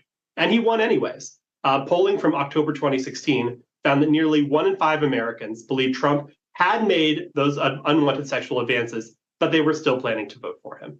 So the idea that this is going to be really, really damaging to his campaign, I think we'll have to wait and see. But given what happened in recent elections where Trump was on the ballot, with many, many voters believing that he has done these things, I think we should be skeptical that there will be a really strong penalty to Trump in 2024.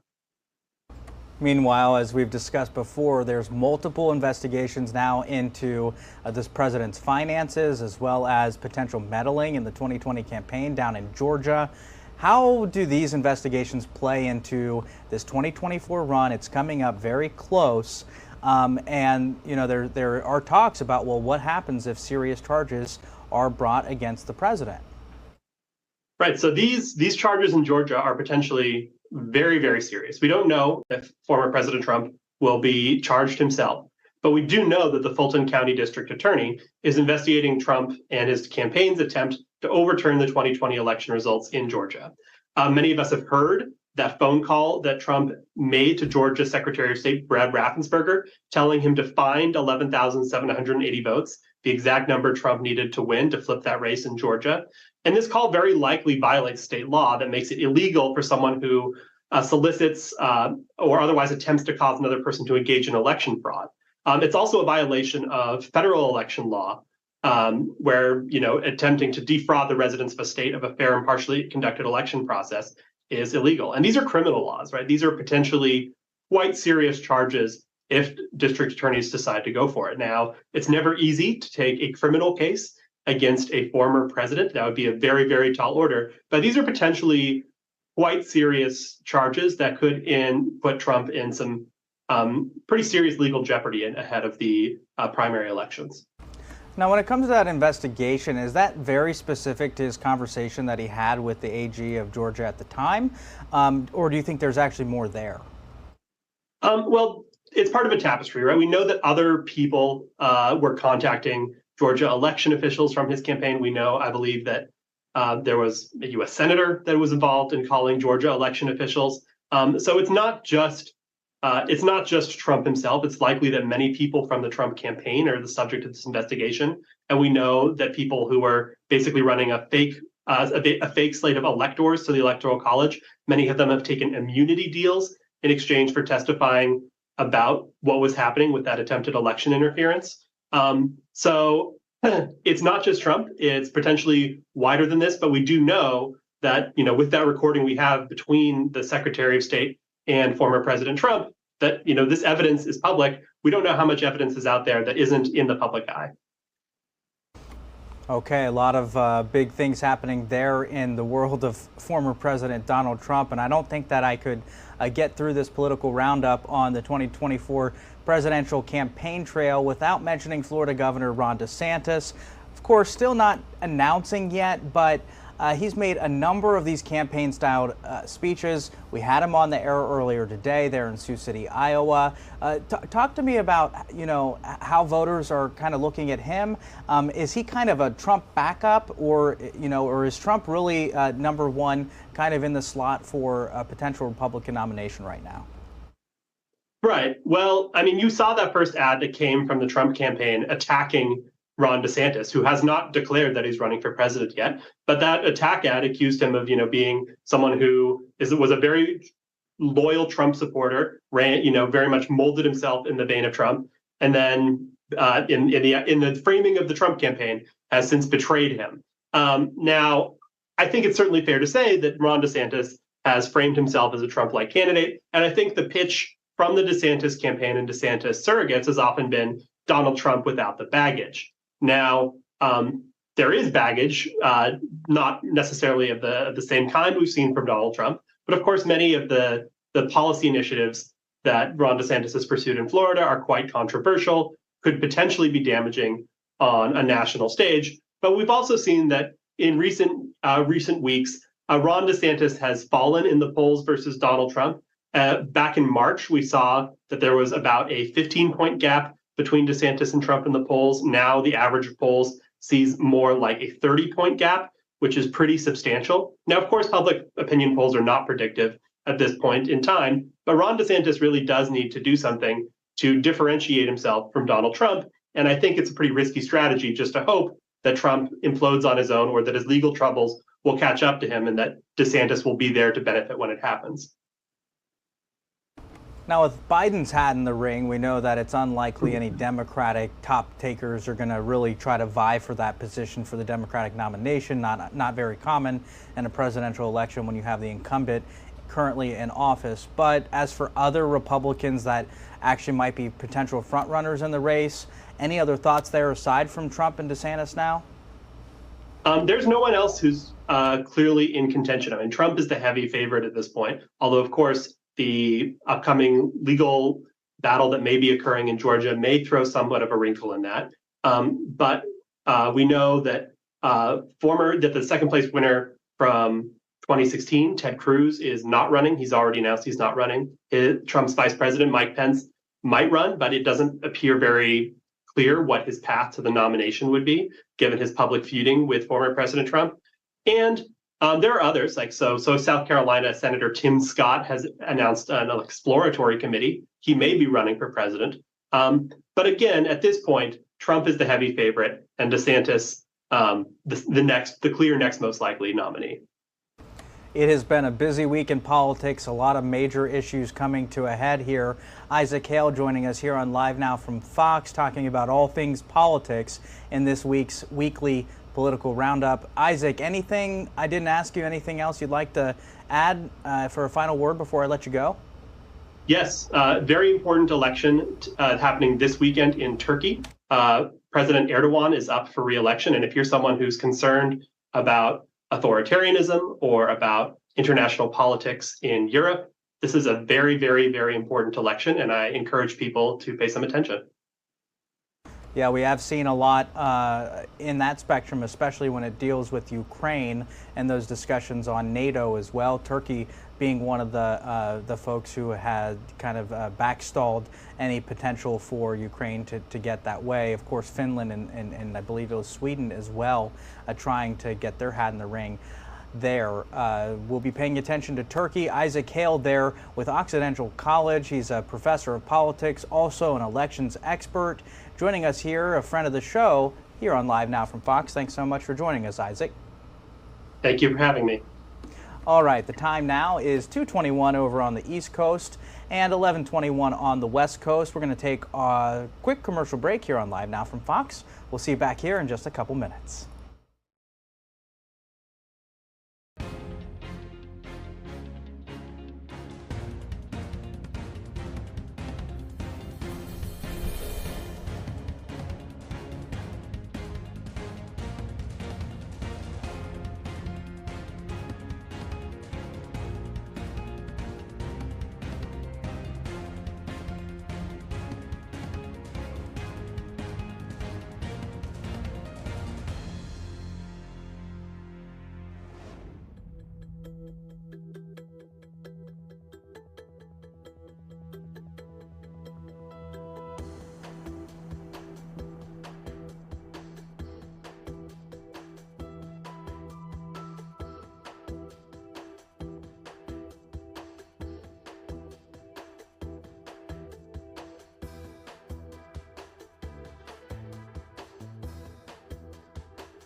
Welcome back here to Live Now from Fox. I'm Giacomo Luca. It's 2:23 over on the East Coast. It's 11:23 over on the West Coast. I do want to jump back into some of your top headlines.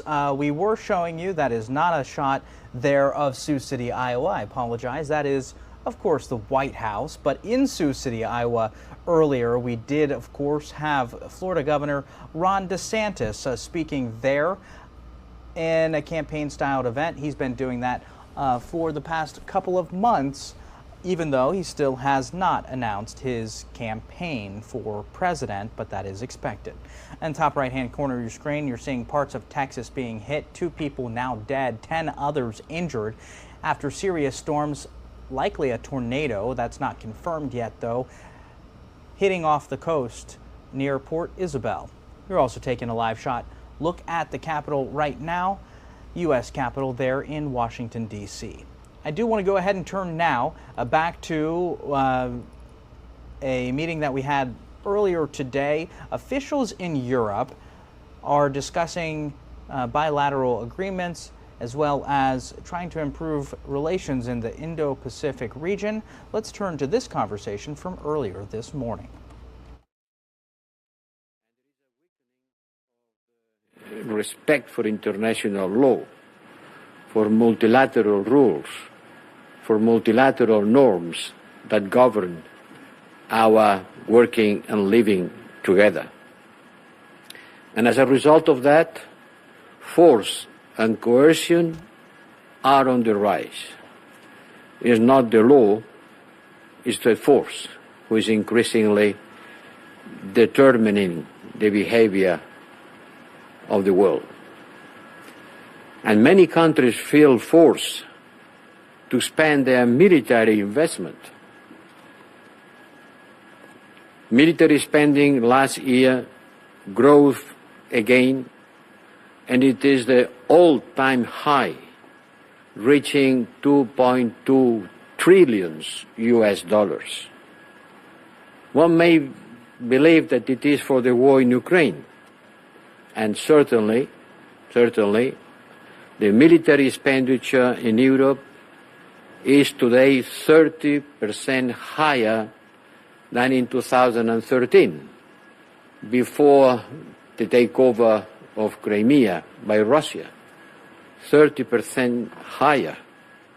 And across Asia, this trend of increasing military expenditure is even greater. Last year, the military expenditure in Asia and Oceania was 40% higher than in 2013. So in 10 years, we have increased our military expenditure by 30% and you by 45%, which shows that we live every day in a more insecure world. But we have vital interest on stability and prosperity. We have vital and common interest in our prosperity and security. Unhappily, the Russian aggression against Ukraine is taking us very busy, consuming a lot of our energies, but it's not just a European war. The principles which are at stake affects everyone, and it has clearly global consequences in terms of food and energy prices for almost all human beings. So we all have a clear stake in each other's security. And that's why we launched in 2021 our strategy for cooperation in the Indo-Pacific. With that, we want to show that we want to contribute to the stability, security, and prosperity of the Indo-Pacific area, because your stability, security, and prosperity is also part of ours. Last year, we launched the first ever strategy for the Gulf region, because we want to be more present and more active across the Indo-Pacific and to build strong partnerships. Last year, in our meeting at Paris, we said that our Indo-Pacific strategy was about concrete actions, not just rhetoric. So 1 year later, what have we done? Allow me to cite some concrete examples of what we have achieved since last year's meeting. In December, we signed a partnership and cooperation agreement with Malaysia and Thailand. We have opened new trade and investment opportunities, including the conclusion of the negotiation for a free trade agreement with New Zealand, the ongoing negotiations with Australia, the resumption of negotiations of a free trade agreement with India, the launching of a Trade and Technology Council that will meet next week for the first time in Brussels, and free trade agreement negotiation that has been relaunched with Thailand, ongoing and intensifying with other Indo-Pacific partners, including Indonesia and Kenya. Last year, we established digital partnerships with Japan, with the Republic of Korea, with Singapore. In October, we signed the EU-ASEAN Comprehensive Air Transport Agreement, of extraordinary importance for the connectivity among us.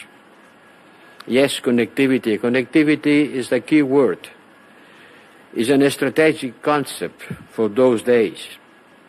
And that's why we launched our global gateway, a plan to boost European Union engagement in the region and to provide a strategic investment in the development of infrastructure.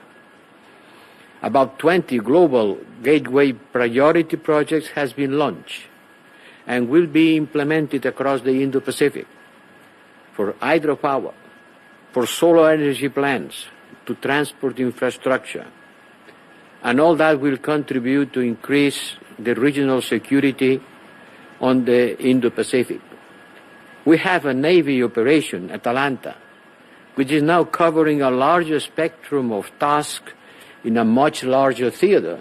It was conceived to fight against the piracy in the coast of Somalia.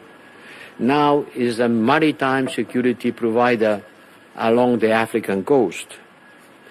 We have conducted successfully joint naval exercises with the Indo-Pacific partners, with Djibouti, India, Indonesia, with Japan, with the Republic of Korea, with Oman, and more recently with the US.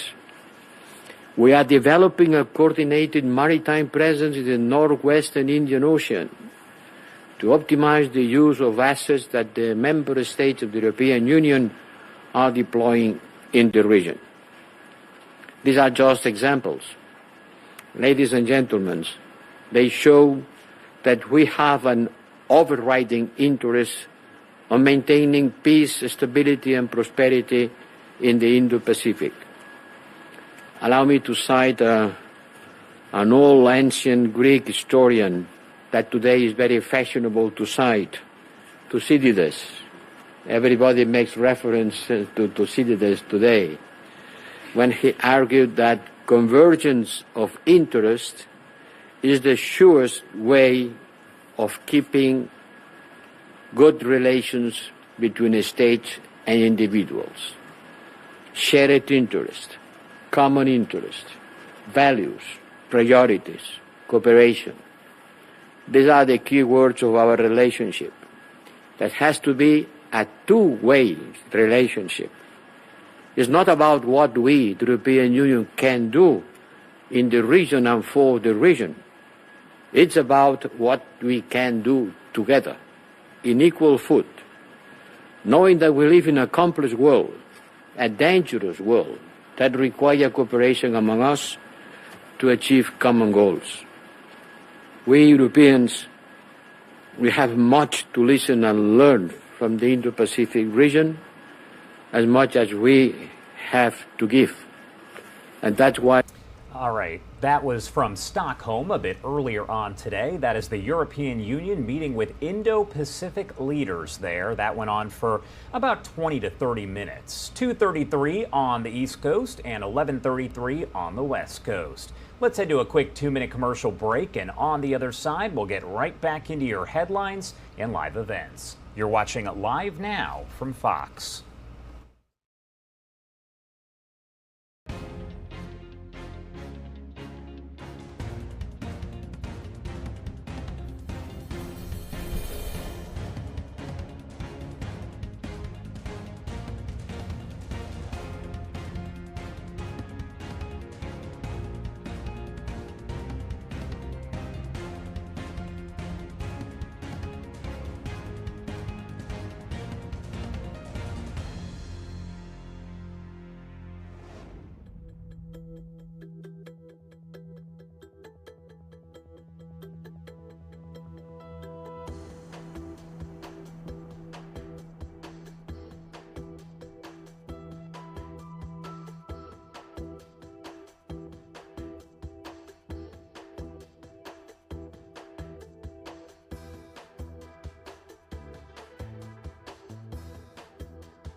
Welcome back here on Live Now from Fox. The time 2:35 over on the East Coast, and it is 11:35 on the West Coast.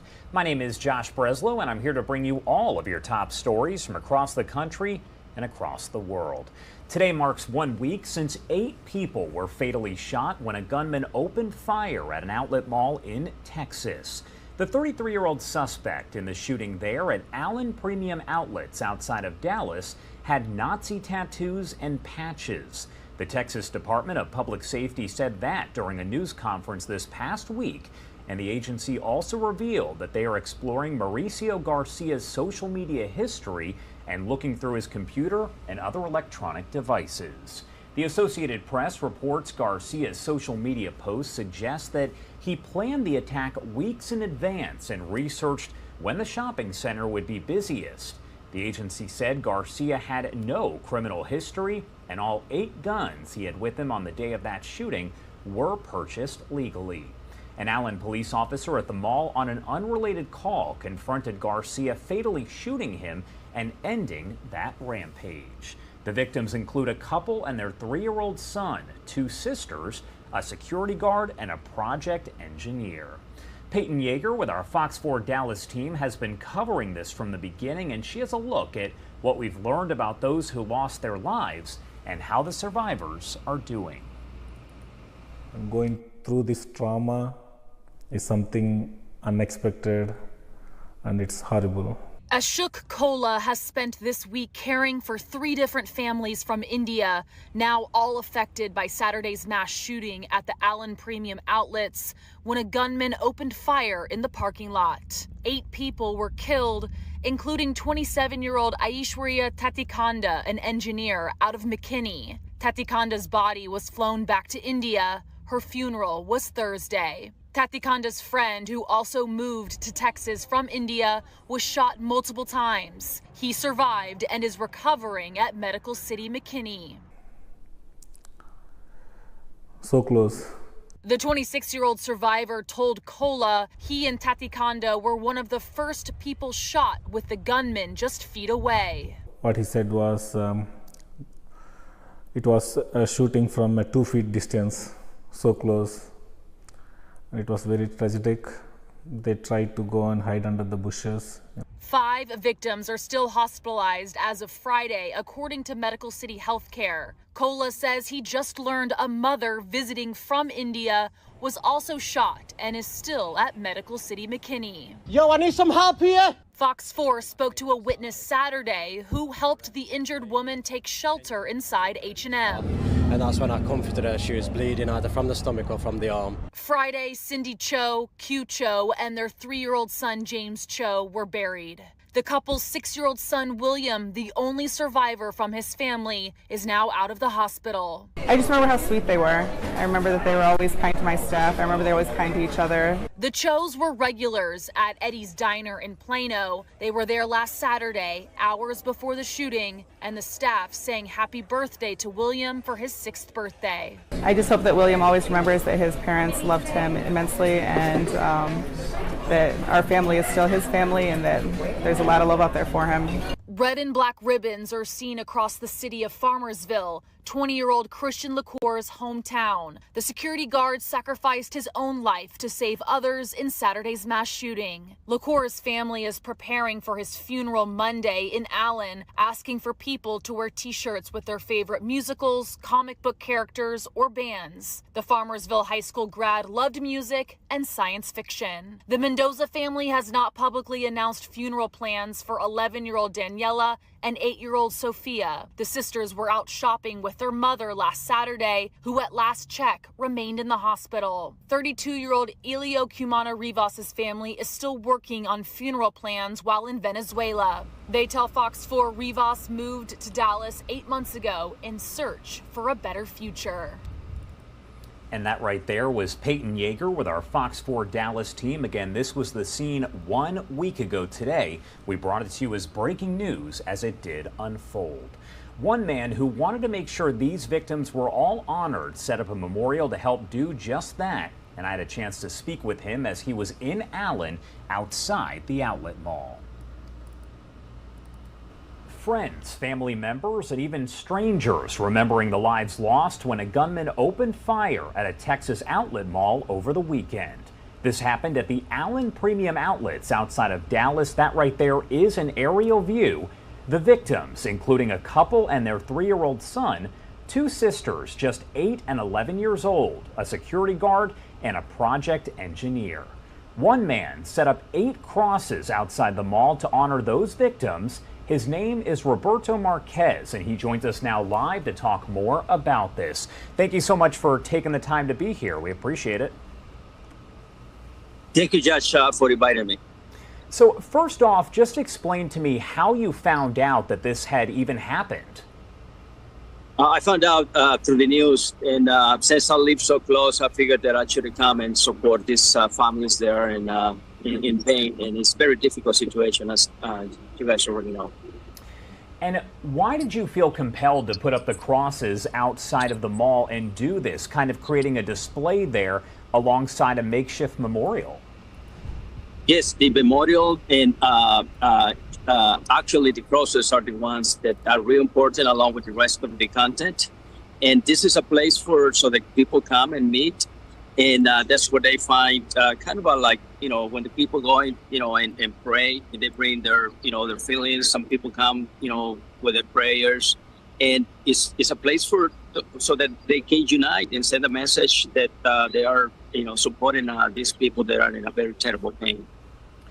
So among the victims was a couple and their 3-year-old child. A fundraising page that was actually set up for them has raised well over $1 million. What does it mean for you to see the outpouring of support from people in the community and even outside of Allen who are coming in to help? This is one of the projects that I've done that I've seen a lot of people, cooperating from different ways. As you say, the people bring money, they bring prayers. And sometimes they're present at the side, and that's a way to kind of they are part of the healing process. What I would say. Just minutes ago, there's a lady that just came.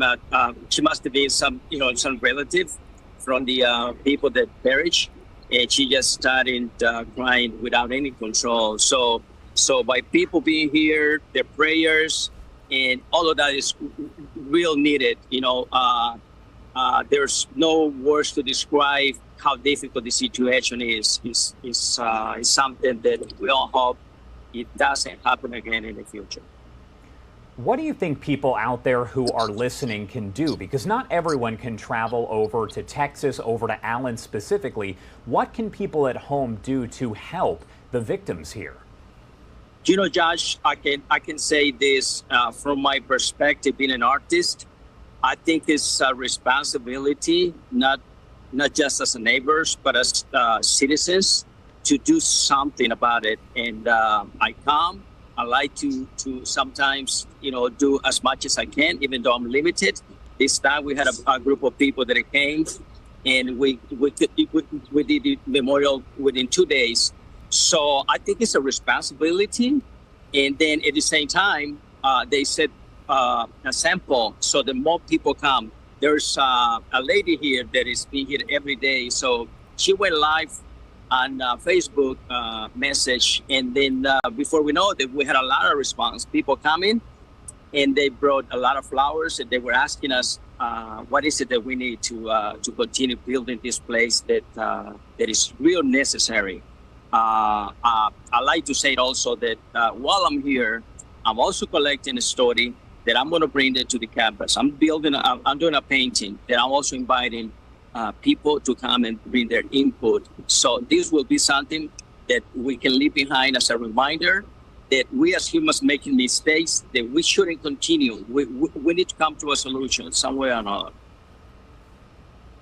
What does it look like outside that memorial right now? As you mentioned, some people have been there day after day. What are you seeing? I would imagine a lot of people who are walking up with flowers, teddy bears, and things of that nature.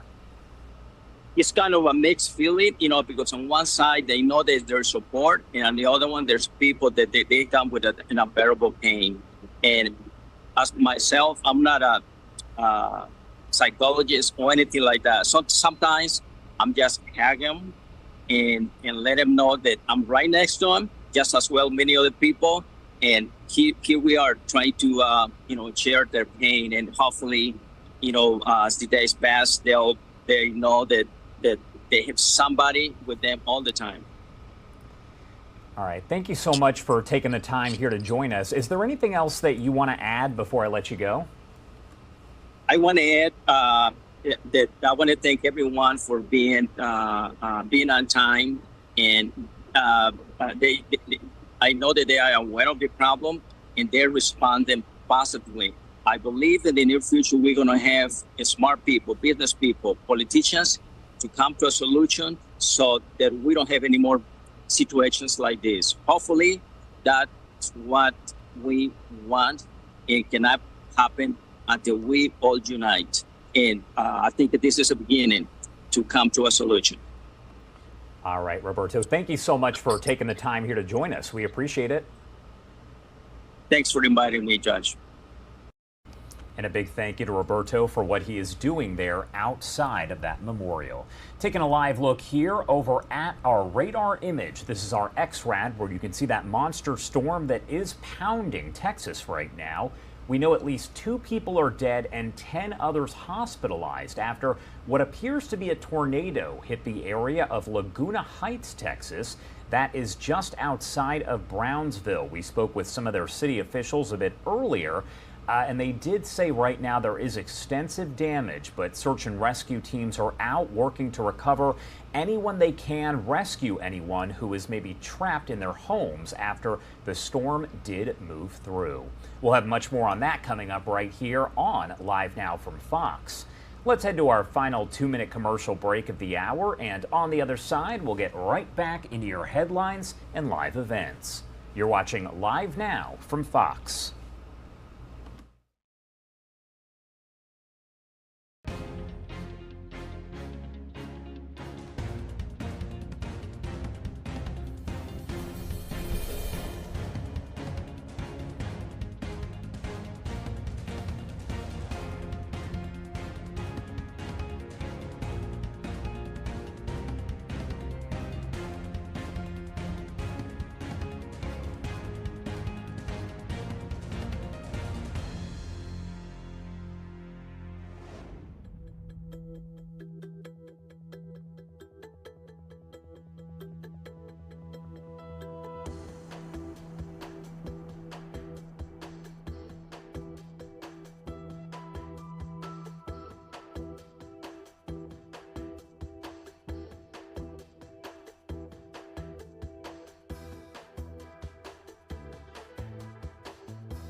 Welcome back here on Live Now from Fox. The time 2:50 over on the East Coast and 11:50 on the West Coast. My name is Josh Breslow, and I'm here to bring you all of your top stories from across the country and across the world.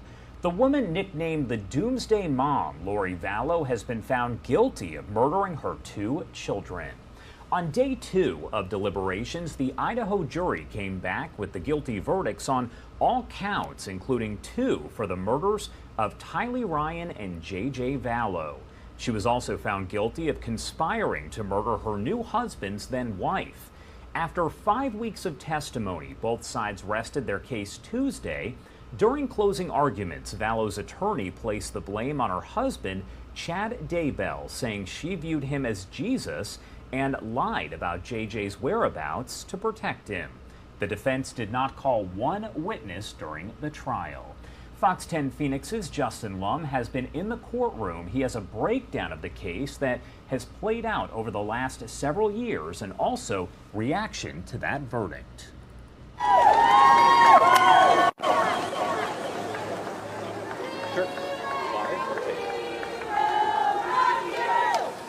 Family members of J.J. Vallow walked out to cheers from a crowd of supporters outside the Ada County Courthouse as one chapter of the fight for justice is complete. I can't explain the knots that my stomach was in, and just I barely could breathe, but okay, I know it's going to be okay because our Lord is going to take care of us, and he has seen to it that he's taking care of those kids and Tammy too with his verdicts today. The jury found Lori Vallow guilty of killing her adopted son JJ and her daughter Tylee Ryan, conspiring in their murders and conspiring in the murder of Tammy Daybell, the first wife of Lori's husband, Chad Daybell, her co-defendant set to have his own trial. Vallow stood for the verdict without much expression or signs of any remorse, convicted ahead of Mother's Day weekend, the culmination of a complex investigation spanning multiple states, including Idaho and Arizona. My heart hurts. My heart hurts for these three.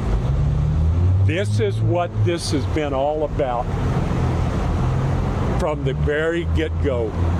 It started with 2 children missing, and I stood up and I said, "Where are the children?"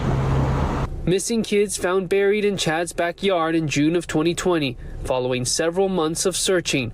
But Vallow never reported their disappearance after moving them from Arizona to Idaho and collecting Social Security benefits on behalf of them. She was also found guilty of grand theft.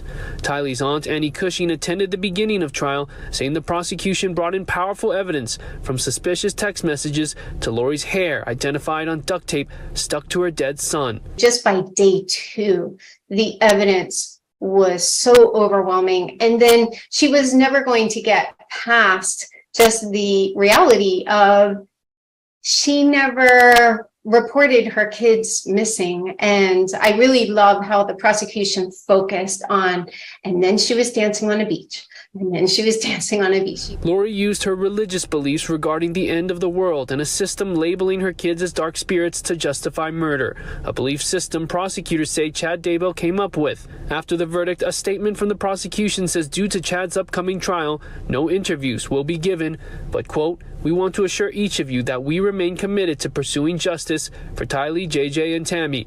As for his message to Lori, JJ's grandfather, Larry, sang it out loud.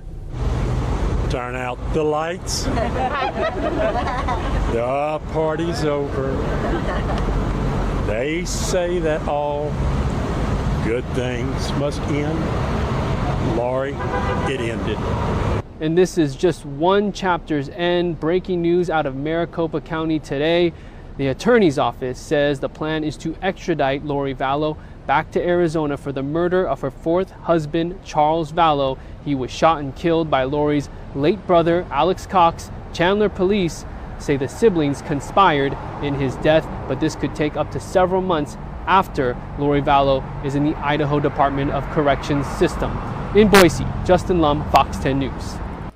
And Justin's been covering this case around the clock. Give him a follow over on Twitter as he does continue to post different stories from inside the courtroom. Our Fox 10 Phoenix team also spoke with a private eye hired to investigate the case from the very beginning. This is one of the stranger cases I've been involved in. It was the case that captivated the nation, and a man at the heart of it all trying to unravel that tale is private investigator Richard Robertson, hired in this case. It was so bizarre with all the talk of cults and his Charles Vallow's murder and all of this stuff was just coming at me like a fire hose. working to piece together the clues as Tylee Ryan and J.J. Vallow remained missing, with their mother Lori Vallow not saying a word. People just at that point were starting to disappear, and the kids were disappearing. You know, people were dropping dead. Now, months later, as Lori is officially convicted in the deaths of her 2 children, Richard says he still has questions that probably won't ever be answered. I don't know that in this particular case in particular, no matter how many trials we have, we're not really going to know the answers as to the motives, and we know a lot about what happened, but the why is still kind of elusive, I would think. Knowing that behind the shocking details and bizarre twists, there remains a solemn, heartbreaking fact. Lives were taken from this earth far too soon, something today's verdict can never replace. And the pain for this family is not going to go away. These grandparents have suffered through so much. And again, that was our Fox 10 Phoenix team as they continue to report on the story. Sentencing is going to be months and months away.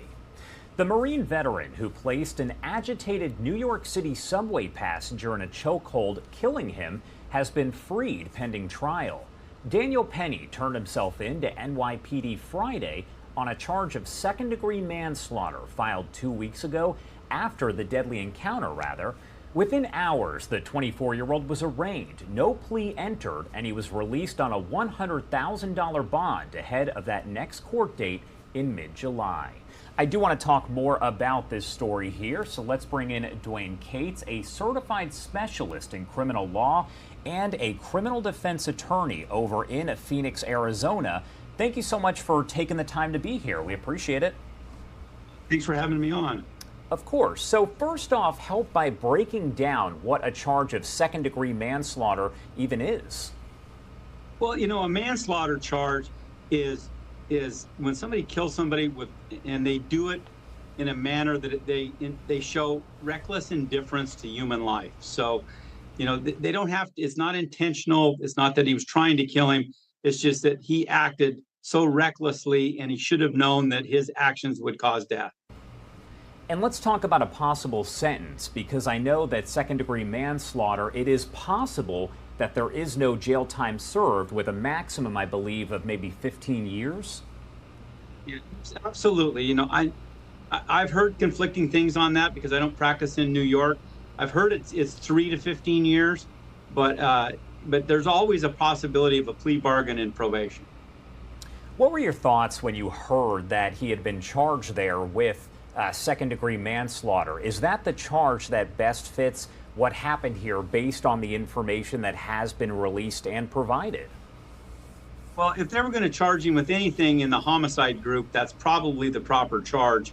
You know, his defense is going to be self-defense and defense of others. Of course. And as this case progresses, we know the arraignment was held just yesterday. He turned himself in. His lawyers gave some brief statements afterward. What is next in a process like this? Because we do have another court hearing that has been set for mid-July. The court generally sets hearings every 30, 45, 60 days in cases like this. And in almost all cases, and most of them are check-ins. The judge wants to know if everything's going okay, if there's any discovery disputes, if the state has given them all the information that they have.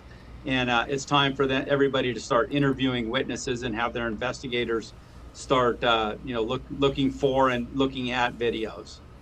And this video right here is circulated all over social media. It's been on different news agencies over the past week or so here.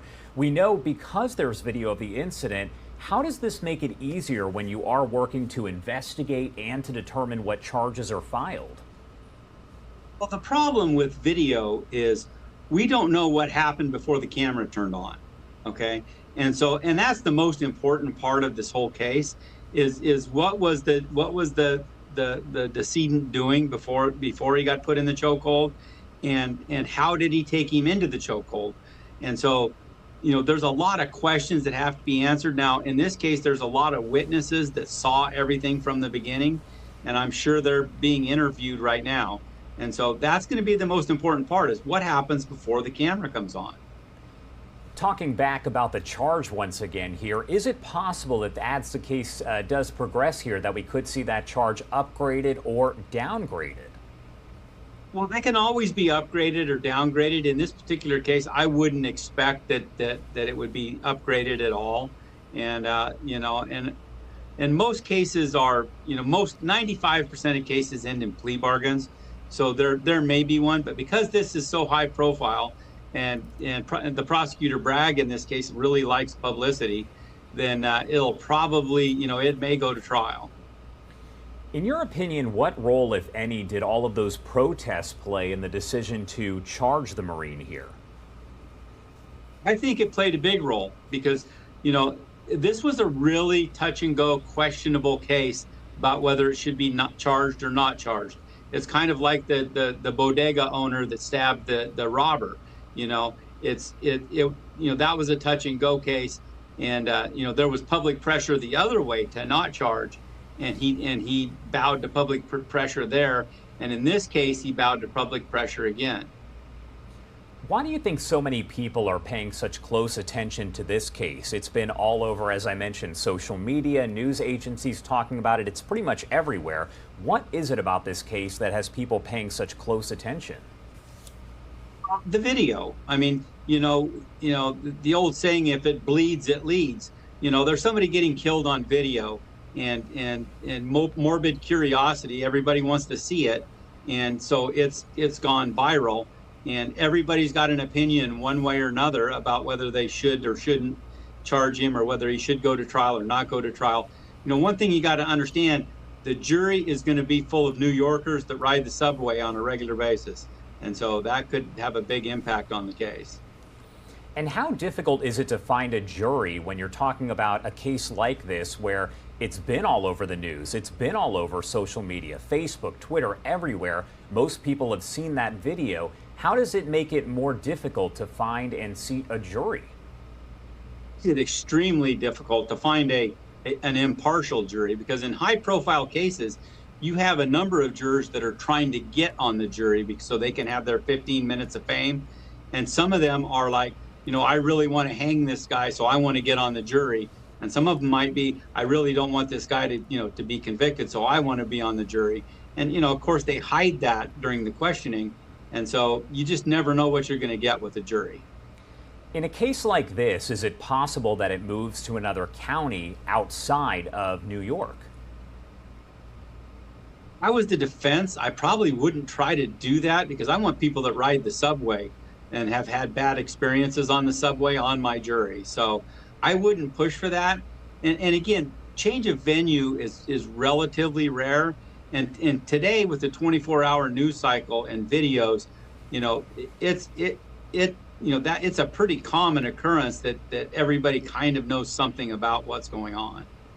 How long does it take for a case like this? Let's say it does go to trial. How long does it take for that to happen from now to then? Is it really based on the case itself? Well, it's based on the case itself, and there are speedy trial rules about how long, you know, you're supposed to go before you get tried, you know, and that's kind of how O.J. Simpson won his first trial. Was his lawyers jammed the case in. They were like, no, we're trying this case within the speedy trial rule time, and because they had a team of experts in every area, and they just overwhelmed the prosecution. And so that's, you know, that it can be used for or against. But most of the time, defense attorneys, you know, like to have plenty of time to get their case ready, because, you know, somebody's freedom's at stake, and we want to make sure we have everything done, all our T's crossed and our I's dotted before we go to trial. All right, Dwayne Cates, certified specialist in criminal law and a criminal defense attorney there in Phoenix, Arizona. Thank you so much for taking the time to join us here and provide some feedback on the case. Is there anything else you want to add before I let you go? No, I think we've pretty much covered it. All right, thank you again for taking the time here to join us. We appreciate it. Thank you. All right, everybody, so what we're looking at right here is actually video, as we did see Daniel Penny there leaving the courtroom just yesterday. Cameras were not allowed inside the courtroom itself, but they were kind of in the hallway. No statement made after he did leave there. But once again, we know that he is being held on a $100,000 bond. We'll, of course, keep you updated as we do get more details on that. In the meantime, I want to send you over to a report from our Fox 5 New York team as they break down the very latest. A small gathering in Washington Square Park, a vigil for Jordan Neely. A stark contrast to the scene playing out in Lower Manhattan after a man was charged in his death. We need a full cup of justice here. The legal team for Neely's family reacting after 24-year-old Daniel Penny turned himself into the NYPD. The Marine Corps veteran is facing second-degree manslaughter in the chokehold death of 30-year-old Neely. He's dealing with the situation, like I said, with the sort of integrity and honor that is characteristic of who he is, characteristic of his honorable service in the United States Marine Corps, and he has his head held up. Penny's lawyer maintaining his client was defending himself and others on the F train when Neely started behaving erratically. It happened on May 1st and was caught on video, sparking outrage and protests in New York City. People were demanding justice, demanding an arrest.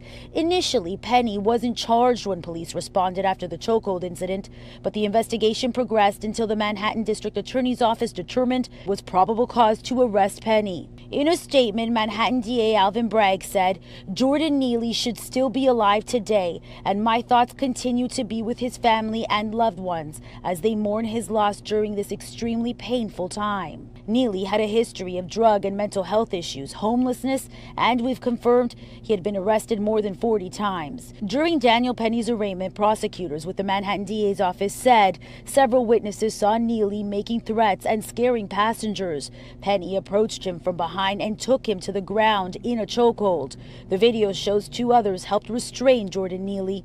The medical examiner ruled his death a homicide. Now the justice system will decide what the consequences are. Meantime, people across New York City continue to react to his death. And we'll continue to bring you the latest there. Once again, that suspect, Daniel Penny, has been charged with second-degree manslaughter, and he is out of jail right now on a $100,000 bond. It is now 3:07 on the East Coast and 12:07 on the West Coast. Let's head to our first 2-minute commercial break of the hour, and on the other side, we'll get right back into your headlines. You're watching Live Now from Fox.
Welcome back here on Live Now from Fox, 3:10 on the East Coast and 12:10 on the West Coast. Elon Musk confirmed the new CEO for Twitter will be NBC Universal's Linda Yaccarino, an executive with deep ties to the advertising industry. Before that announcement, NBC Universal said Friday that Yaccarino would step down right away as chairwoman for global advertising and partnerships. Musk, who bought Twitter last fall and has been running it since, has long insisted that he would step down as top executive.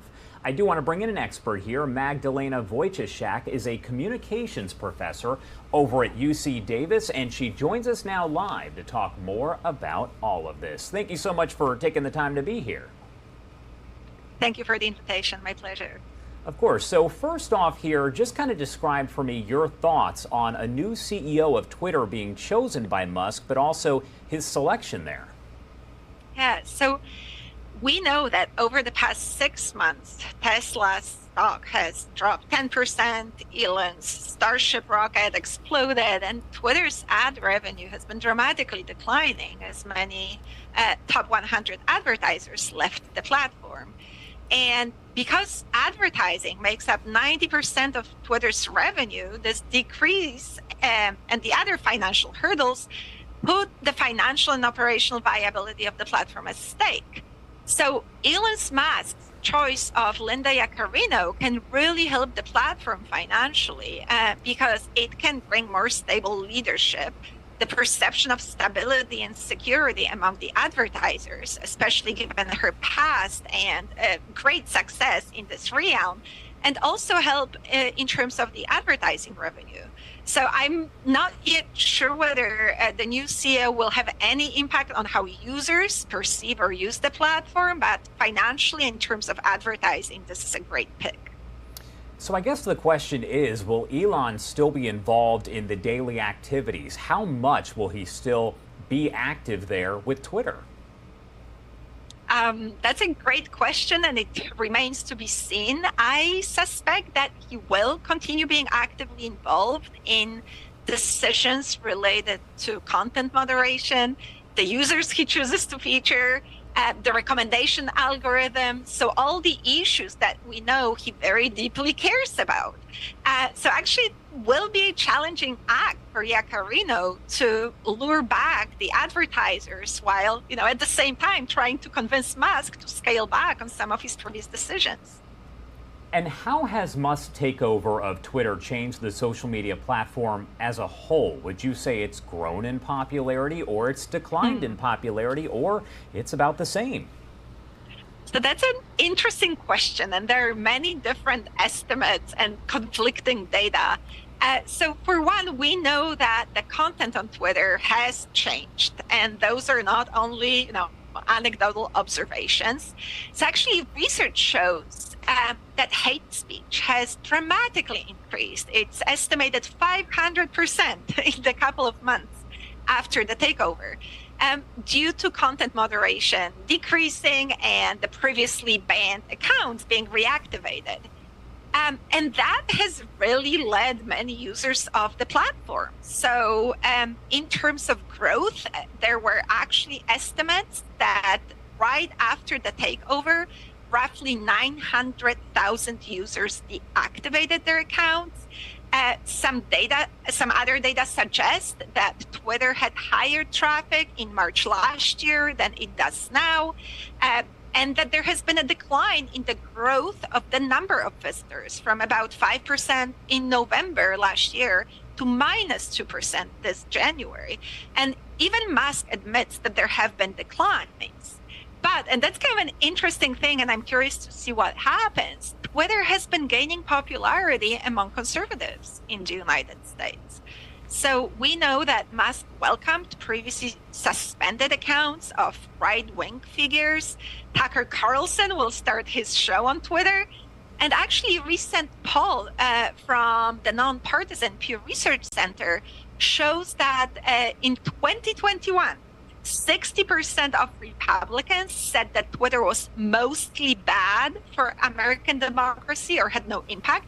And today, 81% of Republicans say that it's mostly good or has no impact. So we know that the platform has been gaining popularity and usage among conservatives who have previously seen it as a liberal platform. And one thing that's interesting, I've used Twitter a lot. It's probably, I would say, my favorite of the social media platforms overall for news purposes, but it seems like it's not at the top of a lot of people's lists when you're talking about social media platforms. That's true, right? It also depends with whom you speak and who is in your social network. But to be honest, there are no good alternatives yet, right? We know that each platform serves different functions for different people, and it is really difficult to turn to other platforms as viable Twitter replacements, especially as users such as yourself have built audiences and networks and communities on these platforms. So you can't suddenly transfer your entire Twitter network to some other platform, right? Or transform a platform that you're already using, such as Facebook, for instance, for different purposes into a Twitter-like town square. So ultimately, the utility of a platform is determined by your network on it. And if your network is still using Twitter, you will likely still use it, perhaps less, and not your first thing in the morning, but you are still likely to continue being on it as your 10, 20,000 followers are still there. All right, so this question's coming, but what do you think of the situation with Blue Sky? There's a wait list of millions of people. Is it possible that that is the new Twitter replacement? By the way, I'm on that wait list about 5 different times. Good luck getting onto the platform. I'm sure you will eventually, as that's in the interest of Blue Sky. So that's also a good question, right? Because we know in the past year, we have had many discussions about many other platforms that were deemed alternatives to Twitter.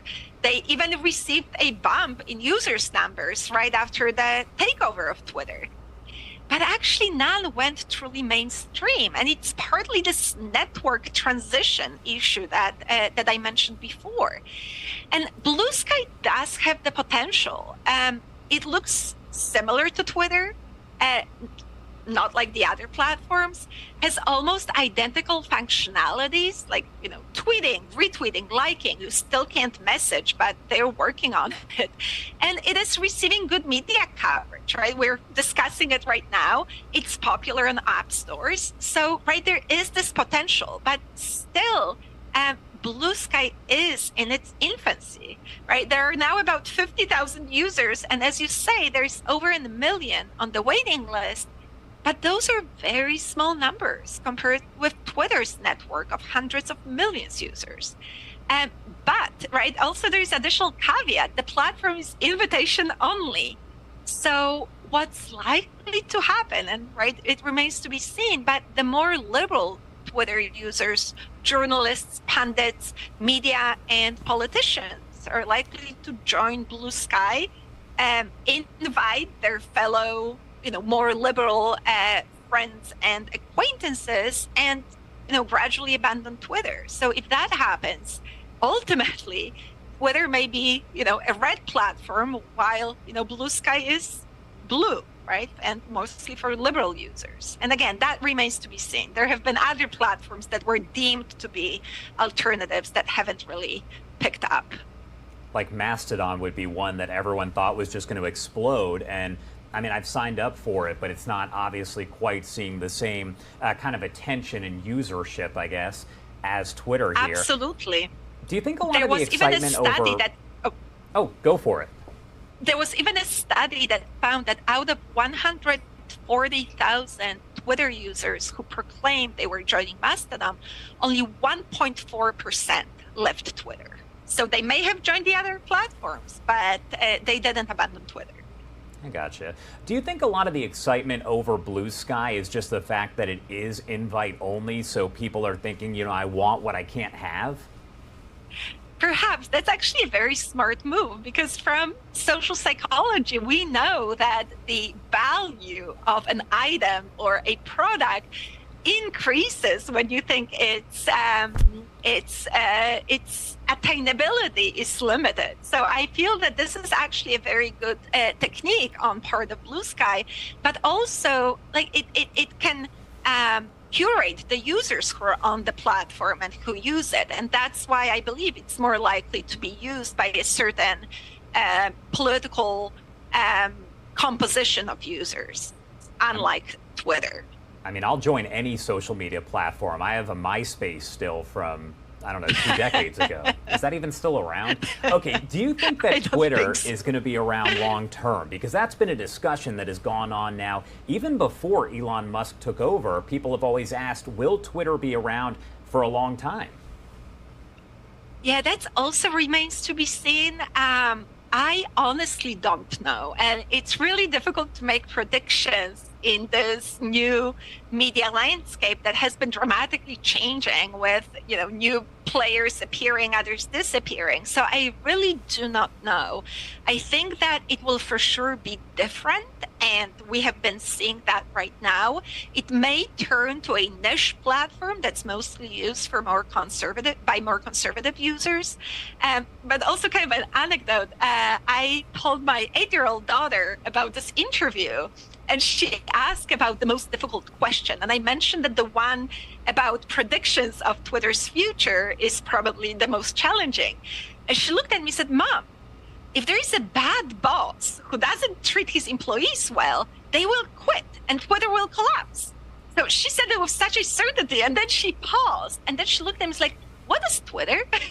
And that was just kind of a really interesting response to this question from, an 8-year-old who actually did say that if leadership fails, right, and we have seen that, a product or a platform in this case is unlikely to stay viable for a long time. But again, the new CEO is looking good, and in terms of her past and what she can bring to the platform, and some of the users are gravitating toward Twitter. So let's see. All right. Thank you so much for joining us here to provide that insight. Obviously, it's going to be interesting to see what happens once the new CEO does take over here. Is there anything else that you want to add before I let you go? Not really. I just hope you will get accepted to Blue Sky, as you said earlier. I'm hoping one day I'll get that invite code. I won't even expect it. It'll just show up in my email box. Thank you again for taking the time. Please forward to me. Thank you so much. Have a great day. You too.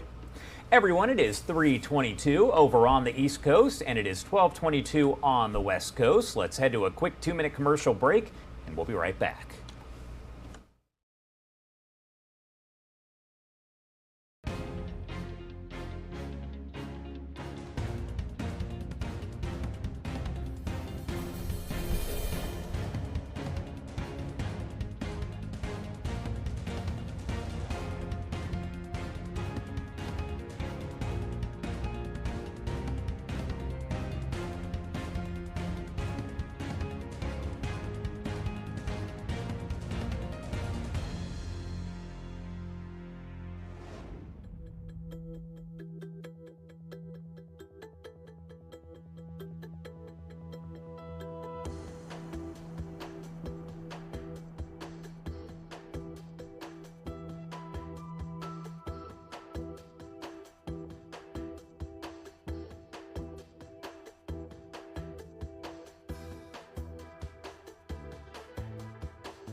And welcome back here on Live Now from Fox. You are taking a live look over at the Capitol there in D.C. Not the greatest start to the day. Looks like there is quite a bit in the way of cloud cover, but overall, not too shabby on a Saturday.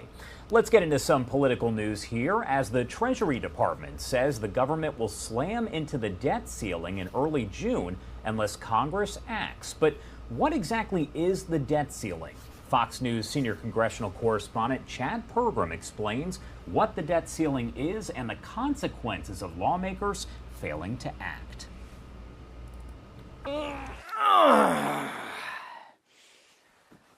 It's easy to doze off when you hear the term debt ceiling, but the consequences of a debt ceiling collision are anything but a sleeper. You know, out of sight, out of mind.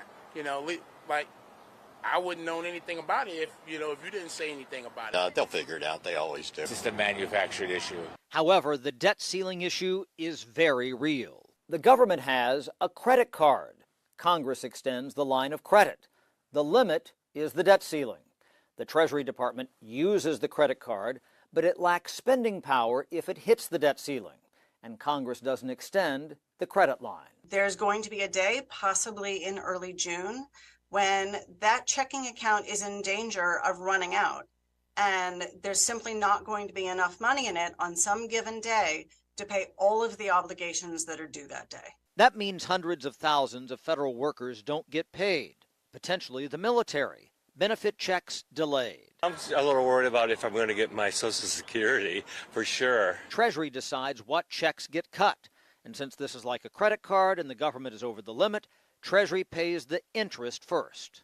It will prioritize interest and principal payments so that it's not strictly defaulting on securities, on Treasury securities, which would roil financial markets. A market meltdown could spike interest rates and wreck the economy. So if there's no progress in the debt ceiling talks, are you worried about a default? Are you worried about the markets, Mr. Speaker? I think there's a real risk that external forces, whether it's being downgraded or a market response, could make this situation worse. Rates for car loans and home mortgages could jump long term because a federal default robs the system of fiscal trust.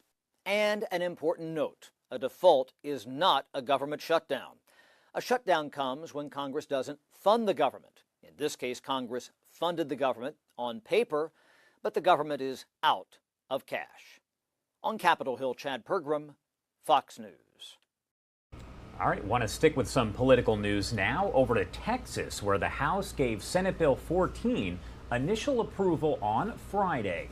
The bill would ban transgender minors from getting puberty blockers and hormone therapy.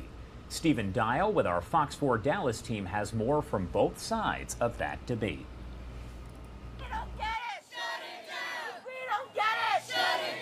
For the third time, House Republicans brought a controversial bill aiming to block gender-affirming care for minors for a vote after being twice blocked by Democrats. Outside the Texas House chamber, hundreds of LGBTQ advocates gathered in protest. To be trans in Texas is to be human in the place that we call home. Democrats and LGBTQ advocates held a rally before the debate, reading letters from transgender youth. Landon Ritchie is a transgender man with the Transgender Education Network of Texas.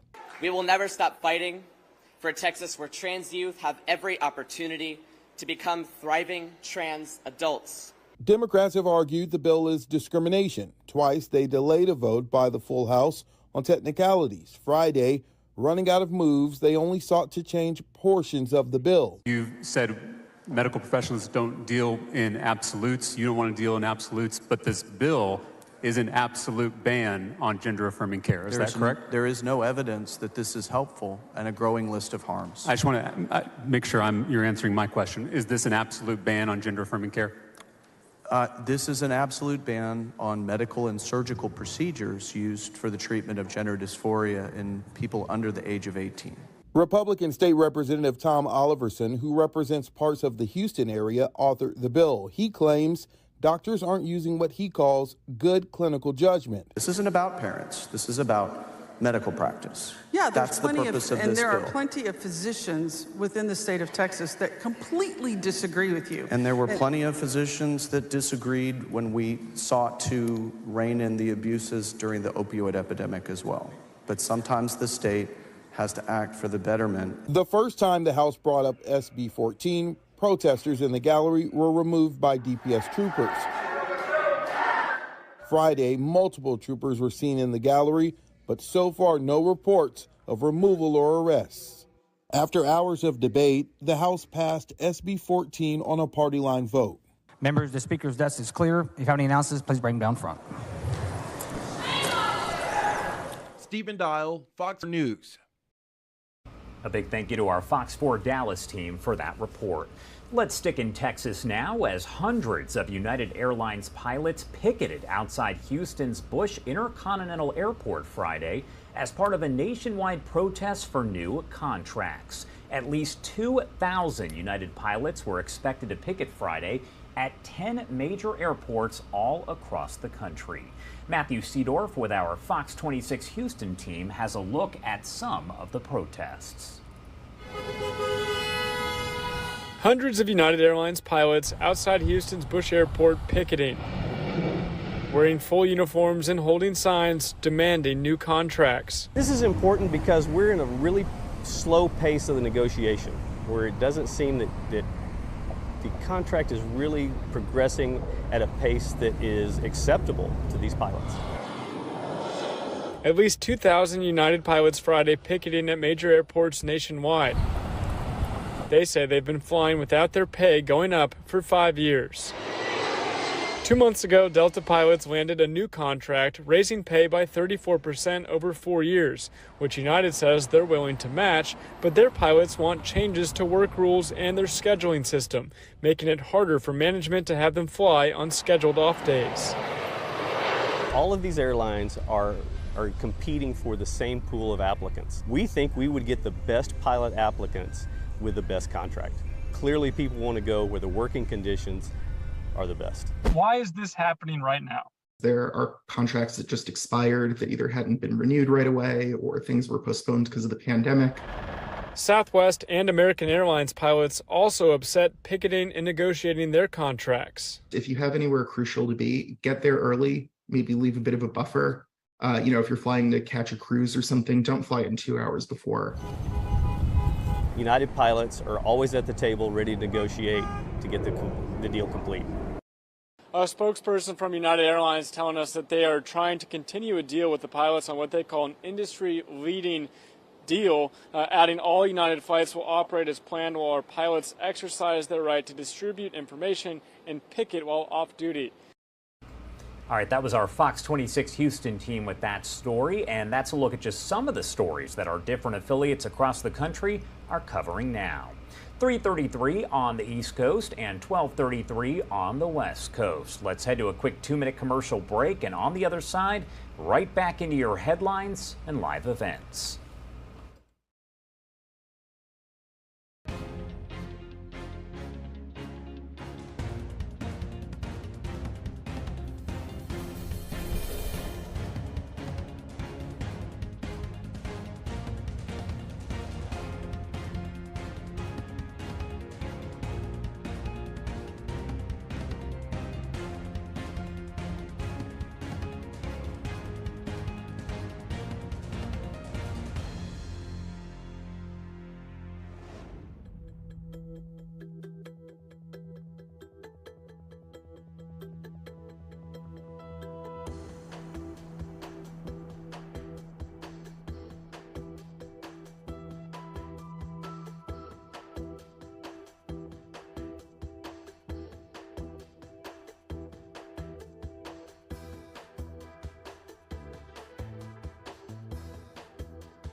And welcome back here on Live Now from Fox. I want to get back into the headlines at 3:35 on the East Coast and 12:35 on the West Coast. Sunday will mark 1 year since a white supremacist killed 10 black people at a supermarket in Buffalo, New York. Earlier this year, the gunman was sentenced to life in prison without parole. The attack was fueled by racist conspiracy theories that the shooter apparently encountered online. Live Now from Fox's Tania Sims spoke with an expert on racial trauma to break down what happened that day, May 14th, 2022. Sunday marks 1 year since a white supremacist opened fire at a Tops grocery store, killing 10 black people. Since then, the shooter pled guilty and is serving life in prison. I have here with me Monica Williams, clinical psychologist and racial trauma expert, to discuss how this may impact people as they remember the lives lost that day. It's always a pleasure to have you on. Thank you for joining me. Oh, thank you so much for having me, although I wish it were under better circumstances. Absolutely. So as I mentioned, this might be a tough time for many as they remember the lives lost and relate to them. What can people do if they're feeling sadness or grief when remembering this day? Right. Well, I think it's really important to step back and really take a good look at what exactly happened. Not only were their lives lost, but this was the massacre of 10 people who were minding their own business, going about their lives in a grocery store, carried out by a young man who openly declared his support for white supremacy. Now, in his manifesto, he wrote that he selected that area, East Buffalo, because it had the largest percentage of Black residents near his home in that state's southern tier, which is predominantly a white place, a white region where he lived that borders Pennsylvania. Now, he drove 3 hours from his home to find the most segregated community that he could to ensure the highest body count possible of Black people. And so this wasn't an accident, and this area wasn't segregated by accident. It was rather segregated by the deliberate actions of the larger community, which worked hard over the past decades to keep it that way. So although we can look at this one person and say, yes, there's blame there, but there's also larger blame. There's blame on the community. There's a blame on our system and on our country and on our structures that allowed that to happen. And so keeping that in mind, this is going to be particularly painful when we think not only about the lives lost, but the system that perpetuates these types of losses. And so on a sad day like this, I think there's a number of things we need to do. First of all, we need to talk about it, just like we're doing here. And I'm so glad that you're having this conversation. And we need to reflect on not only the passing of those innocent victims, but what led to it. And we can be reflective. We can have religious practices. We can say prayers. We can journal. We can engage in self-care. But also we need to find ways to make a difference, because ultimately at the end of the day, I think that's what's going to bring all of us the most healing, that we can take this tragedy and turn it into good, turn it into something that creates change, that sustains life, that promotes equity. And I like what you said there, change, and doing many things that may help you. And so, for those who may not know, I mentioned that you were a racial trauma expert, but for those who may not know, what exactly is racial trauma and who does it impact?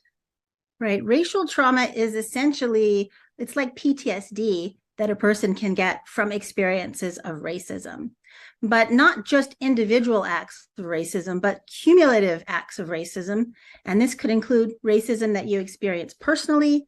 It could include lots of small acts of racism, like what we call racial microaggressions.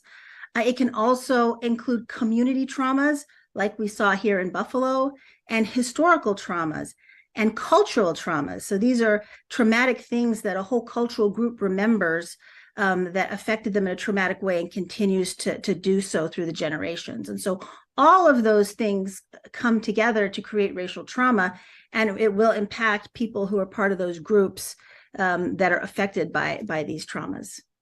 Now, kind of going a little bit back into the Buffalo mass shooting, the recent update is that federal public defenders representing the shooter have recently filed a motion refraining from the victims and their attorneys from seeing certain evidence that they deem critical to the civil litigation that they have. Do you think that this is an appropriate move on the defense, or do you think this will further impact the victims' families and their healing process? Oh, absolutely. This is problematic because when we have evidence that is so essential to bringing about justice, and then these larger systems and structures are saying, "Oh no, you don't get to use that. You get a fair hearing." Oh, but not really, because we're going to take away some of these things that were actually really important for you making your case. This is just a reminder of the structural injustices that continue to create problems, that continue to contribute to marginalization, and that will ultimately also contribute to racial trauma, because when you don't have justice, that keeps the trauma going. Right. And so, like we mentioned, it's important that you and I are having this conversation, but why is it important for others to have conversations surrounding around racial trauma, especially in regards to the Buffalo mass shooting, as it was a racially motivated massacre, like you mentioned? So why is it important to have those type of conversations? Well, the conversations remind us of the things that have happened. And when we know our history, we can take steps to change it. But also it's important for our healing as well, because one of the key features of racism, and one reason it can be so traumatizing, is because people who don't experience racism can very easily dismiss it, say it's not a big deal, it didn't really happen, it's not really harmful. And so we have to have these conversations so that everybody, even those who don't experience racism, know it happens, and also so that those who are impacted can feel like their experience, their pain is recognized and honored. And that's all a critical part of the healing process. Right. And I know you and I have talked about, how this may be impacting people directly, those who relate to the Black community, part of the Black community. But what advice would you give those who may not directly be impacted by this event, others outside of the Black community who may be feeling sadness as well and want to help, maybe their Black friends and family who may be feeling that grief and sadness? Yeah, it's absolutely appropriate for everyone to feel grief and sadness, although certainly people from the community affected are going to feel it the most. But others can be supportive. They can show that they care. They can check in on people and say, "Hey, I know this might be a really painful reminder of some terrible things that have happened," and just check in. And most importantly, they can be allies. And so allies are people who have a certain amount of privilege just because of their identity, whereas other people may not. So for example, men couldn't be allies to women who are experiencing sexism. And so in the same way, white people can be allies to Black people who are experiencing racism. And being an ally means that you're really centering those voices. You're giving space for people from that particular group to speak and to act, and you're supporting what they want to do, particularly in terms of bringing about change. Rather than inserting your own opinion, you're really making it about the group that that has suffered in this case, the Black community. Right. Before we wrap up, any final words or anything that you would like to say or mention that I didn't bring up? Well, I think it's always worth pointing out that sometimes people can be so impacted and so triggered by these experiences. Even the anniversary of it can bring about a lot of sadness and stress. And I would say if it doesn't pass, it may be a good idea to see a professional, like a psychologist like myself, or another sort of counselor for help. Right. Well, thank you so much. It's always a pleasure speaking to you. An important topic. Monica Williams, racial trauma expert and clinical psychologist. Thank you for speaking with me. And that was Tania Sims here with Live Now, speaking with an expert there to help break that down, as tomorrow does mark 1 year since that deadly shooting in Buffalo. The suspect in the 2005 mysterious disappearance of Alabama teen Natalie Holloway in Aruba is slated for extradition to the U.S. from Peru. Joran van der Sloot will face extortion and fraud charges targeting Holloway's mother. Fox News correspondent Jonathan Seri with the details. Federal law enforcement agencies have not provided a timeline for the extradition. However, a spokesperson for Natalee Holloway's family says it's likely to take place within a week. Joran van der Sloot is in a maximum security prison in the foothills of the Andes, where he's serving a 28-year sentence for the 2010 murder of Stephanie Flores, a 21-year-old Peruvian woman he met at a casino in Lima. Van der Sloot, who's now 35, is also the prime suspect in the 2005 disappearance of Natalee Holloway. Peru's ambassador to the U.S. says his country is working hard to make the extradition happen as soon as possible. This individual has caused a lot of sorrow, not only in the U.S., but also in Peru. So it's time for him to face also the charges he has here in the U.S. Natalee was 18 years old when she disappeared on a high school graduation trip to the Dutch Caribbean island of Aruba back in 2005. She was last seen leaving a popular tourist bar with van der Sloot, the son of a now deceased judge on the island. He was never charged in connection with Natalee's presumed death, but he does face federal extortion and wire fraud charges in the U.S. for allegedly asking the victim's family for $25,000 in exchange for information on where she was buried, and $250,000 once her body was recovered. The body was never found, but by bringing the prime suspect to the U.S., Natalee's mother says she believes that her daughter is finally receiving justice. In Atlanta, Jonathan Seri, Fox News. Jonathan, thank you so much. And we are taking a live look at just some of the cameras that we have across the country and across the world. This is a live look, believe it or not, over at London. And it is hard to fathom this, but 1 week ago, that is how long it has been since the coronation of King Charles III. Again, hard to believe, but it happened 1 week ago today. We also have this image of the White House. We see it quite a bit, but you can see what appears to be possibly some rain coming down there in D.C. And we also have a live look at our XRAD radar system here. You're looking at a monster of a storm that is now responsible for at least one death over in the southern part of Texas, just outside of Brownsville. Let's head to a quick 2-minute commercial break, and on the other side, we'll get into more on that deadly storm, again, that did hit southern Texas. You're watching Live Now from Fox.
Welcome back here on Live Now from Fox, and you are taking a live look once again at our XRAD radar system.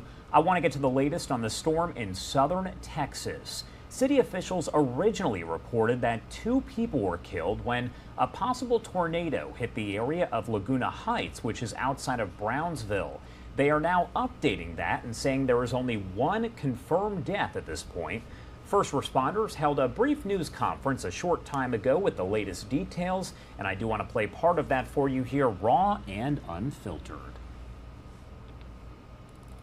To better built structures, warehouses, roofs, what have you, we have a chart that we look at to produce the low to high end of indicators.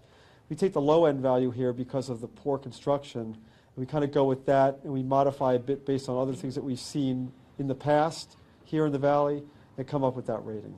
And last question for me, they seem like an obvious one, but how important is for local residents to listen to these weather alerts that come from you guys, from us?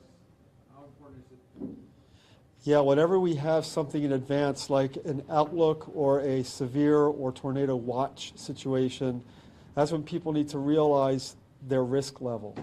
So if they live in a building like this and we can get the potential for even 70-mile-per-hour winds, need to consider an alternative location, a family, a friend, perhaps a public facility to be safe. This building here did fine. Other buildings in the Laguna Heights area did okay, but those would need to be open. It's very difficult in a real-time situation. This storm came up very quickly as an individual element, not even associated with the squall line that came behind it, and there would have only been a few minutes to make that move. And the last thing we want to tell people is to go outside and find a safe place when the tornado is bearing down. So it's tough, but in advance, the best thing we can do is build better in these communities. Try to find ways of improving the resilience area-wide so that we don't have to face this again.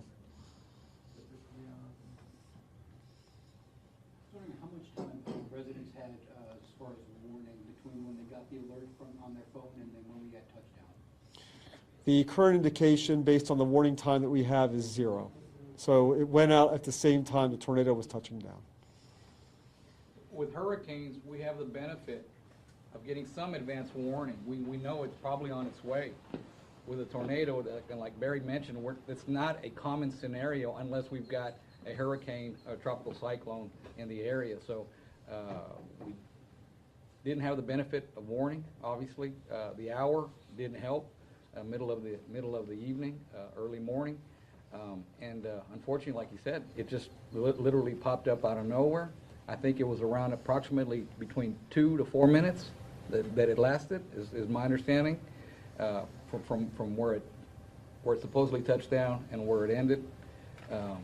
So it's very unfortunate. Mother Nature can be very difficult at times. Yeah. Sobre la víctima, perdón, volviendo al caso, sobre la víctima, ¿se revelará el nombre después? No, ahorita no queremos, por el respeto de la familia, no vamos a publicar el nombre del que ha fallecido. ¿Tendrá algún soporte especial la familia por parte de ustedes? Ahorita estamos investigando a ver en qué manera todos lo puedan ayudar. ¿La gravedad de los heridos es leve? ¿No tenemos reporte de eso? No más que no son tan serios que sus vidas están en peligro. Eso es lo que tengo entendido ahorita. The ages of the victims blended? I don't know.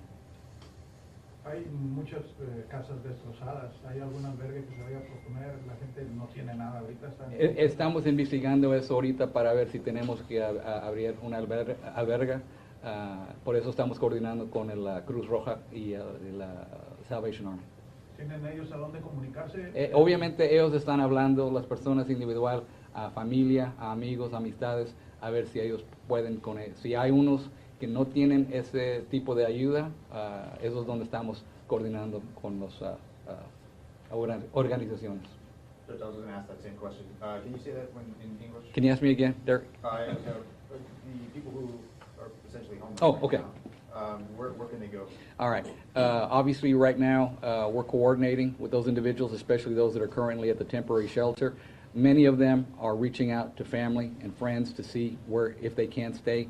If we have a situation where an individual or a family does not have that capability or ability, we're looking to figure out how we can, whether or not we're going to have the necessity of opening a shelter or trying to find them temporary quarters while they assess the situation.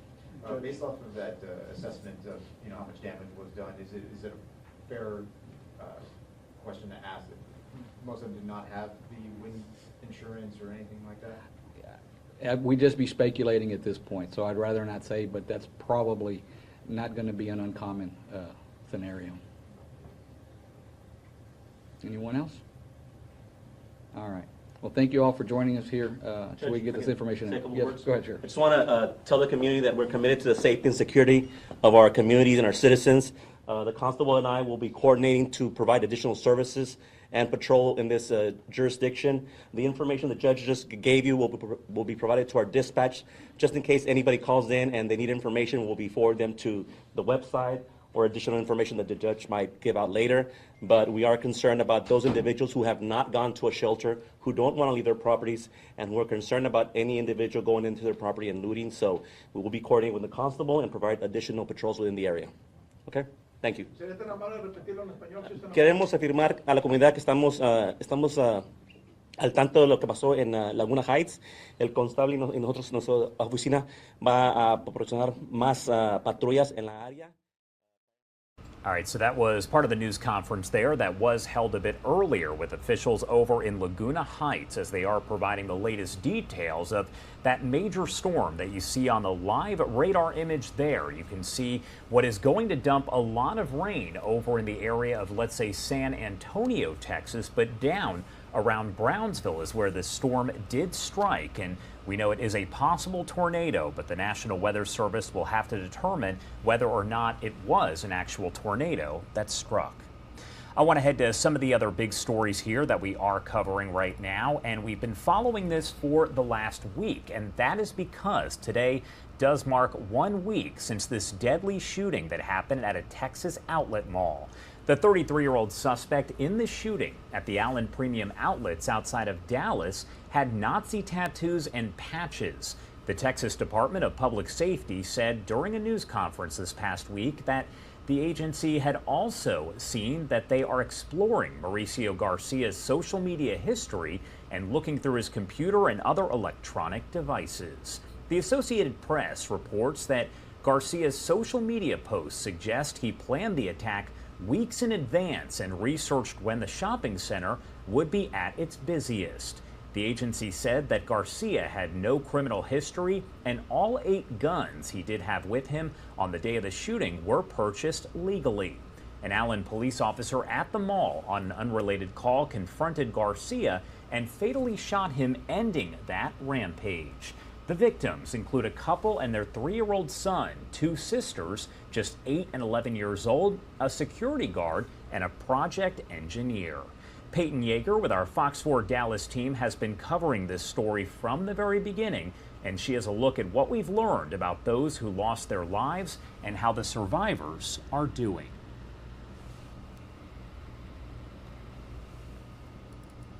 And going through this trauma is something unexpected, and it's horrible.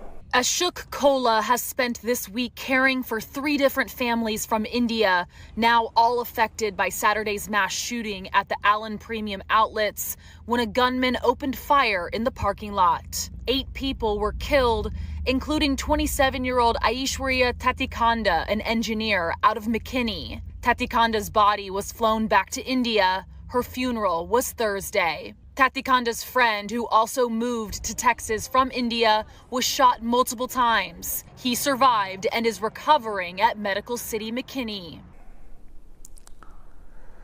So close. The 26-year-old survivor told Kola he and Tatikanda were one of the first people shot with the gunman just feet away. What he said was it was a shooting from a 2 feet distance, so close. It was very tragic, They tried to go and hide under the bushes. 5 victims are still hospitalized as of Friday, according to Medical City Healthcare. Kola says he just learned a mother visiting from India was also shot and is still at Medical City McKinney. Yo, I need some help here. Fox 4 spoke to a witness Saturday who helped the injured woman take shelter inside H&M. And that's when I comforted her. She was bleeding either from the stomach or from the arm. Friday, Cindy Cho, Q Cho, and their 3-year-old son, James Cho, were buried. The couple's 6-year-old son, William, the only survivor from his family, is now out of the hospital. I just remember how sweet they were. I remember that they were always kind to my staff. I remember they were always kind to each other. The Chos were regulars at Eddie's Diner in Plano. They were there last Saturday, hours before the shooting, and the staff sang happy birthday to William for his 6th birthday. I just hope that William always remembers that his parents loved him immensely, and that our family is still his family, and that there's a lot of love out there for him.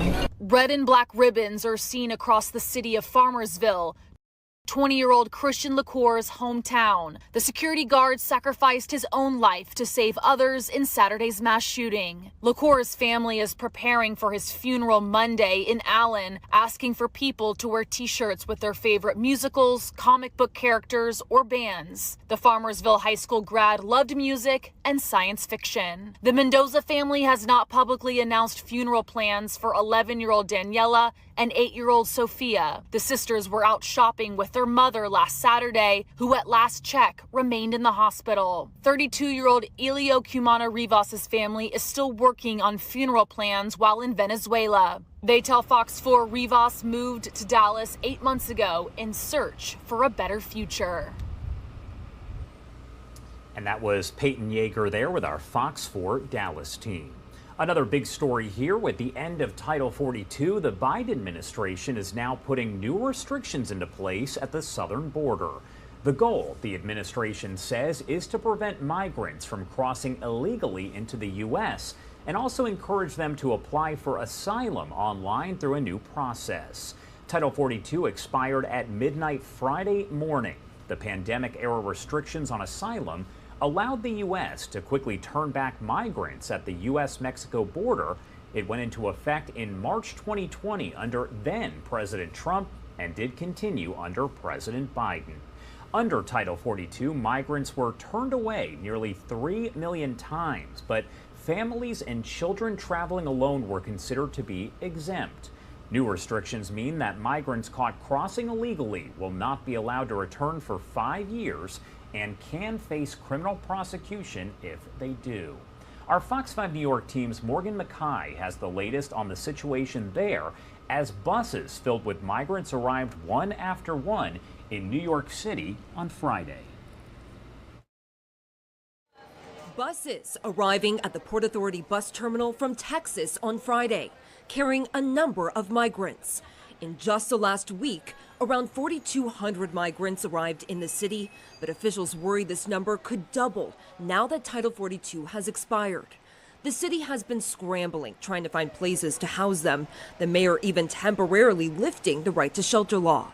But advocates are pushing back. There's been some dangerous talk about putting families in congregate settings, and we're totally against that. We're hoping that this is not something that they are going to exercise as an option. Orange, Rockland, and several other upstate counties have declared state of emergencies in an attempt to block migrants from arriving. But despite this effort, the city sent around 40 migrants to the Crossroads Hotel in the town of Newburgh. One veterans organization telling us that this displaced homeless veterans who were staying at this hotel.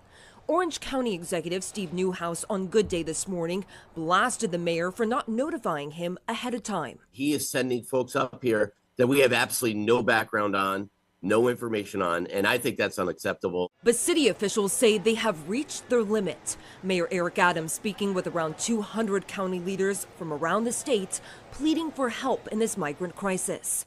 And now, Governor Kathy Hochul also asking President Joe Biden for federal resources and is specifically requesting a migrant facility at Floyd Bennett Field, a former military airfield on Jamaica Bay. But counties are not quickly stepping up to help. Westchester County Executive George Latimer says they would be willing to accept some migrants within reason, while Nassau County Executive Bruce Blakeman said firmly that Nassau is not a sanctuary county and will not participate in any sanctuary programs. New York City Public Advocate Jumaane Williams pleading for a more humanitarian response to this crisis. I believe Washington, D.C. has not done the right thing in a national response. President Biden, I think, has failed us here in New York City. That was Morgan Mackay there with our Fox 5 New York team. The time is now 4:05 on the East Coast and 1:05 on the West Coast, wherever you're joining us from. Thank you so much for spending part of your Saturday with us here on Live Now from Fox. I do want to take another live look at our XRAD radar system where you can see that major storm that is, of course, hitting southern Texas, now responsible for at least one death, according to city officials there in Laguna Heights, Texas. As we get more details on the extensive damage there, we'll bring it to you live, raw, and unfiltered as we do here on Live Now from Fox. Let's head to our first 2-minute commercial break of the hour, and on the other side, we're going to get right back into your headlines. You're watching Live Now from Fox.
And welcome back here on Live Now from Fox. Another big story we've been tracking over the last day here. The Marine veteran who placed an agitated New York City subway passenger in a chokehold, killing him, has been freed pending trial.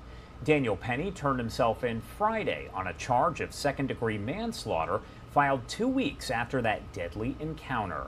Within hours, the 24-year-old was arraigned, no plea entered, and he was released on a $100,000 bond. Penny was also ordered to surrender his passport and not to leave New York without approval. His next court date set for July 17th. The manslaughter charge Penny faces carries a maximum sentence of 15 years in prison. There have been multiple protests since Neely's death May 1st was captured on this video right here by a freelance journalist. Video shows riders trying to subdue Jordan Neely, and Penny can be seen holding Neely in a headlock for at least 3 minutes. The New York City Medical Examiner's Office has ruled Neely's death a homicide, saying he died as a result of compression of the neck caused by the chokehold. Our Fox 5 New York team has been covering this story from the beginning and filed this report with the latest information. A small gathering in Washington Square Park, a vigil for Jordan Neely, a stark contrast to the scene playing out in Lower Manhattan after a man was charged in his death. We need a full cup of justice here. The legal team for Neely's family reacting after 24-year-old Daniel Penny turned himself into the NYPD. The Marine Corps veteran is facing second-degree manslaughter in the chokehold death of 30-year-old Neely. He's dealing with the situation, like I said, with the sort of integrity and honor that is characteristic of who he is, characteristic of his honorable service in the United States Marine Corps, and he has his head held up. Penny's lawyer maintaining his client was defending himself and others on the F train when Neely started behaving erratically. It happened on May 1st and was caught on video, sparking outrage and protests in New York City. People were demanding justice, demanding an arrest.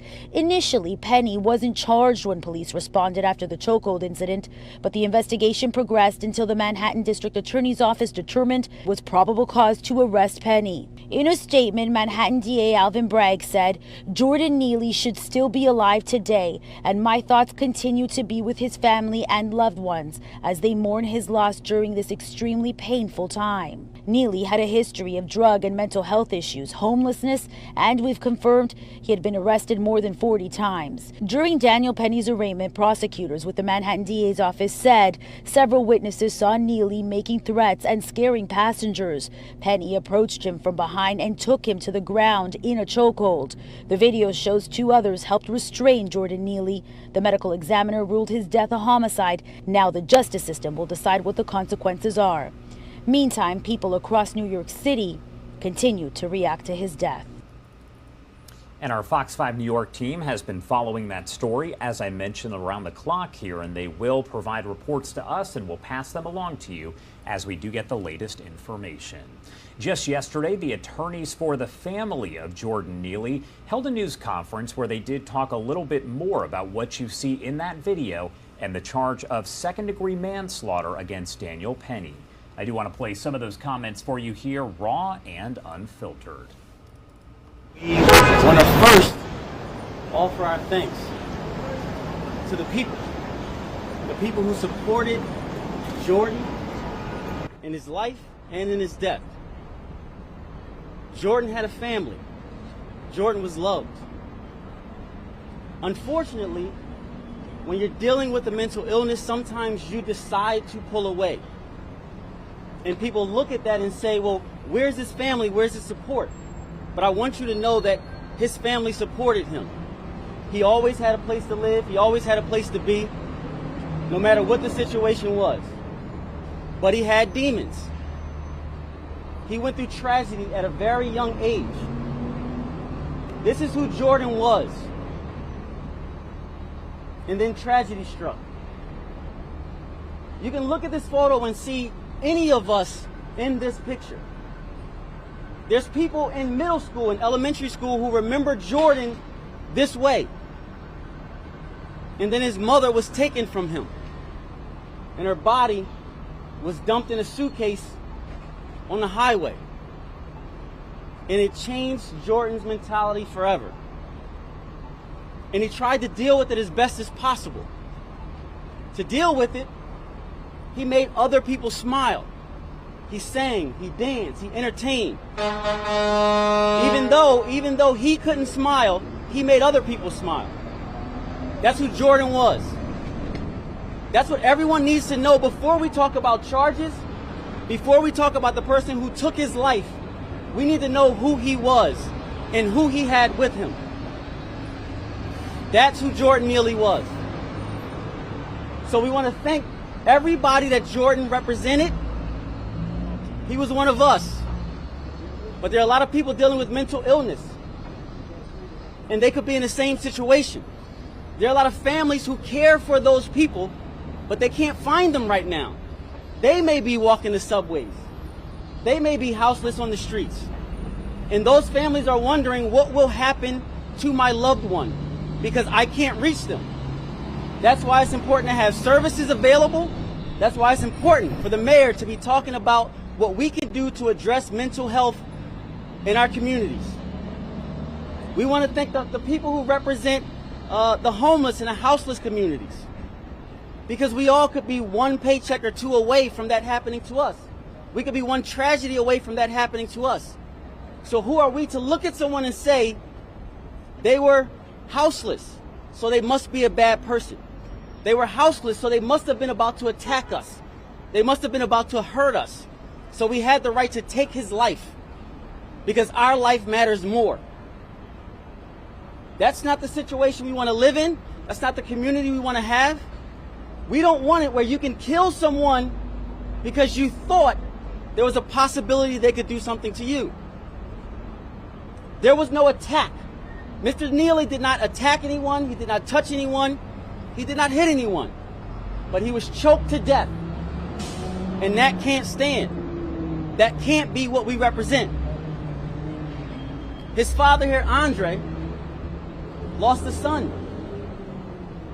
His Aunt Mildred lost someone she cared for very, very much. She tells us stories about how he would come to her house on the good days and ask her to take a shower, ask her for food, and she would provide that for him. But when he had bad days, he didn't want to be around people that he know loved him because he didn't want to disappoint them, because he was at a low point. He didn't want to be judged and lose maybe the love that he had, even though they would have never lost that love. This is really what we're dealing with. We have to care about people. We're all human beings that's trying the best we can in this life. And we need each other. No one on that train asked Jordan, "What's wrong? How can I help you?" He was choked to death instead. So for everybody saying, "I've been on the train and I've been afraid before, and I can't tell you what I would have done in that situation," I'm going to tell you, ask how you can help. Please. Don't attack. Don't choke. Don't kill. Don't take someone's life. Don't take someone's loved one from them because they're in a bad place. No one on that train said, you started out by saying, "I'm hungry. I need food. I'm done with it. I don't know where to get food. I don't care if I die. I don't care if I go to jail. I'm just done." No one said, "Here you are, sir. Let me meet your need or help you in a situation or give a word of encouragement." That's not what happened on that train. So should Daniel Penny be charged with manslaughter? Absolutely. Because he acted with indifference. He didn't care about Jordan. He cared about himself. And we can't let that stand. That's not who we are. That's not who we want to be. So we thank you for coming out. We thank everyone that's raised a sign, that's raised their voice, that made a post and said mental illness has to be addressed. Houselessness has to be addressed. We have to take care of each other. I'm asking everyone to continue to do that so that we don't have situations where people are taken from us, but at the same time, we have safe scenarios in our city, in our communities. We don't want anybody afraid on the subway. But we want people to look at those that may be there in that situation and say, why? And how can I help them or make a difference? That's what we're asking for. So I'm going to bring up my partner, Lyndon Edwards, and he'll discuss with you some of the charges in the involved situation. But our first concern is Jordan Neely and his family. Hello, everyone. We want to thank you again for coming out. I want to introduce Aunt Mildred, Jordan's aunt, and obviously Andre Zachary, who is Jordan's father. They didn't lose a son or a nephew. Jordan was taken from them. When we learned that Daniel Penny was merely questioned and released, we knew that justice would not be swift. We realized that justice was going to be a journey. And so today we want to not stop, because we're not going to stop until we get full justice. We're going to pause. We're pausing to recognize that we've taken the first step. a step in the right direction. We're closer now to justice than we were a week ago because Daniel Penny has been arrested, and he should be arraigned even as we're speaking right now. Now, I had a conversation on Tuesday. Mr. Zachary and I had a conversation with the district attorney, and at that time, they called to offer their condolences. We said, thank you for your condolences, but we want an arrest. When is the arrest going to happen? They told us they had no timeline for an arrest. They were still gathering evidence. They were still working on it. And we told them that there is enough evidence already for an arrest. There is enough information already for the process of justice to begin. Time is ticking, and this is not right. Mr. Zachary got on the phone and he told the DA, he said, this is not right. And so they told us that maybe in June there would be an arraignment, maybe. And we said, no, it's got to happen now. Our city needs it to happen now. The family needs it to happen now. And so we were overjoyed to learn that yesterday we were informed that the arrest would happen today. And I say, keep going. Keep going. Now, I want to address something that we heard that Daniel Penny is saying. He is saying that he saw Jordan ball up his fist. And I just want to mention to you this. On May 1st, I'm sure the police questioned him. I'm sure that everybody read the statement that he and his attorneys put out. Was that anywhere in the statement? Was it anywhere? It was not. And I'm telling you this, watch Jordan Neely's story get worse, according to Daniel Penny, and watch Daniel Penny's story get better. Daniel Penny is getting a chance to rewrite what happened in the subway that day as time goes by. He's going to come up with more and more things to make himself look better, because that's the only way that he can escape the consequences of what he did. But I tell you one thing, he cannot rewrite how the story ends. The story ends with his arms wrapped around Jordan's neck, choking him to death. And that's what he has to pay for. Those are the consequences that we cannot allow in our society. We cannot allow that type of aggression on a whim's notice. We cannot allow that type of judgment, and we cannot allow that type of crime to happen without consequences. So on behalf of the family, we're asking for everyone to continue to support the process of justice moving forward, because that's the only thing that's going to change the way that we look at people who are houseless, the way we look at people who are in distress, and the way that we look at one another. Jordan loved Michael Jackson. Michael Jackson wrote a song that says, I'm looking at the man in the mirror, and I'm asking him to change his ways. And I'm saying that song talks about looking at ourselves, at our city, and looking at that reflection and asking ourselves, do we like what we see? Do we like how we treat one another? Do we like how we judge one another? And the bottom line is, this story says we can't answer yes to that. We cannot answer yes. We have to look at the changes that need to be made from the top down. So we want to thank AOC. We want to thank everyone, every politician who has spoken out about these issues. And we're asking for changes to be made so that there is not another Jordan Neely story like this. We're asking for changes to happen so that the adequate funding is there, so that people get the help that they need. We're in a city where we're the financial capital of the world. We have to be able to make a difference. You're listening in to that news conference from just yesterday, called by attorneys for Jordan Neely's family as they react to that Marine veteran being charged in connection with his death. We told you that Daniel Penny turned himself in on a charge of second-degree manslaughter filed 2 weeks after that deadly encounter.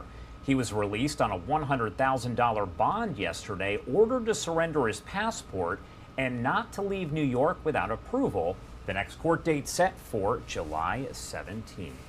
All right, everybody, so I'm over here in our Orlando office, and Mike Page is over in our Arizona office, just hanging out, getting ready to take over in the hot seat. Mike, how's it going?